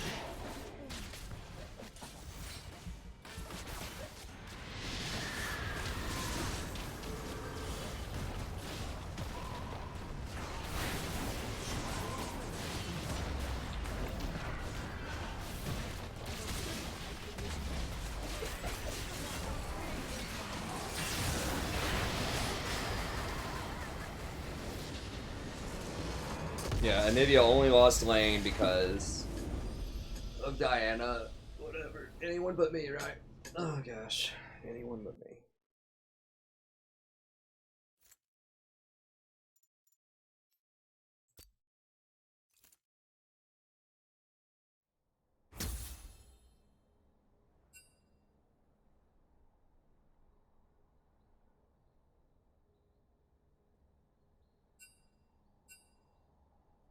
Yeah, it's typically $20 for a support these days. Yeah, you've been with us for a while. I used to charge different amounts back in February when I started doing this. But yeah, it's just 20 these days. So you donated 10 earlier and then 10 right there. That's 20.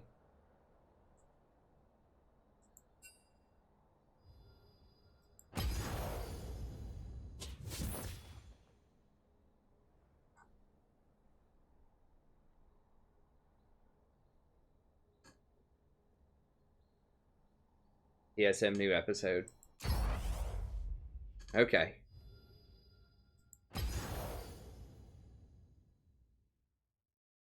Parth cracking that whip.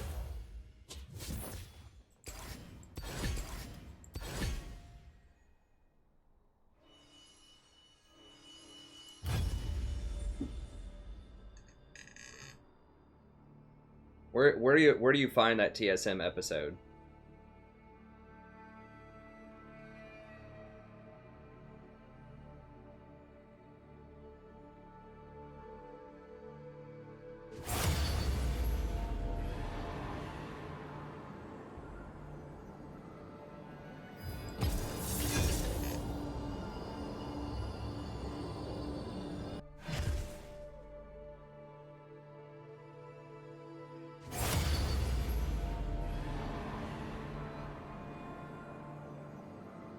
That's true, Matt. If you do win from behind, those are very satisfying.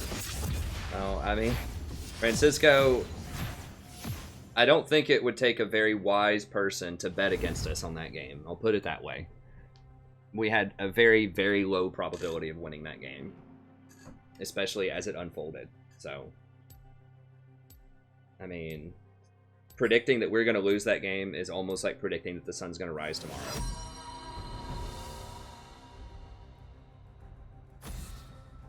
Okay.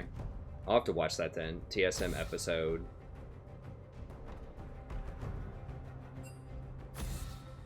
Expectation. Okay.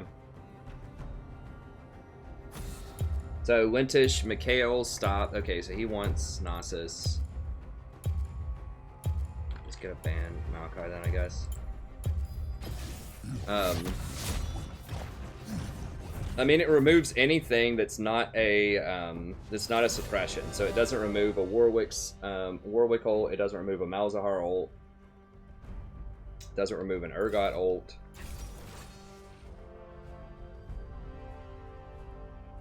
A handful of other things, but it removes everything else. It doesn't remove airborne. So if someone gets knocked up by like an Alistar or like a Blitzcrank hook or something like that. On my wings. It's not going to remove those.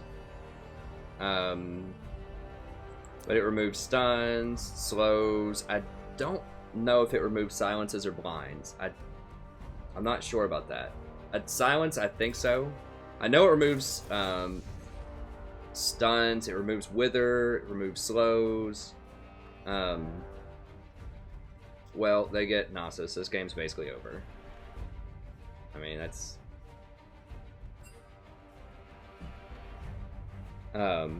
it's got a very short range. It's like 500 range, so you have to be pretty close to people.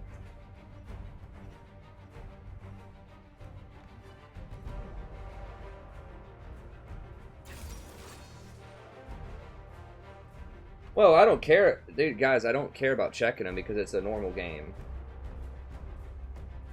So I'm not going to dodge it. This is a viewer-requested game. It removes roots, yeah.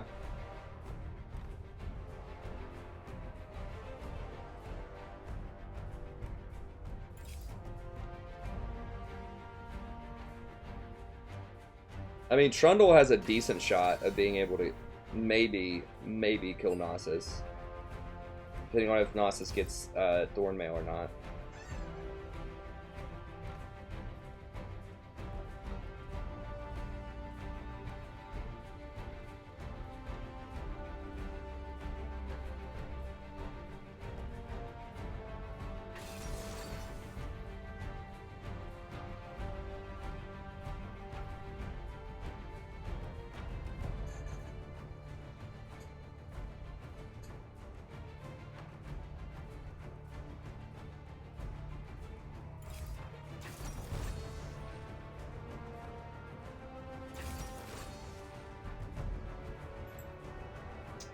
Ezreal's definitely a surefire way to not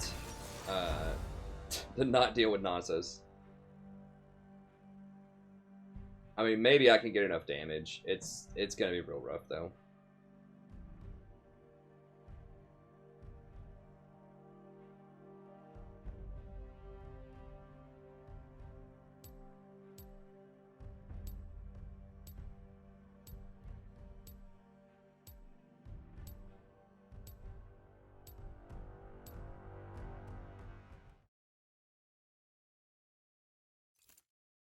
Pity, honey.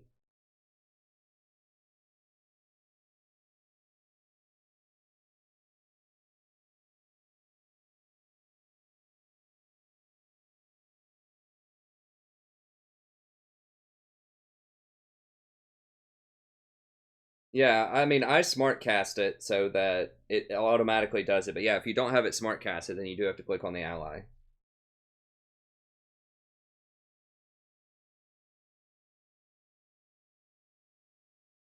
You can smart cast it, so if it's on smart cast, you just hover over them and then click it. Like, click the item button.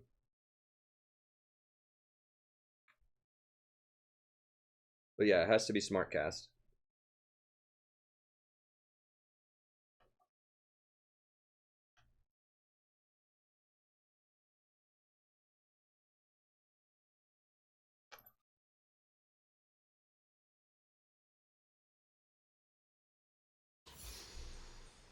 That's right, it is a cat. Is that right, Sadie?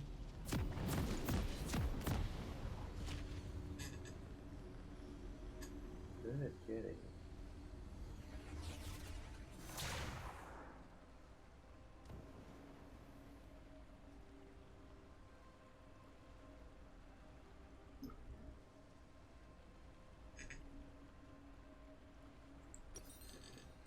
Welcome to Summoner's Rift.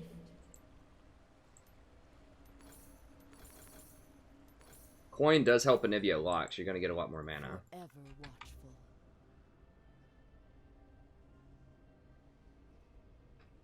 30 seconds until minions spawn. Yeah, well, they're switching. GP's going mid. I will be reborn.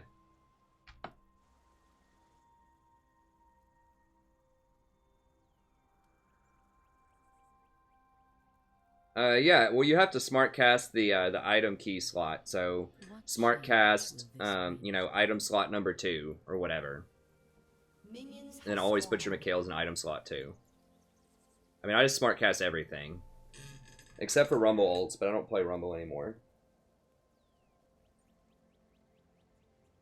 Yeah, no problem, Wintish. Oh, excuse me. I only had a handful of hours of sleep. Let's go.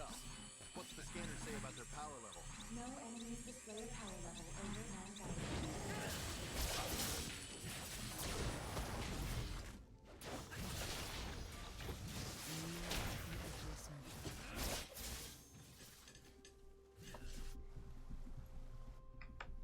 Huh. I mean, that's fine. I've been playing a lot of normals with viewers, and so my my normal elo is probably pretty low at this point. That's fine, I don't care. I think it's kind of cool to play in lower elo. I can show people what you still can win as support, even lower elo.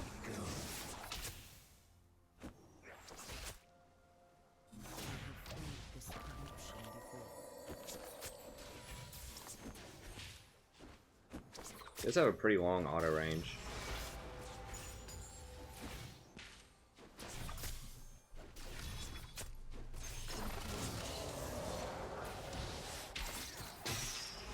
Come on, bro.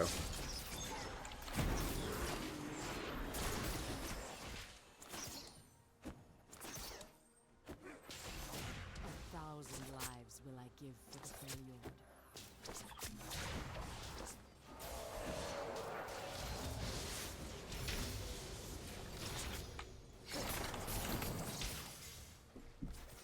Sadie?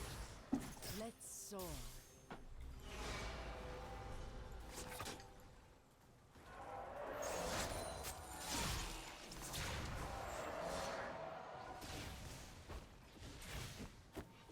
I dream of Era's past.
We got him. I am neither the first nor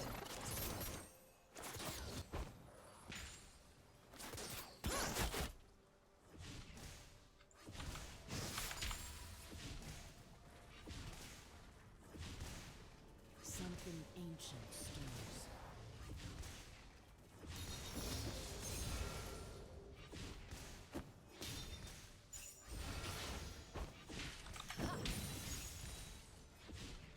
Think beyond one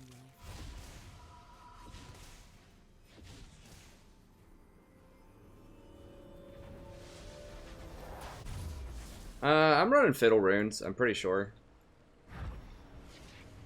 Oh, I did, yeah.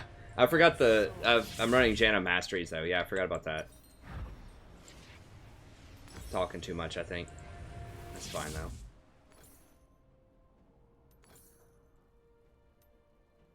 Yeah, you'd probably want to run Thunderlord's on her.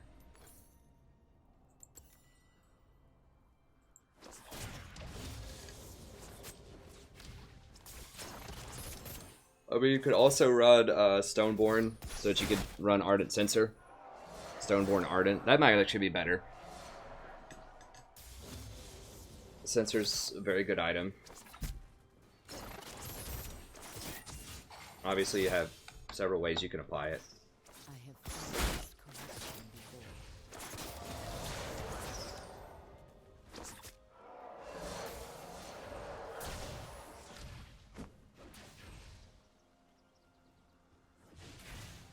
I dream of eras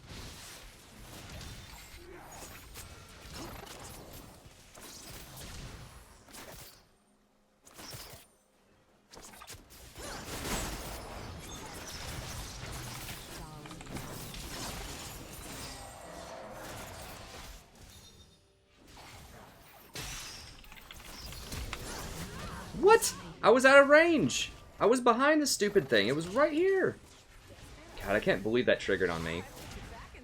I should have flashed to the side. I could have sworn I was on the other side of that feather, though.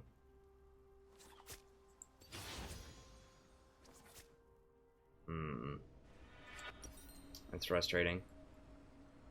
I will be reborn. An enemy has been slain. An ally has been slain.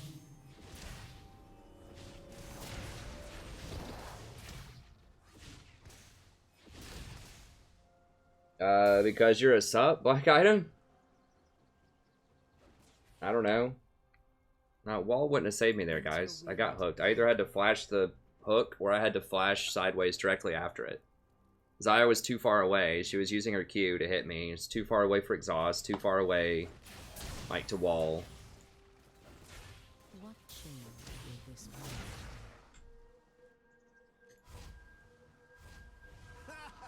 I mean, it depends. Like, Ardent Sensor gives a lot of AP. It gives 60 AP on it, in addition to having a huge, huge boost to your team's AD.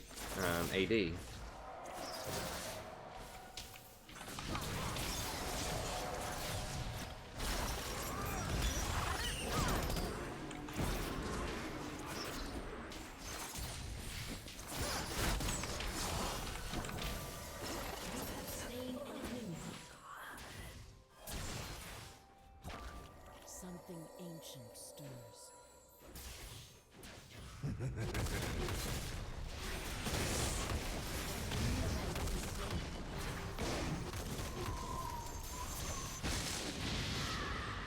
Winter wind fire.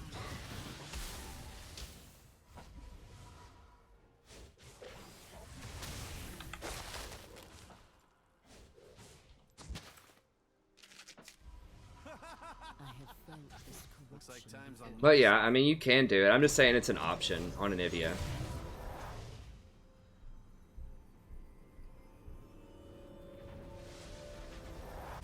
Okay, I mean, I thought I was on the other side of the feather, but I guess not. I should have just flashed sideways.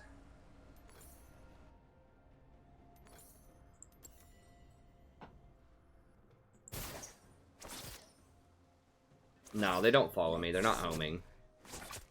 As I was like I don't see her feathers. I was like here, I thought, on this feather, and it just like clipped the back side of me, I guess.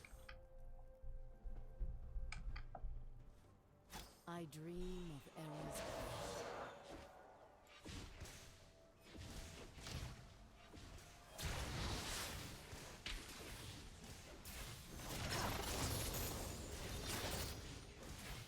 I will be reborn.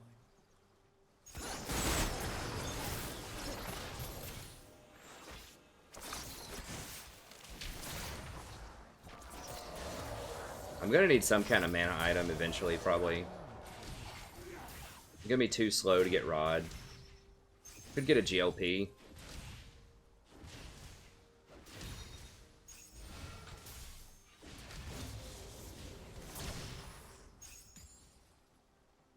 Okay. I am neither the first nor the last. Or like Morella Nomicon or something, maybe. An enemy has been slain.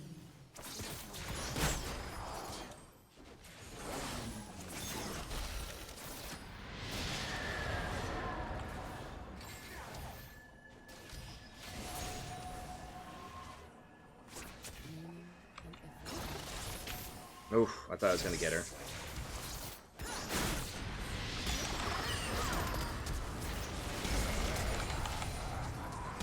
Damn, out of mana. Holy crap. An ally has been slain.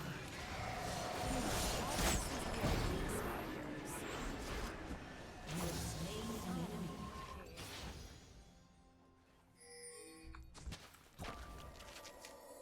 A thousand lives will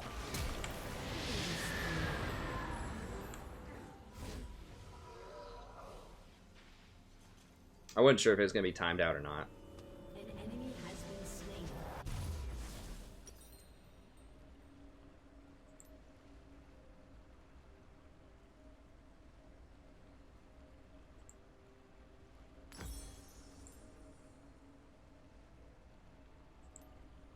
I mean, this wouldn't be awful with Anivia, but it'd probably be pretty bad.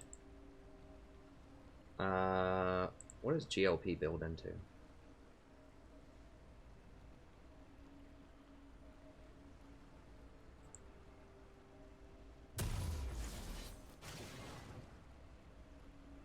Gives a little bit more burst damage. I think that's something I'm interested in. We are all connected. I mean, obviously, like, Leandries would be really good, too. I don't know, we'll see. I could build this into Leandries, also. Like, Haunting Guys, Leandries.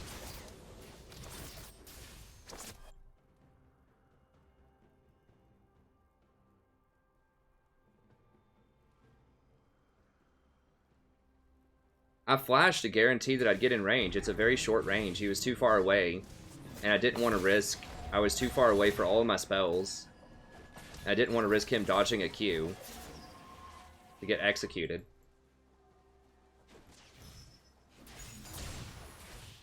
Meaning in every So, I mean, I don't know. Maybe I still had time. I just didn't want to risk it.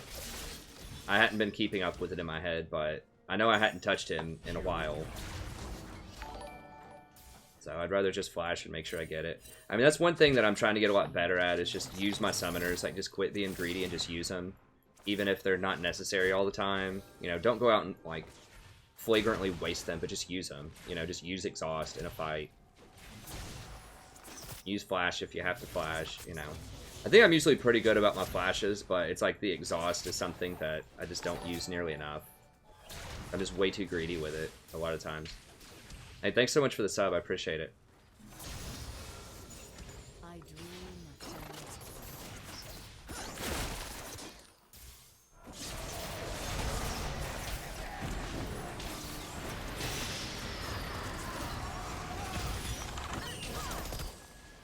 Thousand lives will I give for the flame.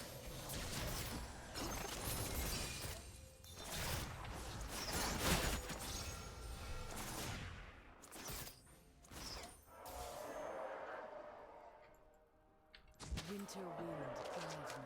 An ally has This been is not slain. ranked, no.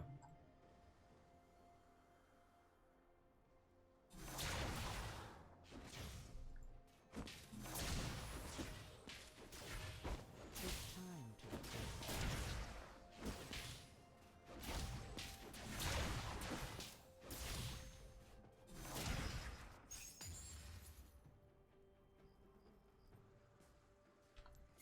all connected.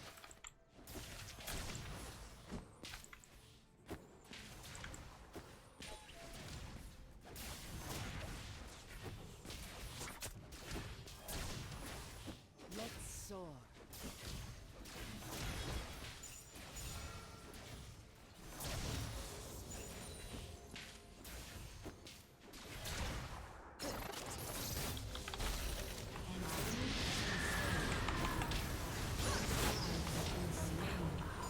Oh, okay. I thought Ezreal died. I was like, what? Something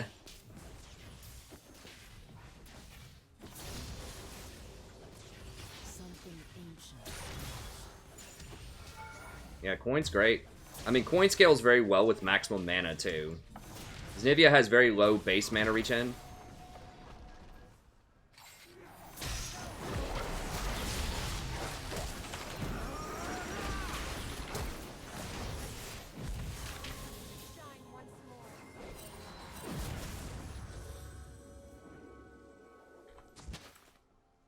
Forever watchful.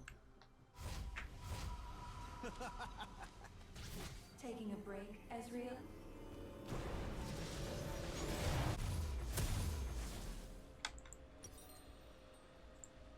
Yeah, I think we'll just go for the big damage build. I think my mana's okay for these bursts. Take time to reflect.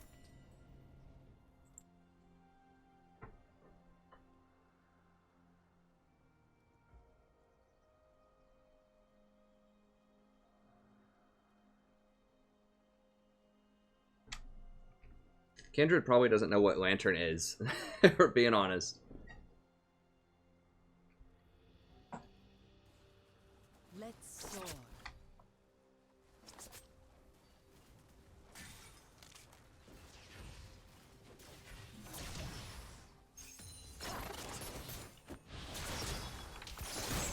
Something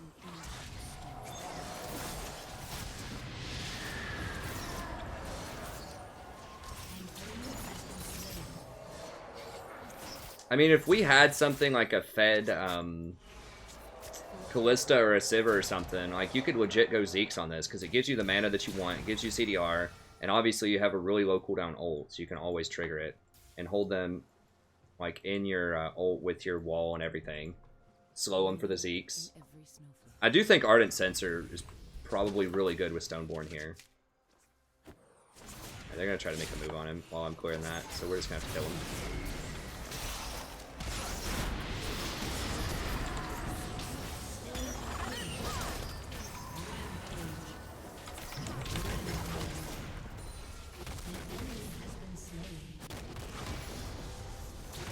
That's gotta be a little tilting for her. I just blew up like a third of her health and GP ults on the other side of the map to just spike her out.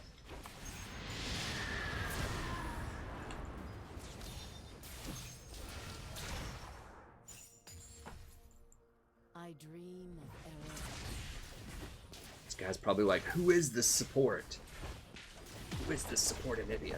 I mean, they know I have a diamond border from last season when it was loading up. Your team has destroyed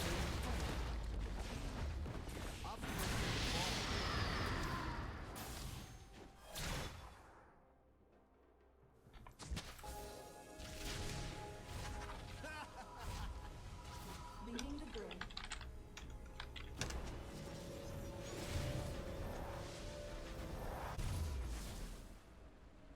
Good job, Ethereal. Think beyond.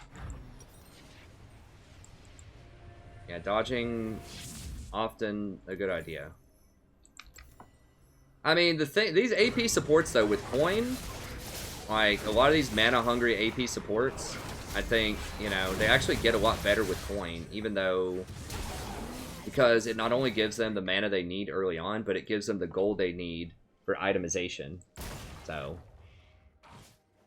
I mean, I was very pleased with the Vel'Koz game with my mana management, and this one's even not that bad. I mean, Anivia is one of the most mana-hungry champions in the whole game, and I'm still not really having mana problems, even with no blues and no, like, mana regen items outside of...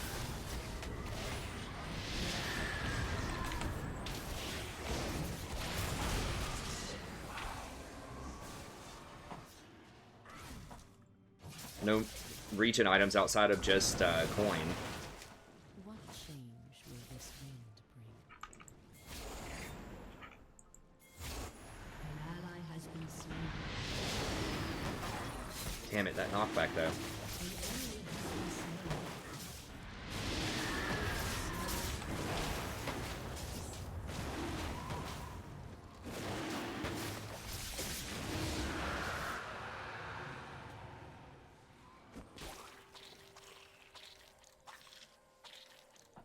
Winter wind, guide me.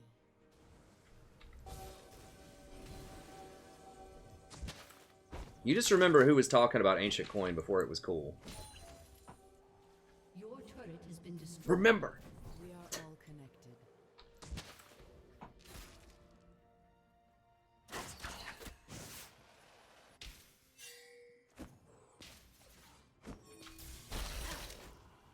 That's fine. Let's just Meaning roll in out. every snowflake.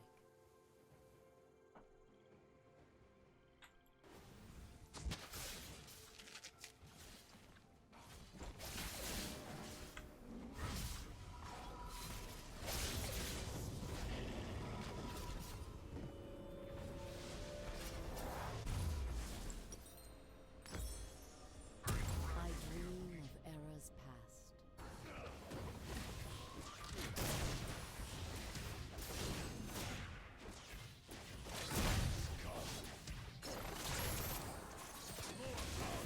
I don't know, man. I mean, I might take coin on Zyra, like, no joke. Now, Zyra, the thing about Zyra, though, is she doesn't really have mana problems early because you're waiting on your plants anyways. So, she doesn't benefit as heavily from coin as other APs. Like Anivia, Brand, Vel'Koz. Enemy has been slain. Unstoppable.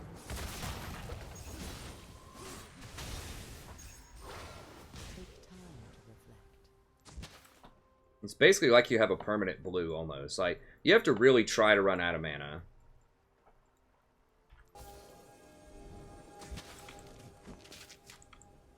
Forever watchful.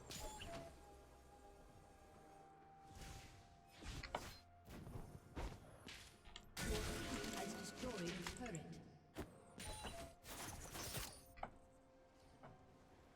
A thousand lives will I give for the Freljord. Your team has destroyed a turret.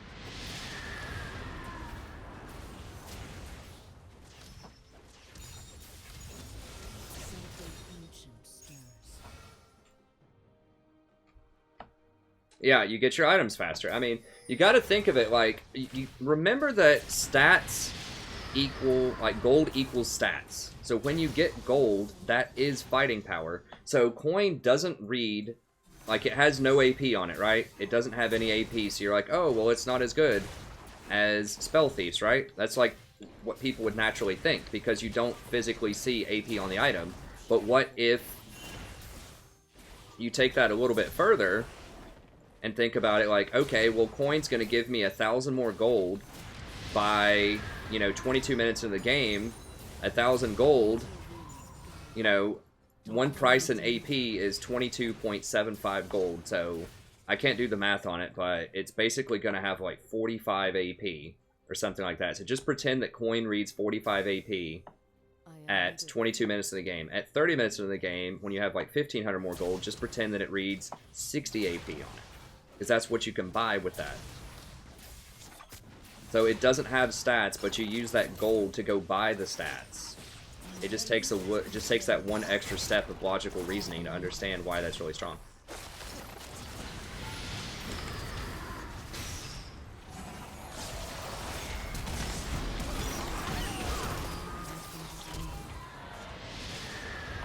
Killing spree.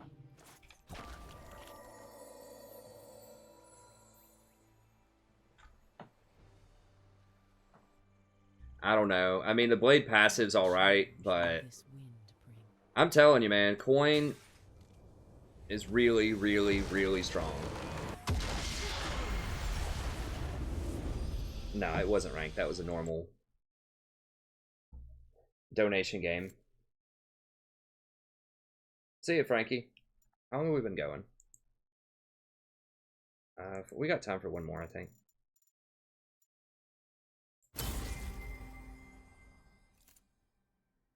If you would like to donate for a game, it's just $20. $10 on Members Night, which is every Tuesday.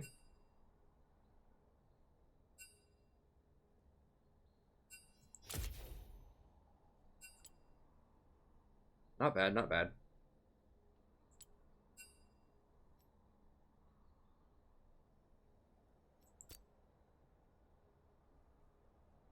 Look, I had 7,600 gold, though. I mean, I did have 5 kills. Wish it would tell you how much the coin gave you at the end. I had more gold than everyone on their team, just about. But it gives you a lot of gold. A lot of gold.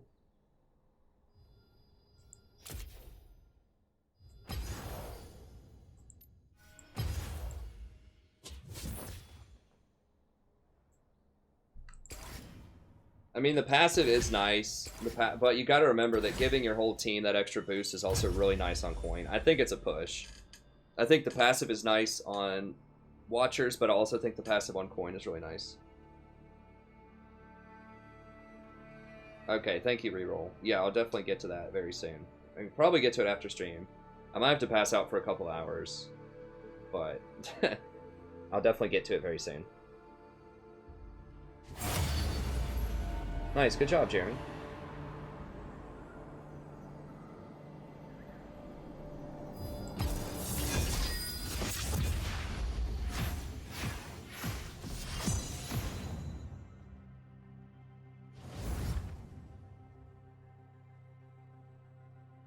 I mean, I think that coin is in an okay place. I think it's really, really good, but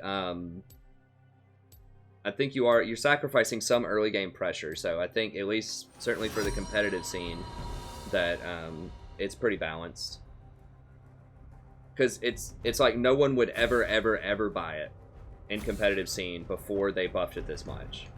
And now people still buy other stuff. People still buy Relic Shield. People still buy Spell Thieves in competitive scene. So it just has a presence.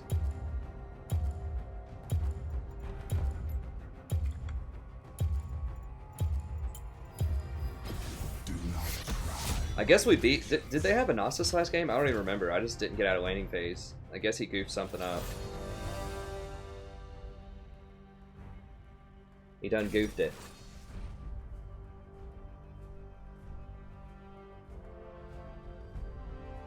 How are we looking on viewers tonight? We're doing alright. We're at 160 for a while. It always goes down a little bit whenever we do a normal game. Pretty good. I'll take it. Ew, Rakan. Oh no, Jin! Why? Well, this might be my dodge. These people did not read patch notes. We'll see what they pick. If they pick like Civer Maokai or something, I'm out of here. Civer singed.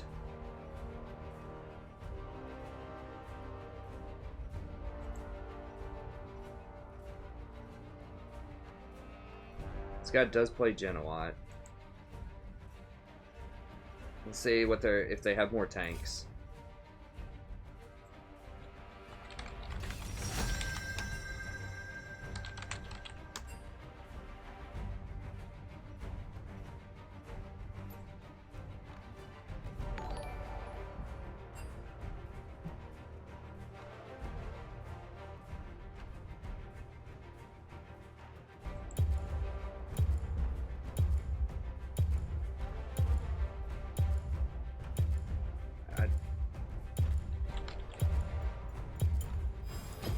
That glimmer of hope you see, that's me.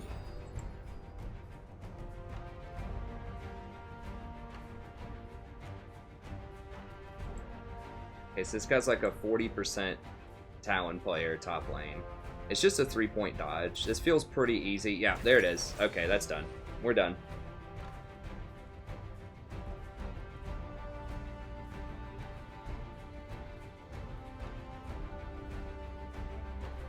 We're gonna dodge, probably. I mean... Well, here you go. This team did not read the patch notes. The other team, they read the patch notes. So...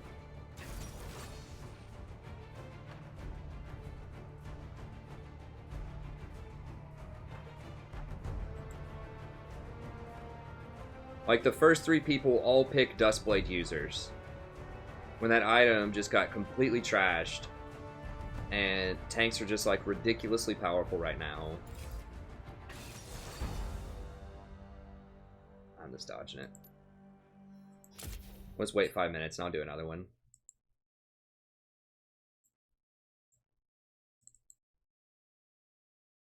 Like, Dustblade's passive just about got cut in half. Especially for ranged users, it's really, really bad right now. Compared to what it used to be.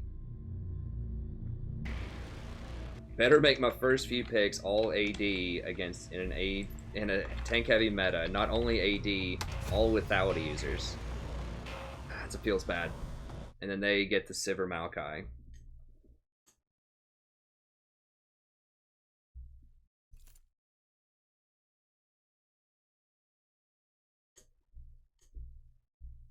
I got my daughter in a cool outfit.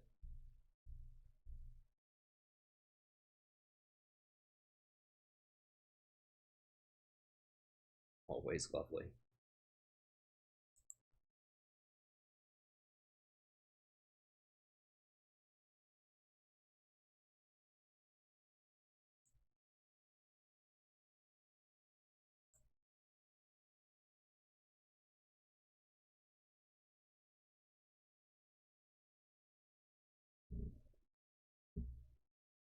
Oh, okay, I could do that. Alright, so I'll just take a couple of questions anybody has for like the next 5 minutes or so.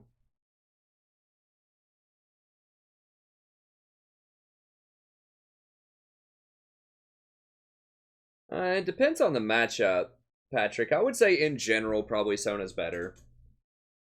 In Silver and Bronze. She's still pretty good in Platinum Plus, but I'd say she's definitely better. I mean, Executioners really doesn't even shut down Sona that hard because she has other stuff that she does. A lot of her W... Yeah, she did match the pillows. A lot of her W is also a shield.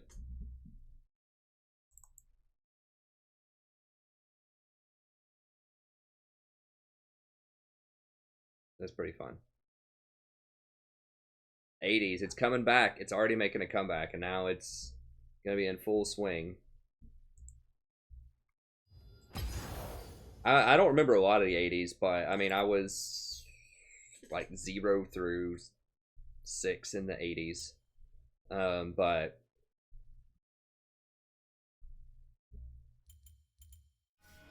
it was a fun time. Fun fashion, I remember it pretty fondly. The crazy music, crazy fashion.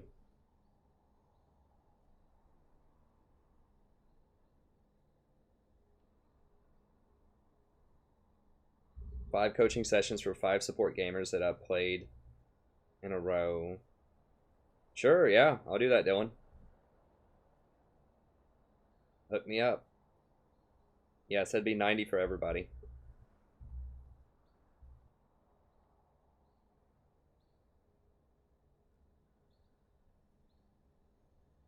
Oh wait, you probably mean games. I thought you meant you were buying them for somebody else. I was like, okay, sure. But yeah, I mean, if you want them for you, just 5 in a row, just send them to me. And yeah, I'll rapid fire those out for you.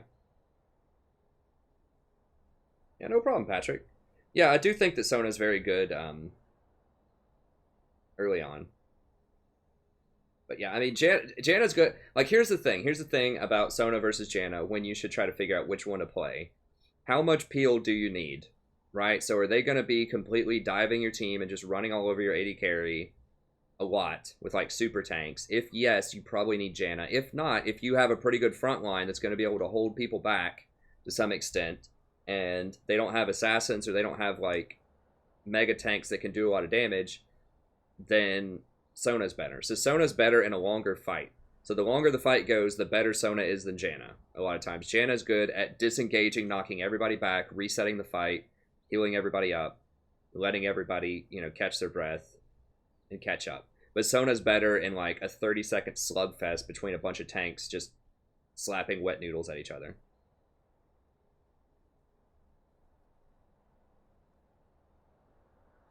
Best tank support's Tarek, hands down on this patch. It's not even close.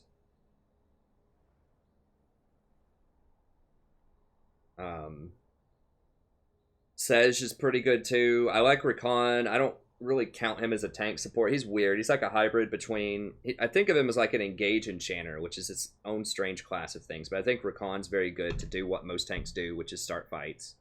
And then I think that Sejuani and Braum are both pretty good.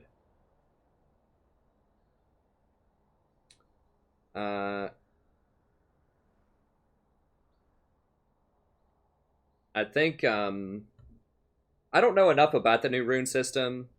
I've seen a couple of things about it, but realistically it's like 5 months away, so they're gonna change a lot about it. I think that's a preseason thing they're doing, so that's probably like 5 months away in December.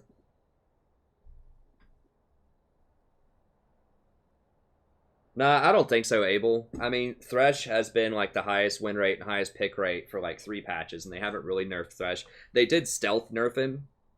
I talk about that in my patch notes video. They did a bug fix on his Flay to where it no longer stuns people for a short duration. I just played against Thresh. I didn't notice that much of a difference, honestly. I don't think they're gonna nerf her though. I think she's fine. She's not really seen a lot in pro play, and people just don't understand why she's good to begin with, so she's not going to get that much outrage in the community. Like Malzahar. Malzahar was very conspicuous, because he's like very obviously like locking people down, and he very obviously did just a truckload of damage in lane with his minions. So he gets a lot of attention, and people start crying and raging in the forums about it. He gets, picked banned all over LCS, so that's why Malzahar got banned. Zyro was kind of the same way. She's just picked all the time, banned in LCS. Same thing with Karma. And so they slapped both of them on the wrist a couple of times, and then they introduced Doran's Shield. Or they changed Doran's Shield to where it was actually a good, viable item. Yeah, I don't think they're gonna nerf Janna.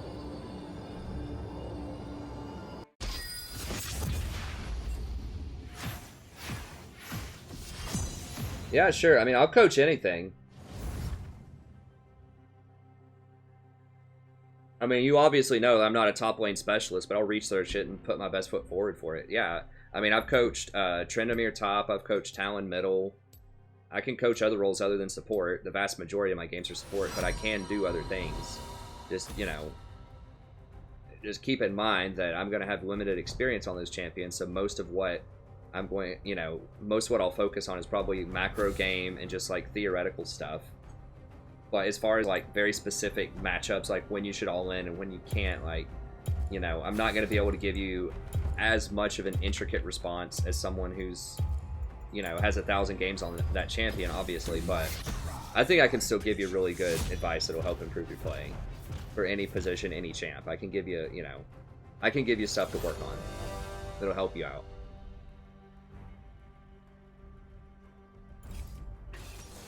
I really don't even think Ardent's going to be nerfed. I think Enchanters are fine right now. I mean, they're good, but, I think they're fine, because I think a lot of people still play tanks also. I think Enchanters and tanks are both fine. I think the AP supports are problematic, but that just is going to happen in a tank meta.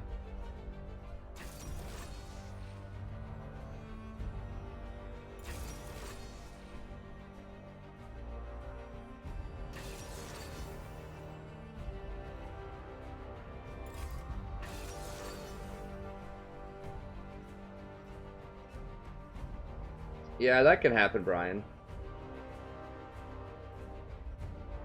I think even if you nerfed Ardent Censor, Janna would still be really good. I mean, Janna was great last season as well, before they buffed Ardent Censor. She was great before Redemption. Like, she's just a perennially, like, a really strong champion because of her kit. Huh. Well, I kind of wanted a Trundle into that Maokai. I'm not sure if I can do that against Talia, though. Tarek's not going to work. We don't have enough speed boost.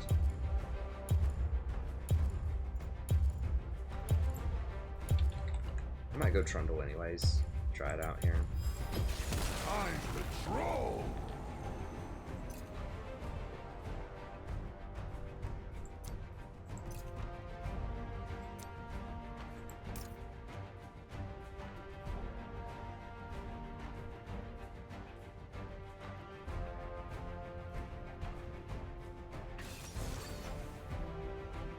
I'll probably go Talisman, and I can boost everybody in and slow them down with my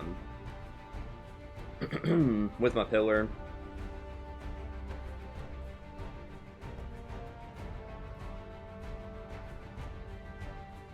Let's go like Redemption Locket, maybe. Redemption Locket Talisman.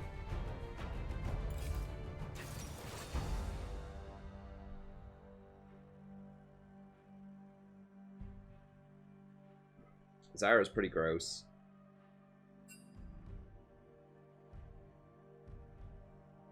I'm gonna go Locket. I might go Wind Speakers if I'm gonna go Locket and Redemption. Professor, over the course of these 6 games, with the exception of the Garen top game I won and a Malzahar game I lost previously in ranked, I lost an entire rank in practically one night, going from silver 475 LP to silver 575 LP. Okay. We can take a look at it and see if we can figure out some stuff. I can look at sort of themed things over the course of those games. Maybe common themes. I mean, I've been there too. I've lost 100. I mean, I think there might be some days where I've lost 2 divisions. But I've definitely been there where I've lost 1 division in a day. Yeah, I'll definitely look those over.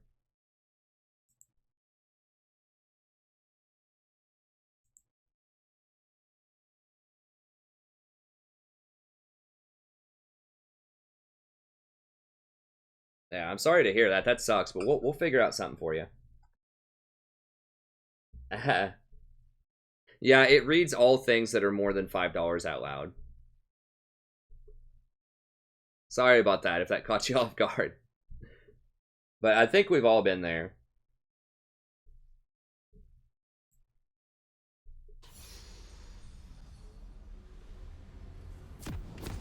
So thank you so much. I really appreciate it. We had a little drought.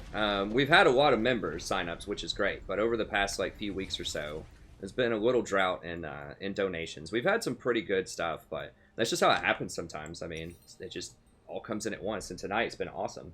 It's helped catch up a lot more. Well, I'm kind of torn about this. I want to see if she gets Doran's shield or not.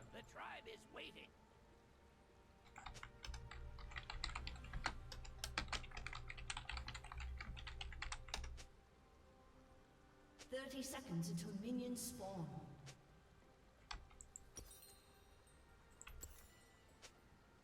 I'm not heartless. I love beating.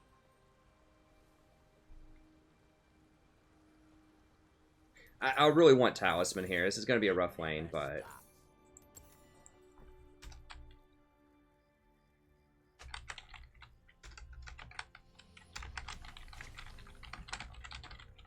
Minions have spawned.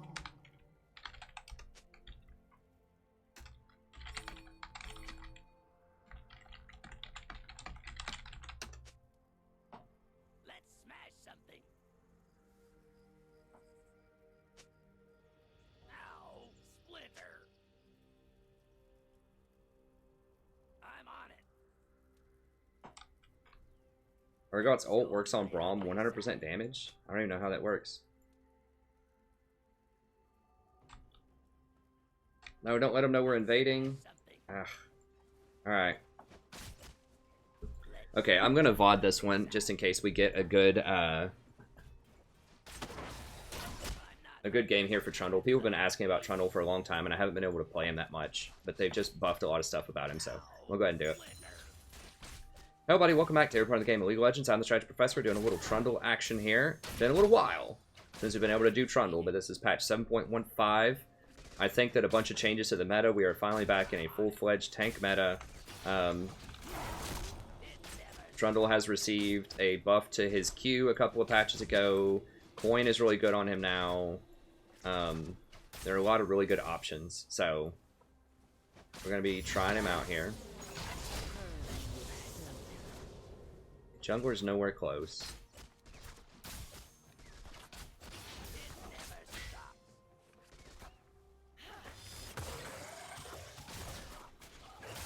So going coin, because it just gives you so much gold. Like, yeah, Relic is nice, but I want the gold, and I want to be able to get Talisman to run the Shin and the Warwick into their back line to get on the Twitch.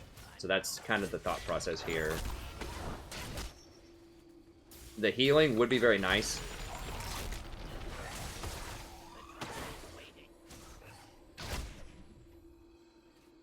Obviously, but I'm kind of just preparing for the mid game.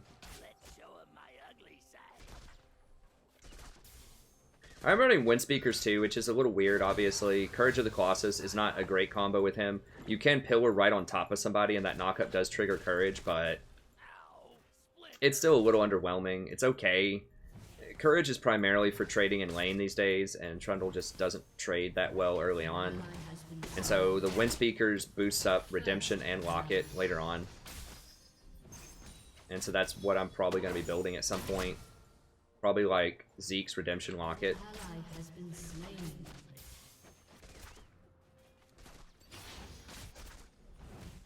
Oops, that was bad.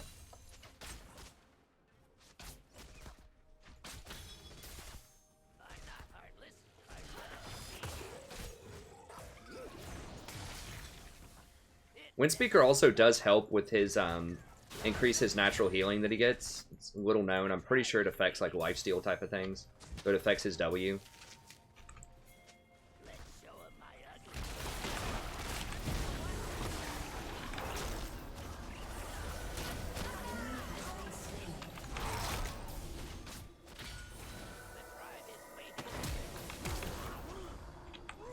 Okay, that's fine.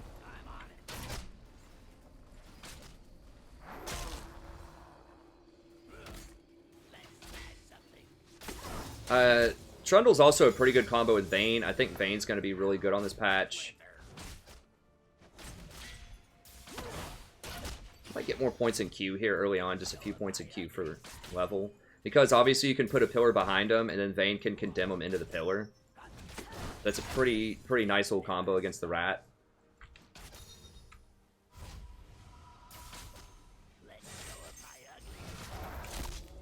If you need to get damage, you know, you can go like Frozen Fist. It's really nice on him. That also helps with Peel. They did knock 100 gold off of Frozen Fist cost as well.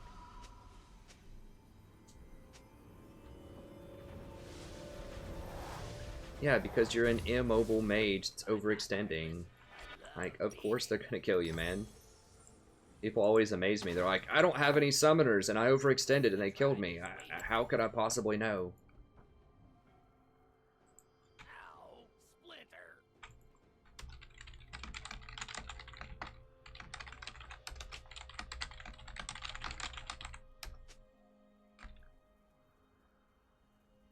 People track that stuff.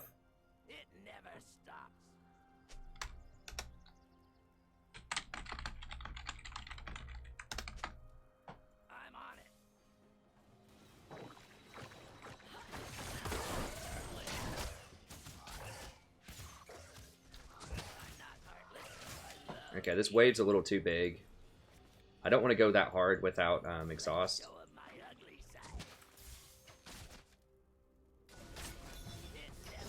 Where's she going? Okay, good. She's going crit. Down with that.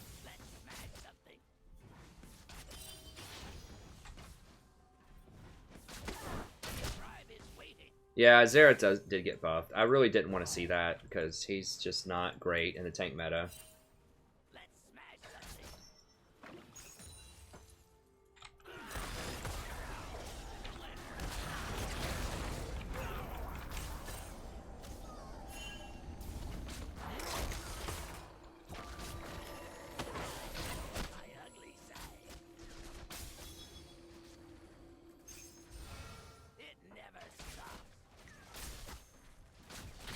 We'll see how it's going. I have options. I definitely know that I want to go Ruby Sightstone into Talisman, like ASAP. and then from there we'll figure it out. Zeke's is also a really good option. I don't just because I have wind speakers doesn't mean I have to go the redemption locket. It just means that I have the option of doing that early.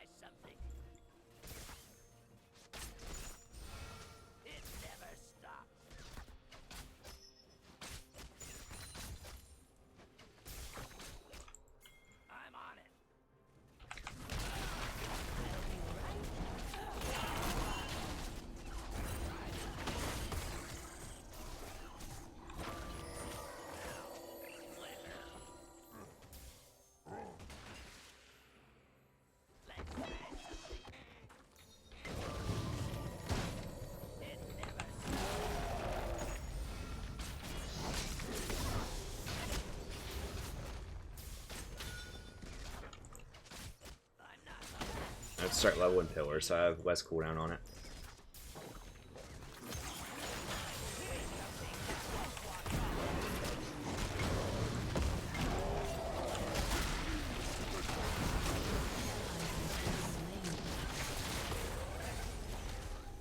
Oh, Maokai's their jungler.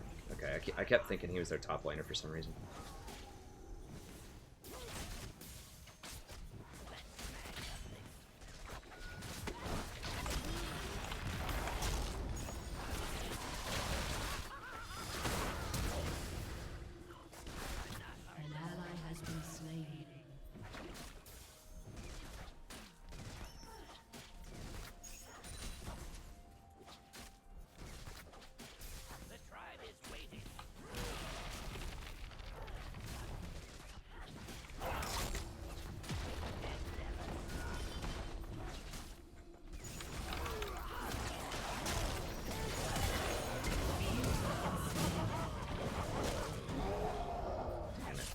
Yeah, Zyra was a really bad pick for us.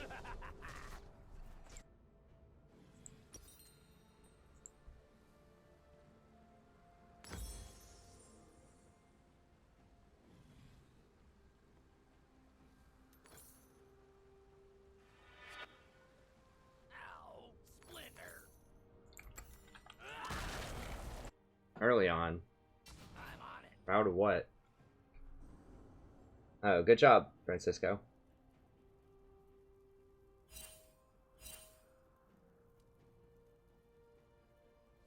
Well,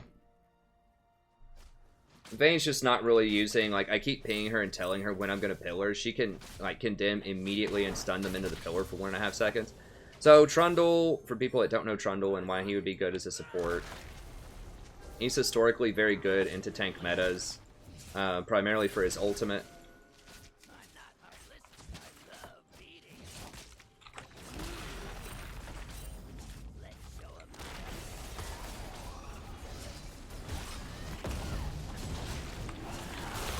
No, don't knock her back!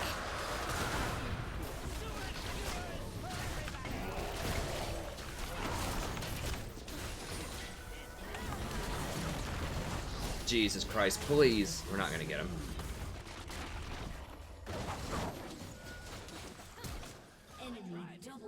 Did we get the dragon at least? I guess we at least got dragon. So his ultimate steals 40% of a champion's armor and magic resist for 8 seconds. So basically, you just shred 40% off of tanks. So that makes them really, really easy to kill. Off of that, and then also he has Pillar, which it stops tanks from getting away. Most tanks don't have really good ways to get around Pillar. It stops them from engaging. So if they're running onto you with Righteous Glory, you can Pillar in front of them. And a lot of times that stops someone like Maokai or Cho'Gath from running onto your carry. The tribe is waiting. And his Q steals AD from people. It does pretty good damage. It's on a very low cooldown. Pretty good sustained damage.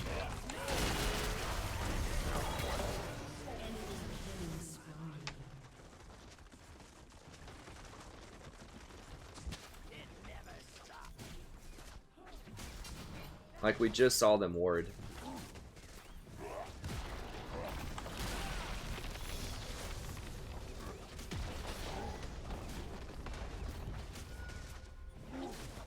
Can't do anything about it.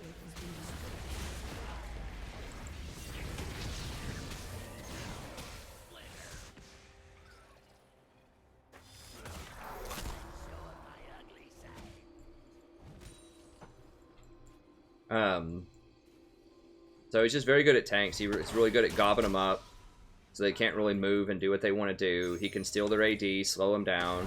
He's just good at locking up tanks and then debuffing them with his ultimate so that your AD carry can kill him. That's pretty much what he does. He has pretty good sustained damage himself. If no one on your team is going to get a cleaver, he can also get a black cleaver and shred them a little bit further that way.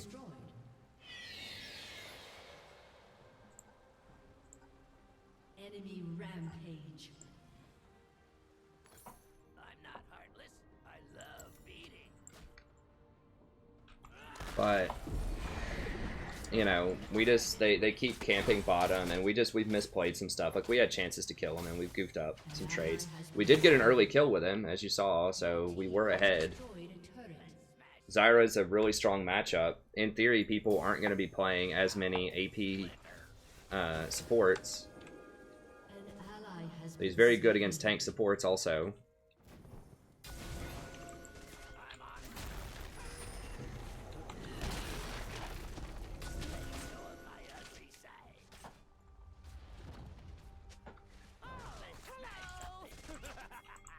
Come kill him. I guess Talia's about to come down here. She's looking for it.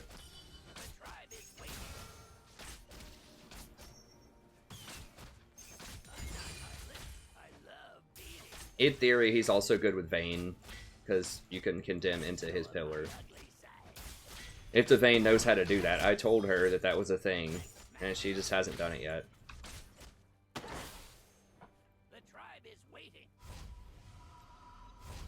Right.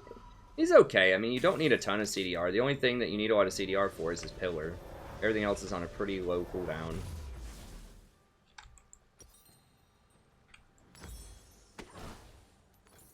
It never stops.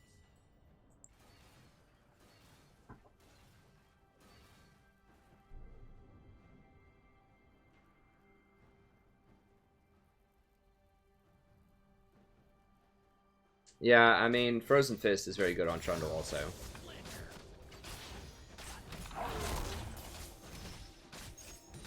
I think he's pretty good in the right combination of stuff.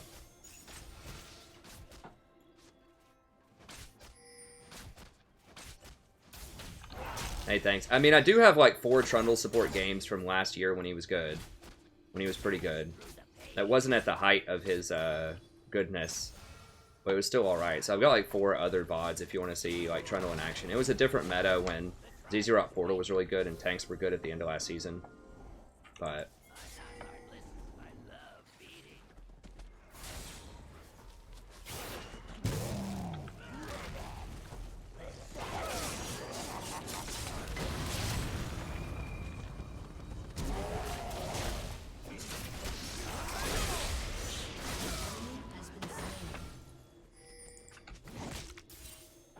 Zeke's is also very good on him because you can hold people in place. And obviously the stats, everything is very good on him. So I'm not heartless. I love beating. we did get the last dragon as well. What is this one? It's water. Shut down. An ally has been slain.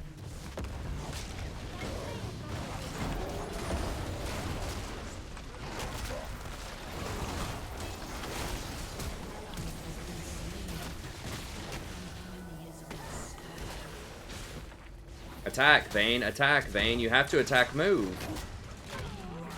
She's just like straight running. I mean, your ult doesn't do much. Your ult doesn't do much as Trundle if your AD carry doesn't attack.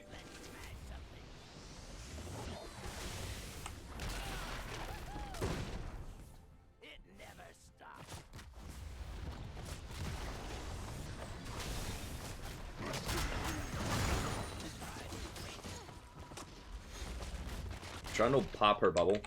Yeah, it does. No, it doesn't. What? Oh god, that's annoying.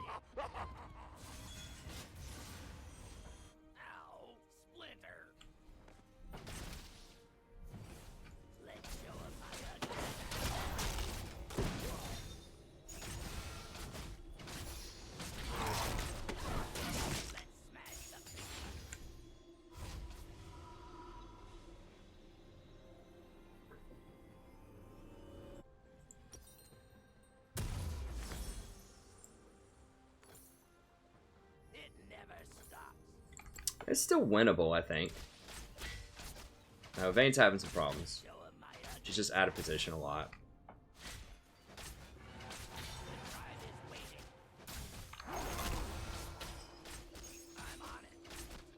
More like Warwick and middle are just getting obliterated too. Shin's doing alright top lane.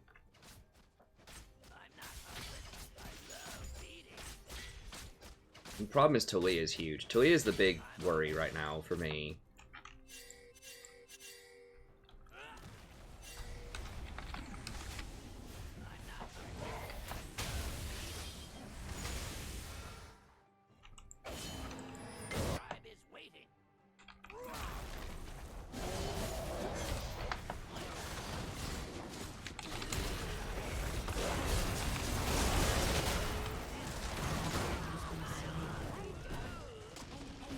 No damage.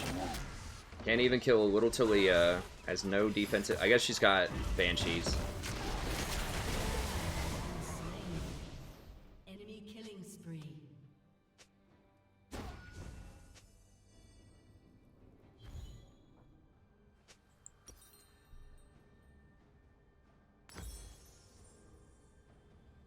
Your turret has been destroyed.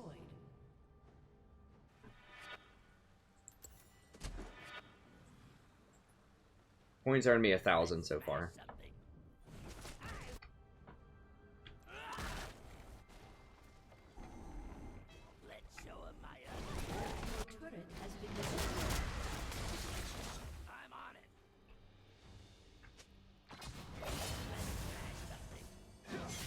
Yeah, Sarah, I'm sure.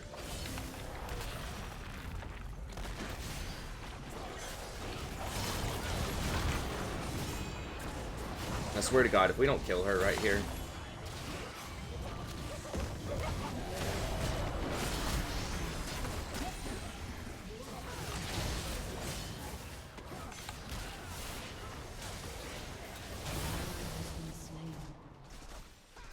Attack him, Zareth. Do something. Holy crap.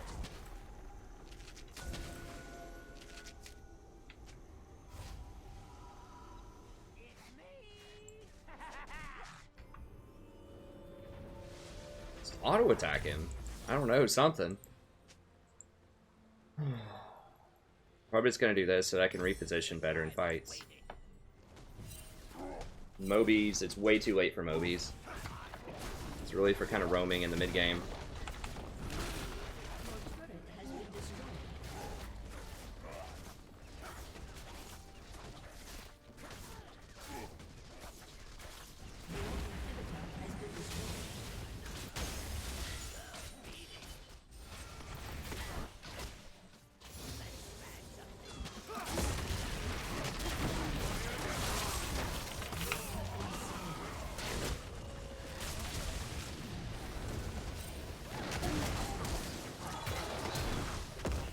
Well, I thought it would just be two of them and I could ult Maokai.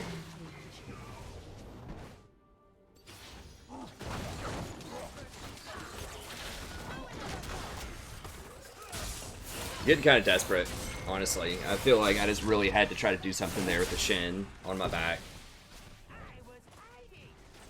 And just see if we could get a 3v3 where I ult the Maokai and we kill him, but... I mean, Maokai needs to be banned every game, but so does Nasus.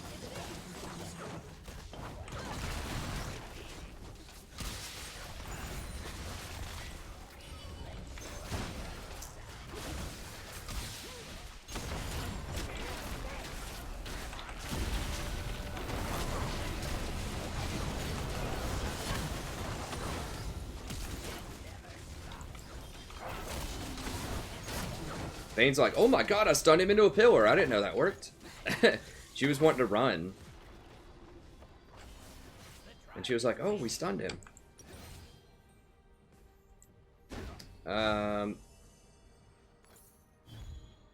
Yeah, I guess I'm just gonna go for Zeke's.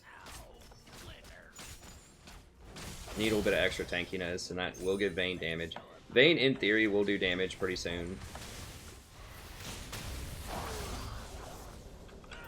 We were turning it around the last time I was playing Trundle in the mid game. He gets really strong.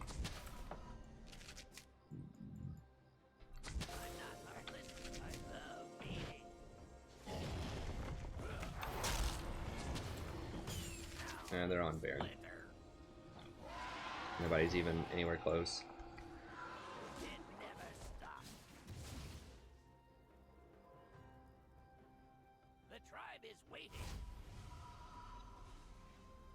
Mobies versus Swifties. Yeah, I need to be able to reposition faster and stick on people with my Q. I mean, wait, Mobies versus Swifties or Ninja? Yeah, Mobies okay, so Ninja is if I wanted to be tankier. Ninjas, maybe I could do that this game, but I feel like I just need to be able to reposition more. And Swiftness is if you need to move in combat, and Mobies is if you're going to roam a lot. And we're losing so poorly that we're not roaming. We're just going to be in combat defending our base most of the time. Like, Mobies are if the game's, you know, kind of even-ish. Hopefully we're not demoted off of that.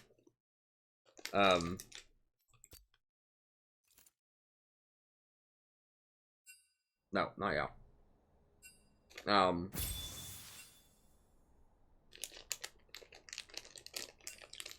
Well, I mean, that had nothing to do with what was going on bot lane, though. Honestly.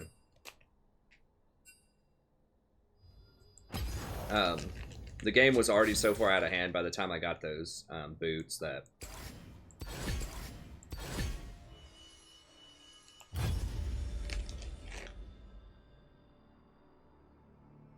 I just needed Swifties, I think. Because I wasn't going to be roaming, but I wanted more mobility. I mean, maybe Ninja Tabi would have been better. I don't know. I think Trundle, like, can be good, but...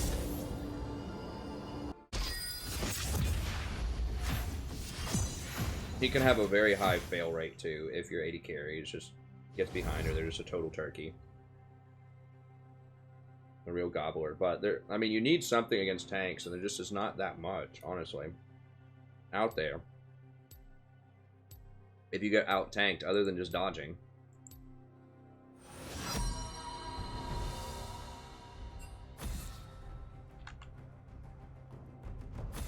If that guy walks in Lulu jungle, it's just a dodge.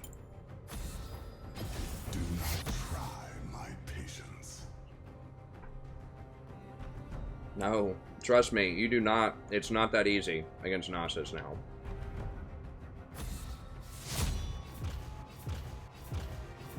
You need to ban Nasus.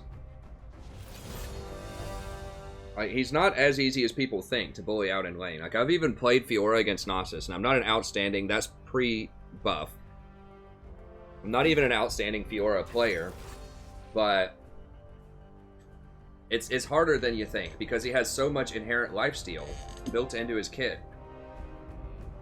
And he's a huge threat. Like, if the enemy jungler shows up, like, Nasus plus jungler almost always equals a kill, because that wither is at 5 second, like, hugely crippling slow. You can't flash away from it. You can't dodge it.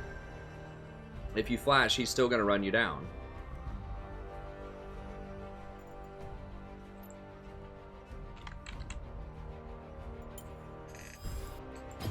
I decide what the tide will bring. Even if you do hold him down a little bit in lane, he has so much utility later in the game. He's just a complete beast. The new buff to his Siphoning Strike on his ult, especially against other tanks,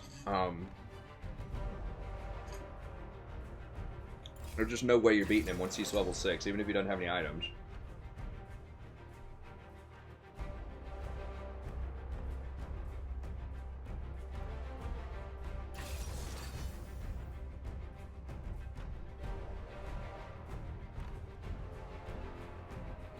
I mean, if you want to know the full rundown, just check out my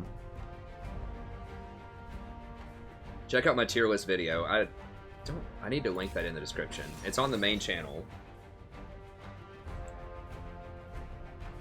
My patch analysis video. I'll go ahead and link it there.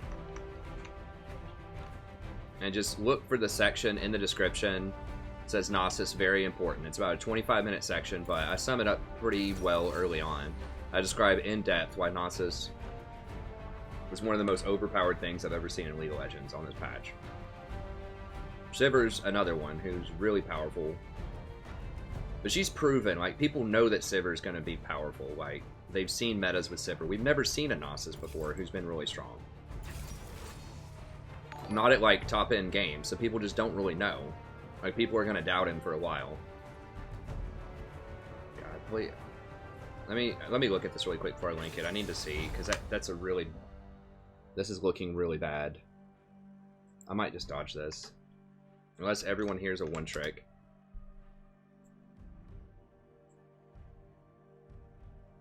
Omo, no Varus. Cody. No Graves. I think I'm just dodging it. I'll probably just call it a night. We just... The team's just too bad. The team comp's just really bad. No one has experience. Like, Veigar does have experience on Veigar, but everyone else is playing stuff that they just don't know how to play. I guess he did have 12 games on Varus, but I did not like the look of that at all. Someone's also duoed with a gold 3.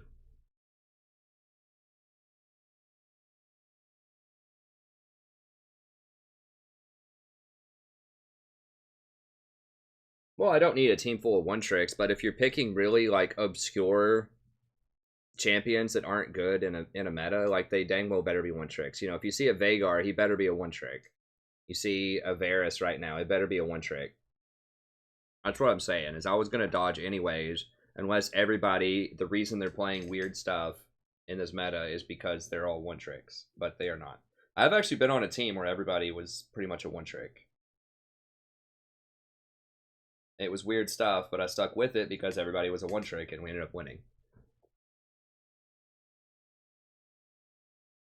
Yeah, Civer did get hotfixed.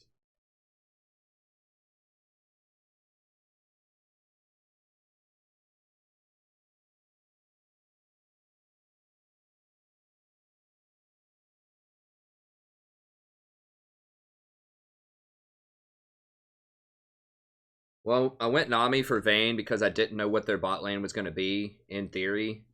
And I did not want to lose again to a Zyra. Like, usually you need a babysitter for Vayne. I tried out Trundle to help the Vayne crack the Maokai. But also, I don't think I knew we were going to have a Vayne last game. I think. I don't think I knew that. I don't think I knew that. Just, you know, to really confuse the heck out of people with grammar.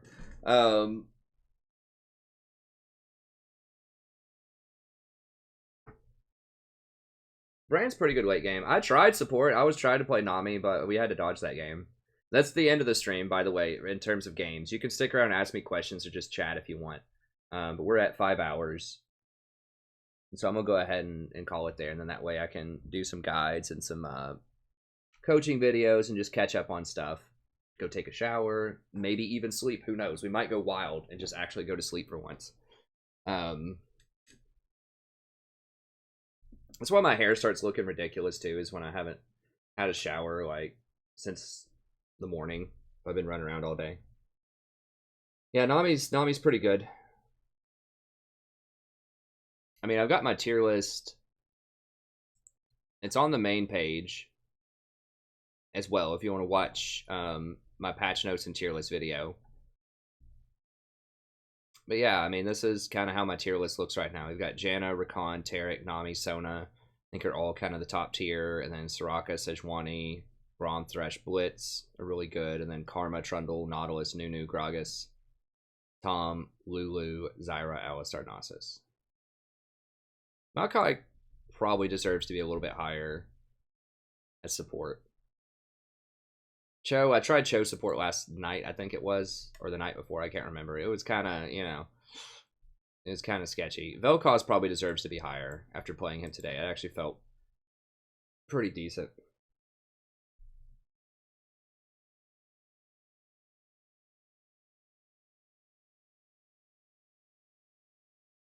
$7.15 TLDR, Nasus OP, Civer OP. Azir's better. Cho's still good. Echo's better.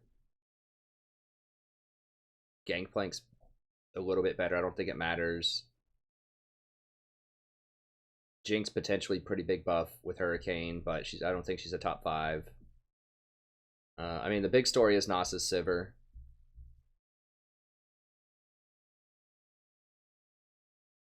Duskblade is another huge story. That big nerf just pretty much guts most lethality champions. So that opens up the bot lane for farmers like Vayne, Civer, Tristana, Kalista. So, I mean, my top 5 for each position. I think that shook it up quite a bit because we're decidedly in a tank meta now. I think top lane, you've got Nasus, Maokai, Cho'Gath, Jax, Kled. Jax and Kled are 2 that might be able to challenge the tanks. Fiora obviously can as well, but she has been nerfed a few times. Mid lane, I think it's Corki, Talia, Orianna, Azir, Syndra. I think Cassiopeia and Echo are still really good too. Just things that have really nice poke and safety like Corki, but then also have really nice peel. So, I mean, the thing that you have to ask yourself is, okay, you have a Righteous Glory, Cho'Gath, Maokai, Gragas, Sejuani, anything just running at you. What are you going to do about it? Pretty much. And so most roles have to be able to answer that. And so that's why all of these are kind of peeler. Syndra, not really, but her power level is just so objectively strong. She can disengage or, like, stop somebody with her knockback. There's a lot of stuff that's good mid, though. I mean, Aurelion Sol's pretty good if you're good with him. You know, LeBlanc's still really good. But I think these are the ones I would recommend. Most of them are pretty high skill cap. I think that Corki and Talia are relatively easy to play. I think that Ori, Azir, and Syndra are a bit harder. Jungle, Maokai, Cho, Zac, Sejuani, Gragas. I think Jarvan's kind of the honorable mention, who's pretty good here. And then AD got shuffled up quite a bit. I think Civer's number 1 by a long shot. I think Vayne's pretty good. Tristana, and if you're really practiced, I think that Kalista can be really good too, and maybe Caitlyn. Then Draven also can be pretty strong. I think Twitch has been knocked down quite a lot. He just can't really do a lot of tanks are just running on top of him. Jinx can be powerful too. So I think there are a lot of viable stuff at all positions, pretty much. And then of course in the support, I just read off the support one. Hey Void, please don't rep your channel in here. I know it's hard to get those initial subs, but it's not a good way to go about it, friend. Linkin Park. No, I don't play music because copyright problems on YouTube. I'd have to pay royalties for that. I could like do like a free music thing if I want to, but I just don't like playing music as well because everybody has different tastes in music, and you can just open a separate tab and listen to whatever you want while it's going on. So that way, you know, some people may not like the stream because they don't like my music. And so, not that I listen to any like crazy music or anything, but it's just one of those things that people often have a pretty strong opinion about is the music that they like. And so why divide when it's unnecessary? People can just listen to their own music, you know, in a separate tab.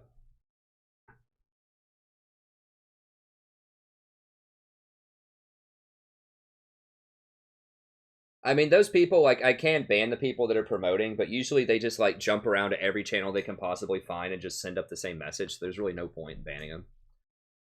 As long as they're not spamming and saying it over and over again. I'm not sure about Talia support. I mean, I talk about Azir in the video. So Azir is historically very good in tank metas because he has very high sustained damage. And he scales very well. So tank metas are usually slower. They allow people to get more items. And scaling champions in general are a lot better in tank metas. And people who do very heavy sustained damage because you can't burst through tanks, usually. So So that's exactly what Azir is. He's a hyper carry late game. They just buffed him too. They gave him extra damage on his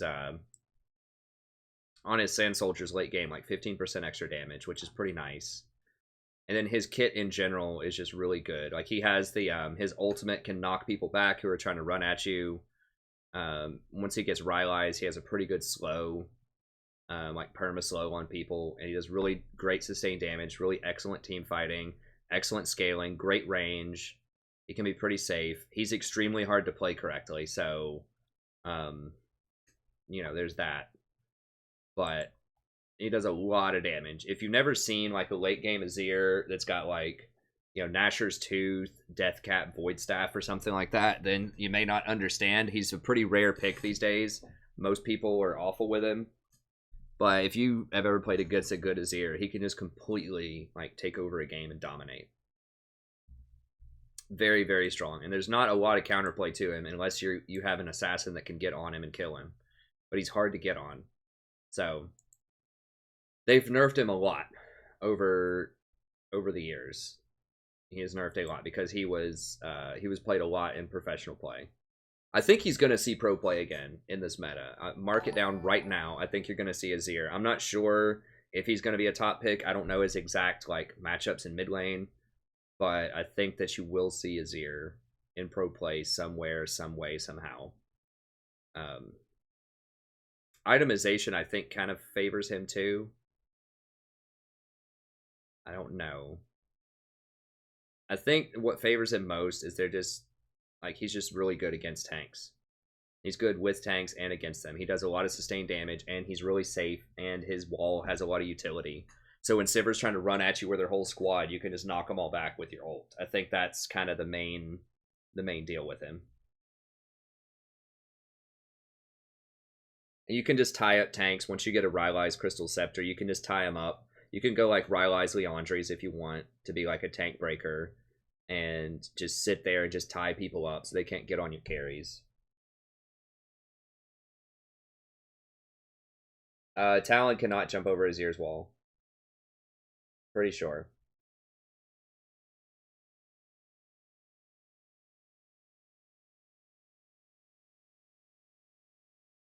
I mean, Lux is alright. Hey, Hareem. I'll politely decline to answer that.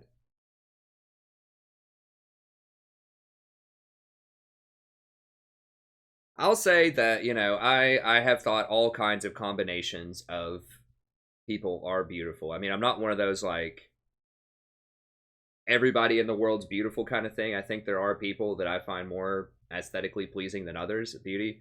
But I will say that there have been different combinations that I wasn't really sure if that was going to be beautiful or not. Like, you know, historically I had picked one or the other of what you just asked me. But, you know, I have been surprised too. So my opinion about that has changed over time. It continues to change. So not an easy answer. I don't, you know, in other words, if you have one perfect feature of your body, you know, then I don't necessarily think that because you have that perfect feature, then you're more beautiful than someone else who may not have that perfect feature, but they have these other features that are also really beautiful. So I think you got to look at the total package.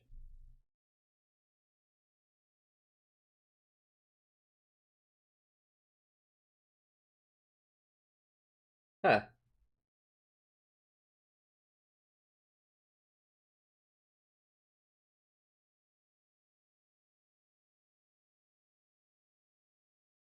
Hey, asteroids.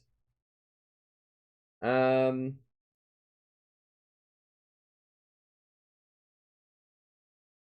mean, so one thing I would say, if you play engaged champions, you need to communicate that you're going to engage a lot. Like, use like 8 pings, like ping, ping, ping, ping, ping, assist, assist, assist. Like, let them know, like, at least 3 pings before you go in. Like, you have to tell them you're going in because a lot of people just may not be ready for it.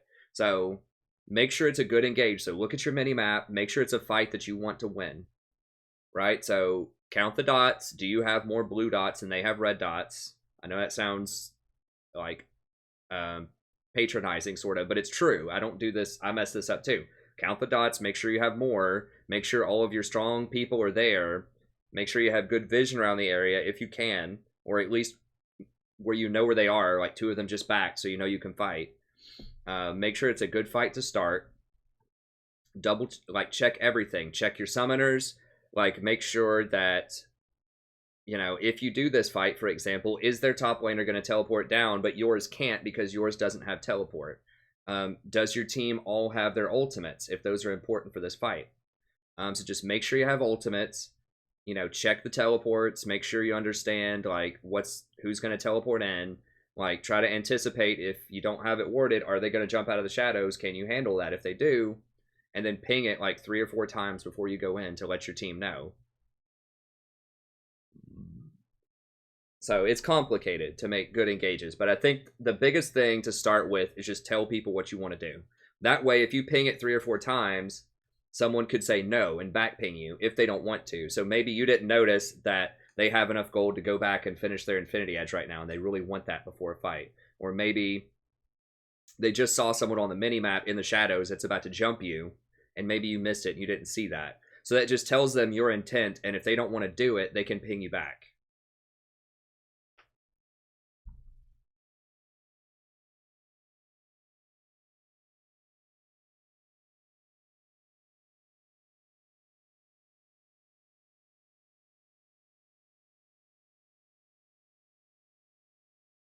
Hey, thanks, Rock. I appreciate it.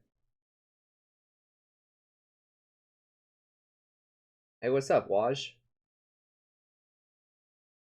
Yeah, Nar's back.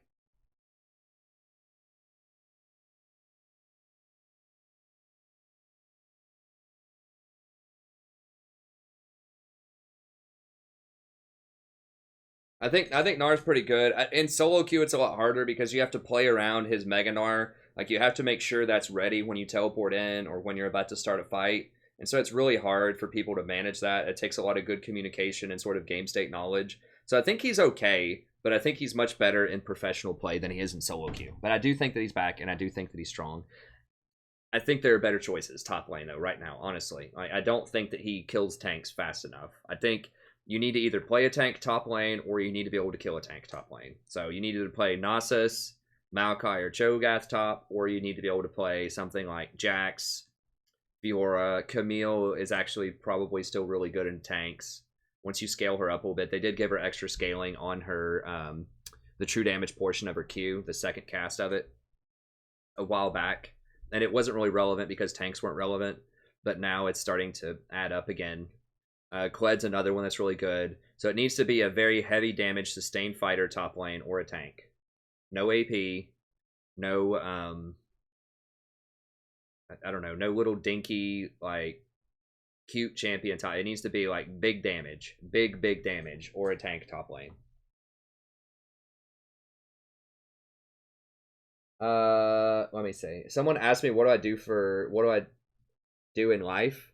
I mean, as far as a job, I am an instructor at a major university in Southern Ohio in the United States. I teach persuasive writing and 19th century British literature. I'm out of school, obviously, for summer. School starts back in about a month.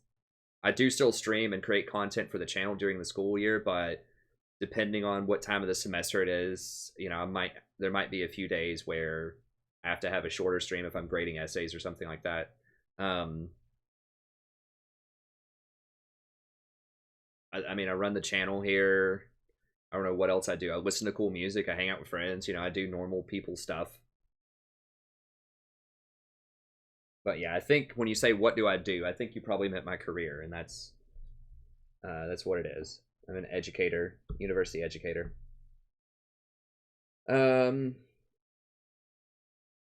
Yeah, that's right, Rock. Yeah, I mean, that's another thing is you can play champions that don't have to all in or that have escapes just in case you make a bad engage or in case your team doesn't follow up. So yeah, you can do a Thresh hook, Blitz hook, or even Rakan. Rakan has good escapes. So if you ult and go in with your W, your team doesn't follow up. Usually you're really fast. You can run back out and jump to somebody and shield if they didn't follow up. So I would not do Swain and Vlad right now. I think that tanks just absolutely carve them up. I mean, if you have someone like a Maokai top lane who gets a Spirit Visage, the lane's over. They're going to outscale you. You're just going to tickle them. and they're just going to have way more utility later on in the game because they have way more crowd control. God forbid Nasus. If they have Nasus and you have anybody top lane, you're basically screwed. Nah, Kennon's not enough. They nerfed Kennon a lot. On-hit Kennon doesn't work anymore. On-hit Kennon maybe could have hung with the tanks back in, you know, 3 or 4 patches ago, but now you have to kind of go AP Kennon because they nerfed his on-hit build a lot. They changed his W, I believe, to be bonus attack damage instead of total attack damage, which just completely crushed him. Hey, thanks so much for the sub. I appreciate it.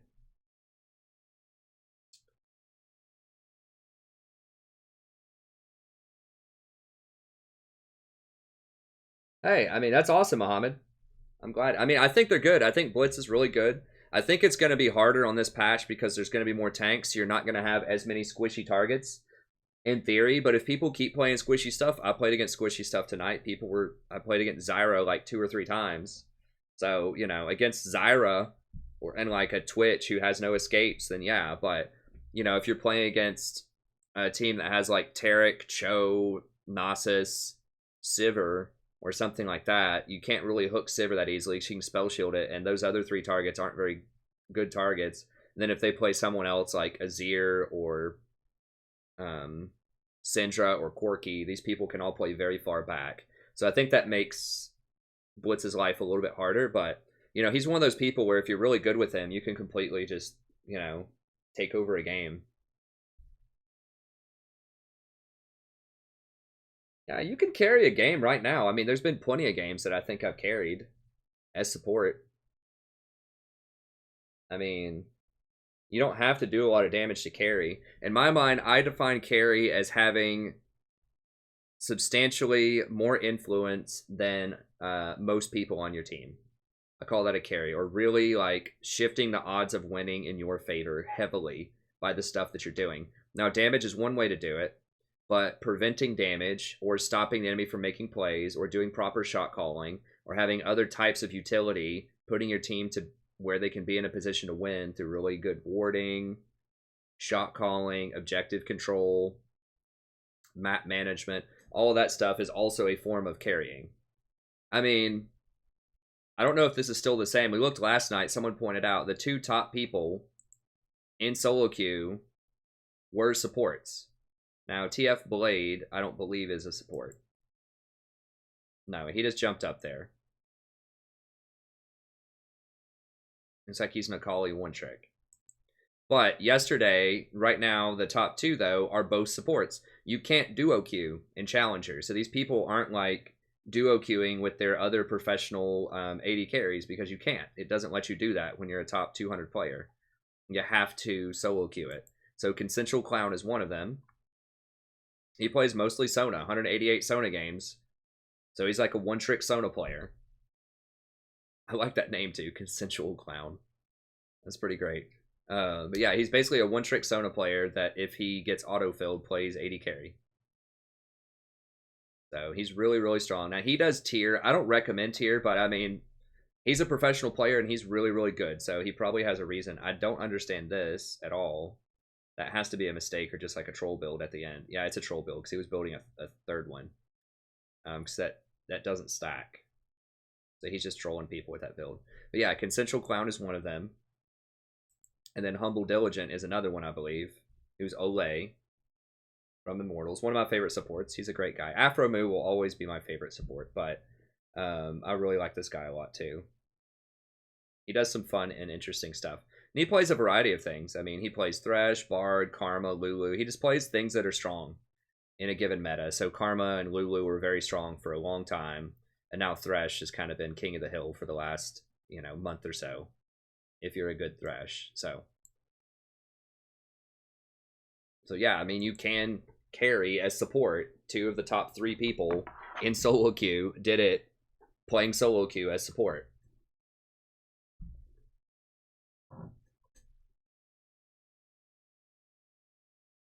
Yeah, Olay was number 1 yesterday, I think. Either yesterday or the day before. And Humble Diligent was number 2.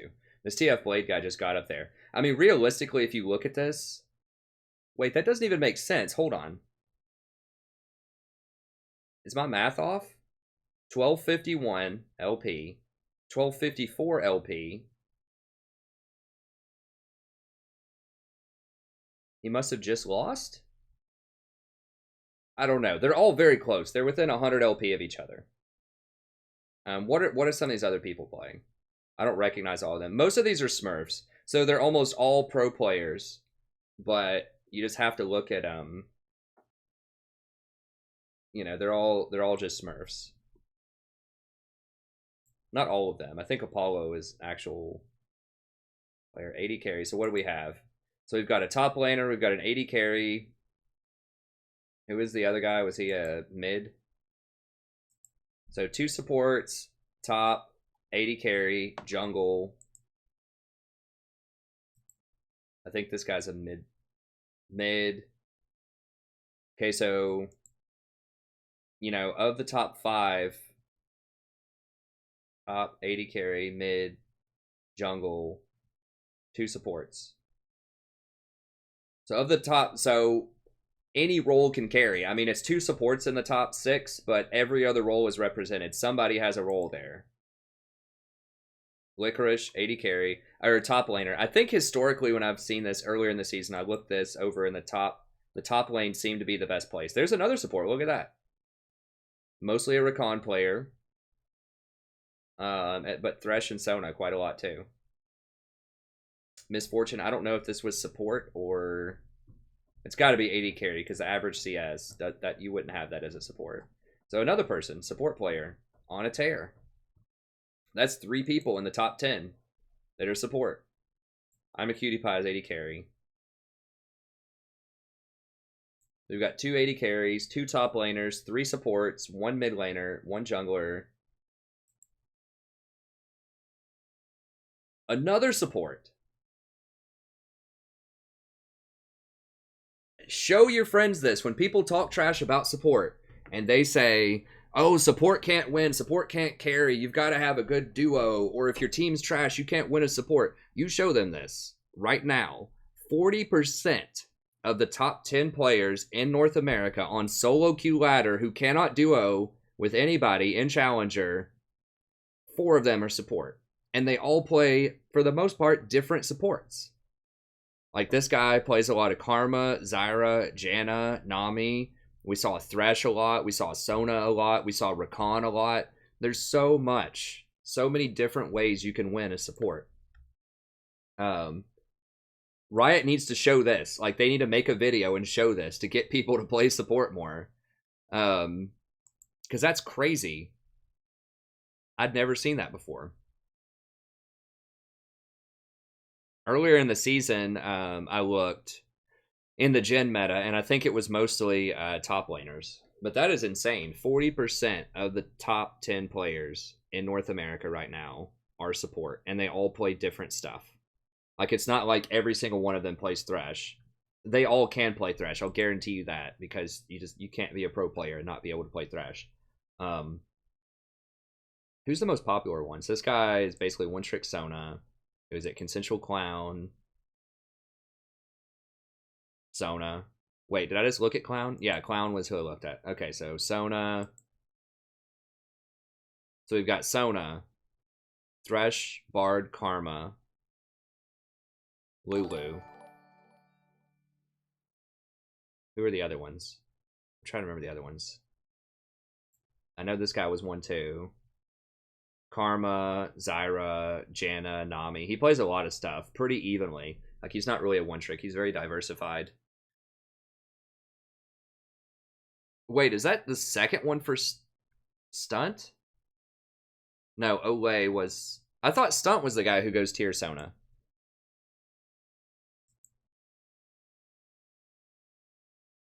Okay, that's Olay.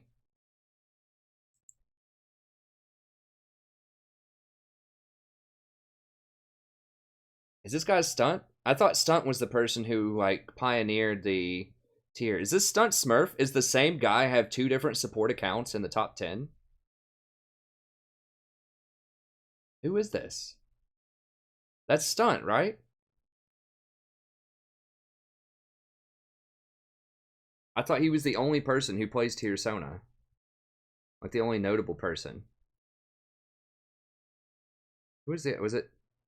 It wasn't Apollo. Was it Licorice?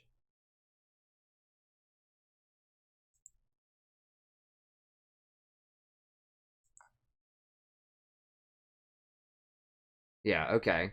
Rakan, Thresh, Sona. So Sona shows up in a few different ones, but like Sona, Thresh, Karma, Bard, Janna showed up in some of them. Lulu, Karma. There's like 7 different supports all these people play. Well, it's one person, Rennie. I mean, it's one person who plays it. Just because he goes it does not mean, just because he purchases that does not mean that that is why he wins. He wins because he's a professional support who's obviously very, very good at the game. Stunt. S-T-U-N-T. He is a... I think he's a pro support. He might be a substitute. I know he's on a team. I don't remember which team he's on. He's on P1. I don't remember if he's a starter or not, but he's on P1 in North America, which is not... They haven't won a lot of games this season, but who cares? Like, he's still a pro player. But yeah, that's who I'm talking about. Stunt.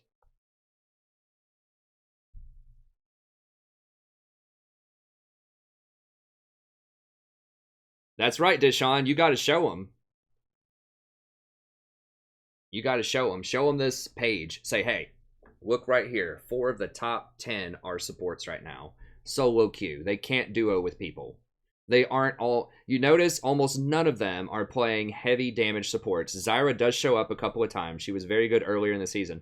But the vast majority of these supports are utility-style supports. You don't see this guy...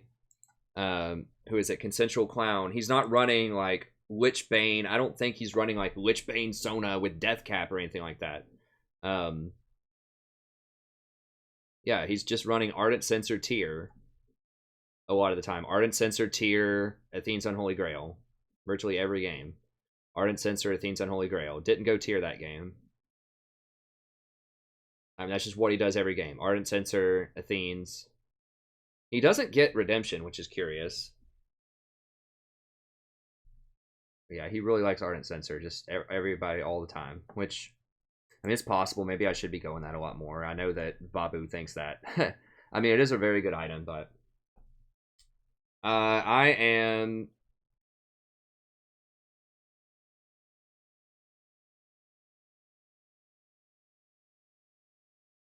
Oh, pull-up ads? Sorry, I don't know. Well, I mean, you can define carry however you want, Francisco, but I'm just gonna go out on a limb and say 4 of the top 10 people in North America that play solo queue challenger that can't duo queue, if they are support, then that's a role that can carry, if by carry you mean win games, because obviously they can do that. These are high numbers. I mean, 63, 58%, 57%. I don't remember who the other person was. Wasn't Apollo, was it? Was it Audie? It's not Audie, because it's not 4 of the top 5. I don't remember if it was Learning. I think I've looked at Learning before. I can't keep track. Yeah, it was Learning. 62. I guess 56 overall. I mean, these are against other pro type of players. You know, this is no joke. Like, if you have around the high 50s or 60%, like, it's really good.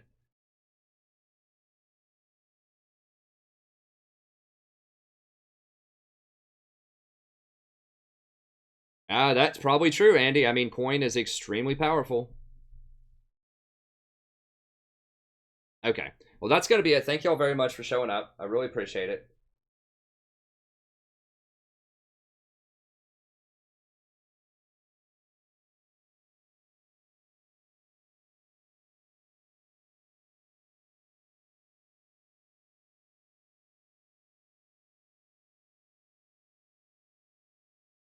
I agree, Rock.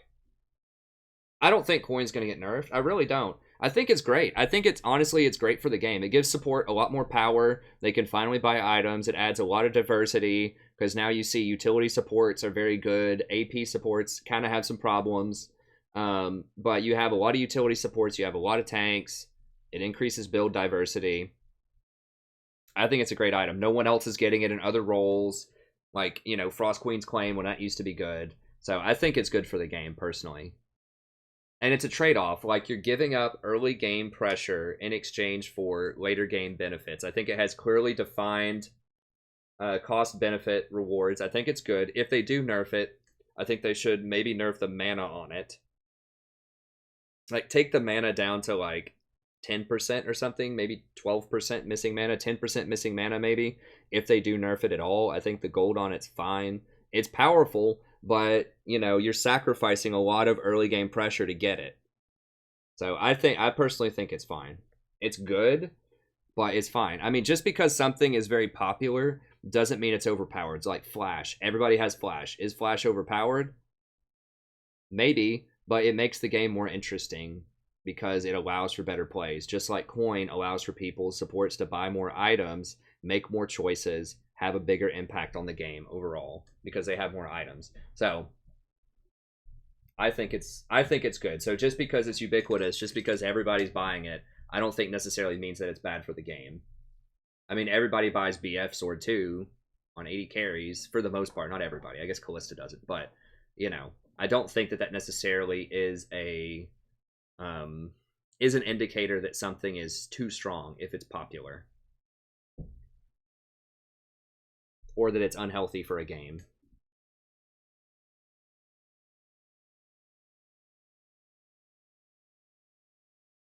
Well, we'll see, Mohammed. I mean, I have guides. I'm not really in the 10-minute. That's just not my MO. I don't do 10-minute quick TLDR. I think you just can't really adequately cover anything in 10 minutes, hardly, with the level of depth that I would feel comfortable with. I mean, I do have in-depth guides that are about an hour long where you can look at the timestamps and figure out different stuff. But I mean, I could barely read off the abilities of a champion and like explain what they do and why they would be useful in 10 minutes. Like, let alone like which items they should get and why they're good in a certain meta game and which situations you should pick them in or not. It's just way, way too much to cover in 10 minutes. But that's why I have timestamps in the guide so people can skip around. If you want kind of a TLDR about champions, you can go down into my patch notes and tier list video and just look at the tier list at the bottom, and I give you a link to a Google Doc with the TLDR. So you can just skim and look at this. It tells you who they're good with, who they're good against, bad with, bad against, recommended items, runes, masteries, and then a link to the in-depth guide. Remember, you don't have to watch all of a guide. You don't have to watch it all, and you don't have to watch it in one sitting. You can just watch pieces of it over time, and they're not very visual intensive, you know, so you can just listen to it while you're going to sleep, while you're driving around, while you're cooking dinner or whatever, and just pick up some stuff here and there. Just listen over the course of a week, you know, 10 minutes a day or something like that. But yeah, I don't know. I just feel like it would be inadequate if I did just 10-minute videos on it.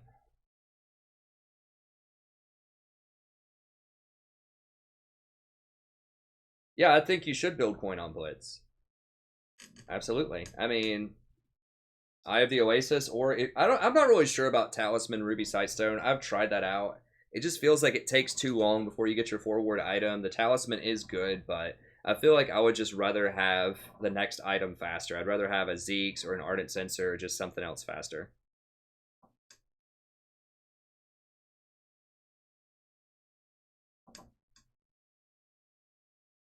Yeah, I'll do that, Dylan, as soon as the stream's over. I think that Relic Shield line is probably okay right now. Maybe they could buff, you know, they could try to buff Eye of the Watchers. I don't think Eye of the Watchers, like, I don't think the gold item is the problem. I think they're relatively even right now. With Eye of the Watchers, you get a much faster, you get better early game damage, and you get better, better AP in the mid game. You'll get 35 AP, which will put you ahead of coin users, you know, between, like, 12 and 22 minutes or so. You'll have a 10-minute window where you'll be stronger. I think what's really hurting AP supports is Doran's Shield, first of all, because you can't poke early. That's what really ran Lulu and Karma out of the meta, is Doran's Shield. They need to nerf that item even more. Doran's Shield, and just the fact that tanks are so strong right now.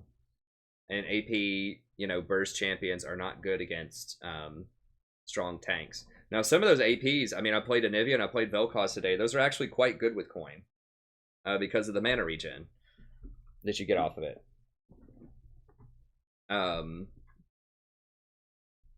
So I don't know. I mean, I think Watchers is okay. I don't think that's the problem. I don't think that's why AP supports are kind of weak right now. I think Dora and Shield, I'd start with that. Just, I don't know, like, just make it where it doesn't, like, there's windows of opportunity where you can damage people. Like, maybe, like, I don't know. They want to make it a sustain item so you can get through laning phase with it, tough lanes. It's just too strong. Maybe have a cooldown on it. Or something like that.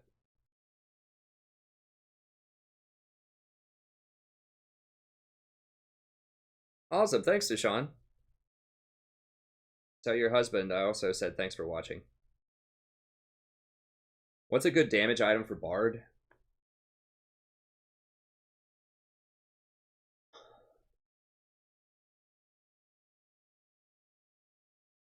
I don't know. Like, people don't usually build damage. Like, people usually just get, like, Redemption Locket on Bard.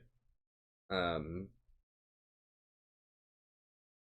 guess maybe, like, Lichbane or something?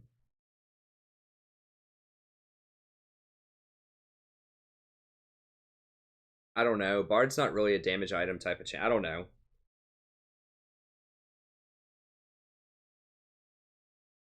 I'd say maybe Lichbane. I mean, let me look and see. What are people building on Bard? I can get some ideas, and I can tell you whether I think that's good or not. Like, most of Bard's damage is his base. Like, I guess penetration, you know, Void Staff. I just don't think people build damage on him. Oh, yeah, I mean, everybody goes Redemption Locket, like I was thinking. I guess you could go Athenes if you want. You can go Ardent Censer also, which is okay.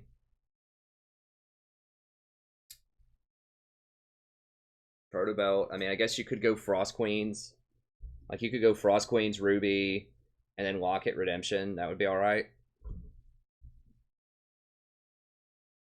His damage, honestly, doesn't scale that high with AP. Like, he has good early game damage, but he falls off pretty hard because his scaling just is not that great later on. Like, he scales based on his meeps more so than his items.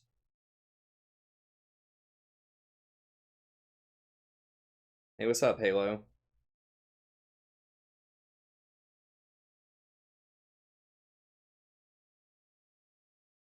Awesome, thanks, Dylan. Awesome, thanks so much, Mohammed. Glad I can make your train ride a little bit better.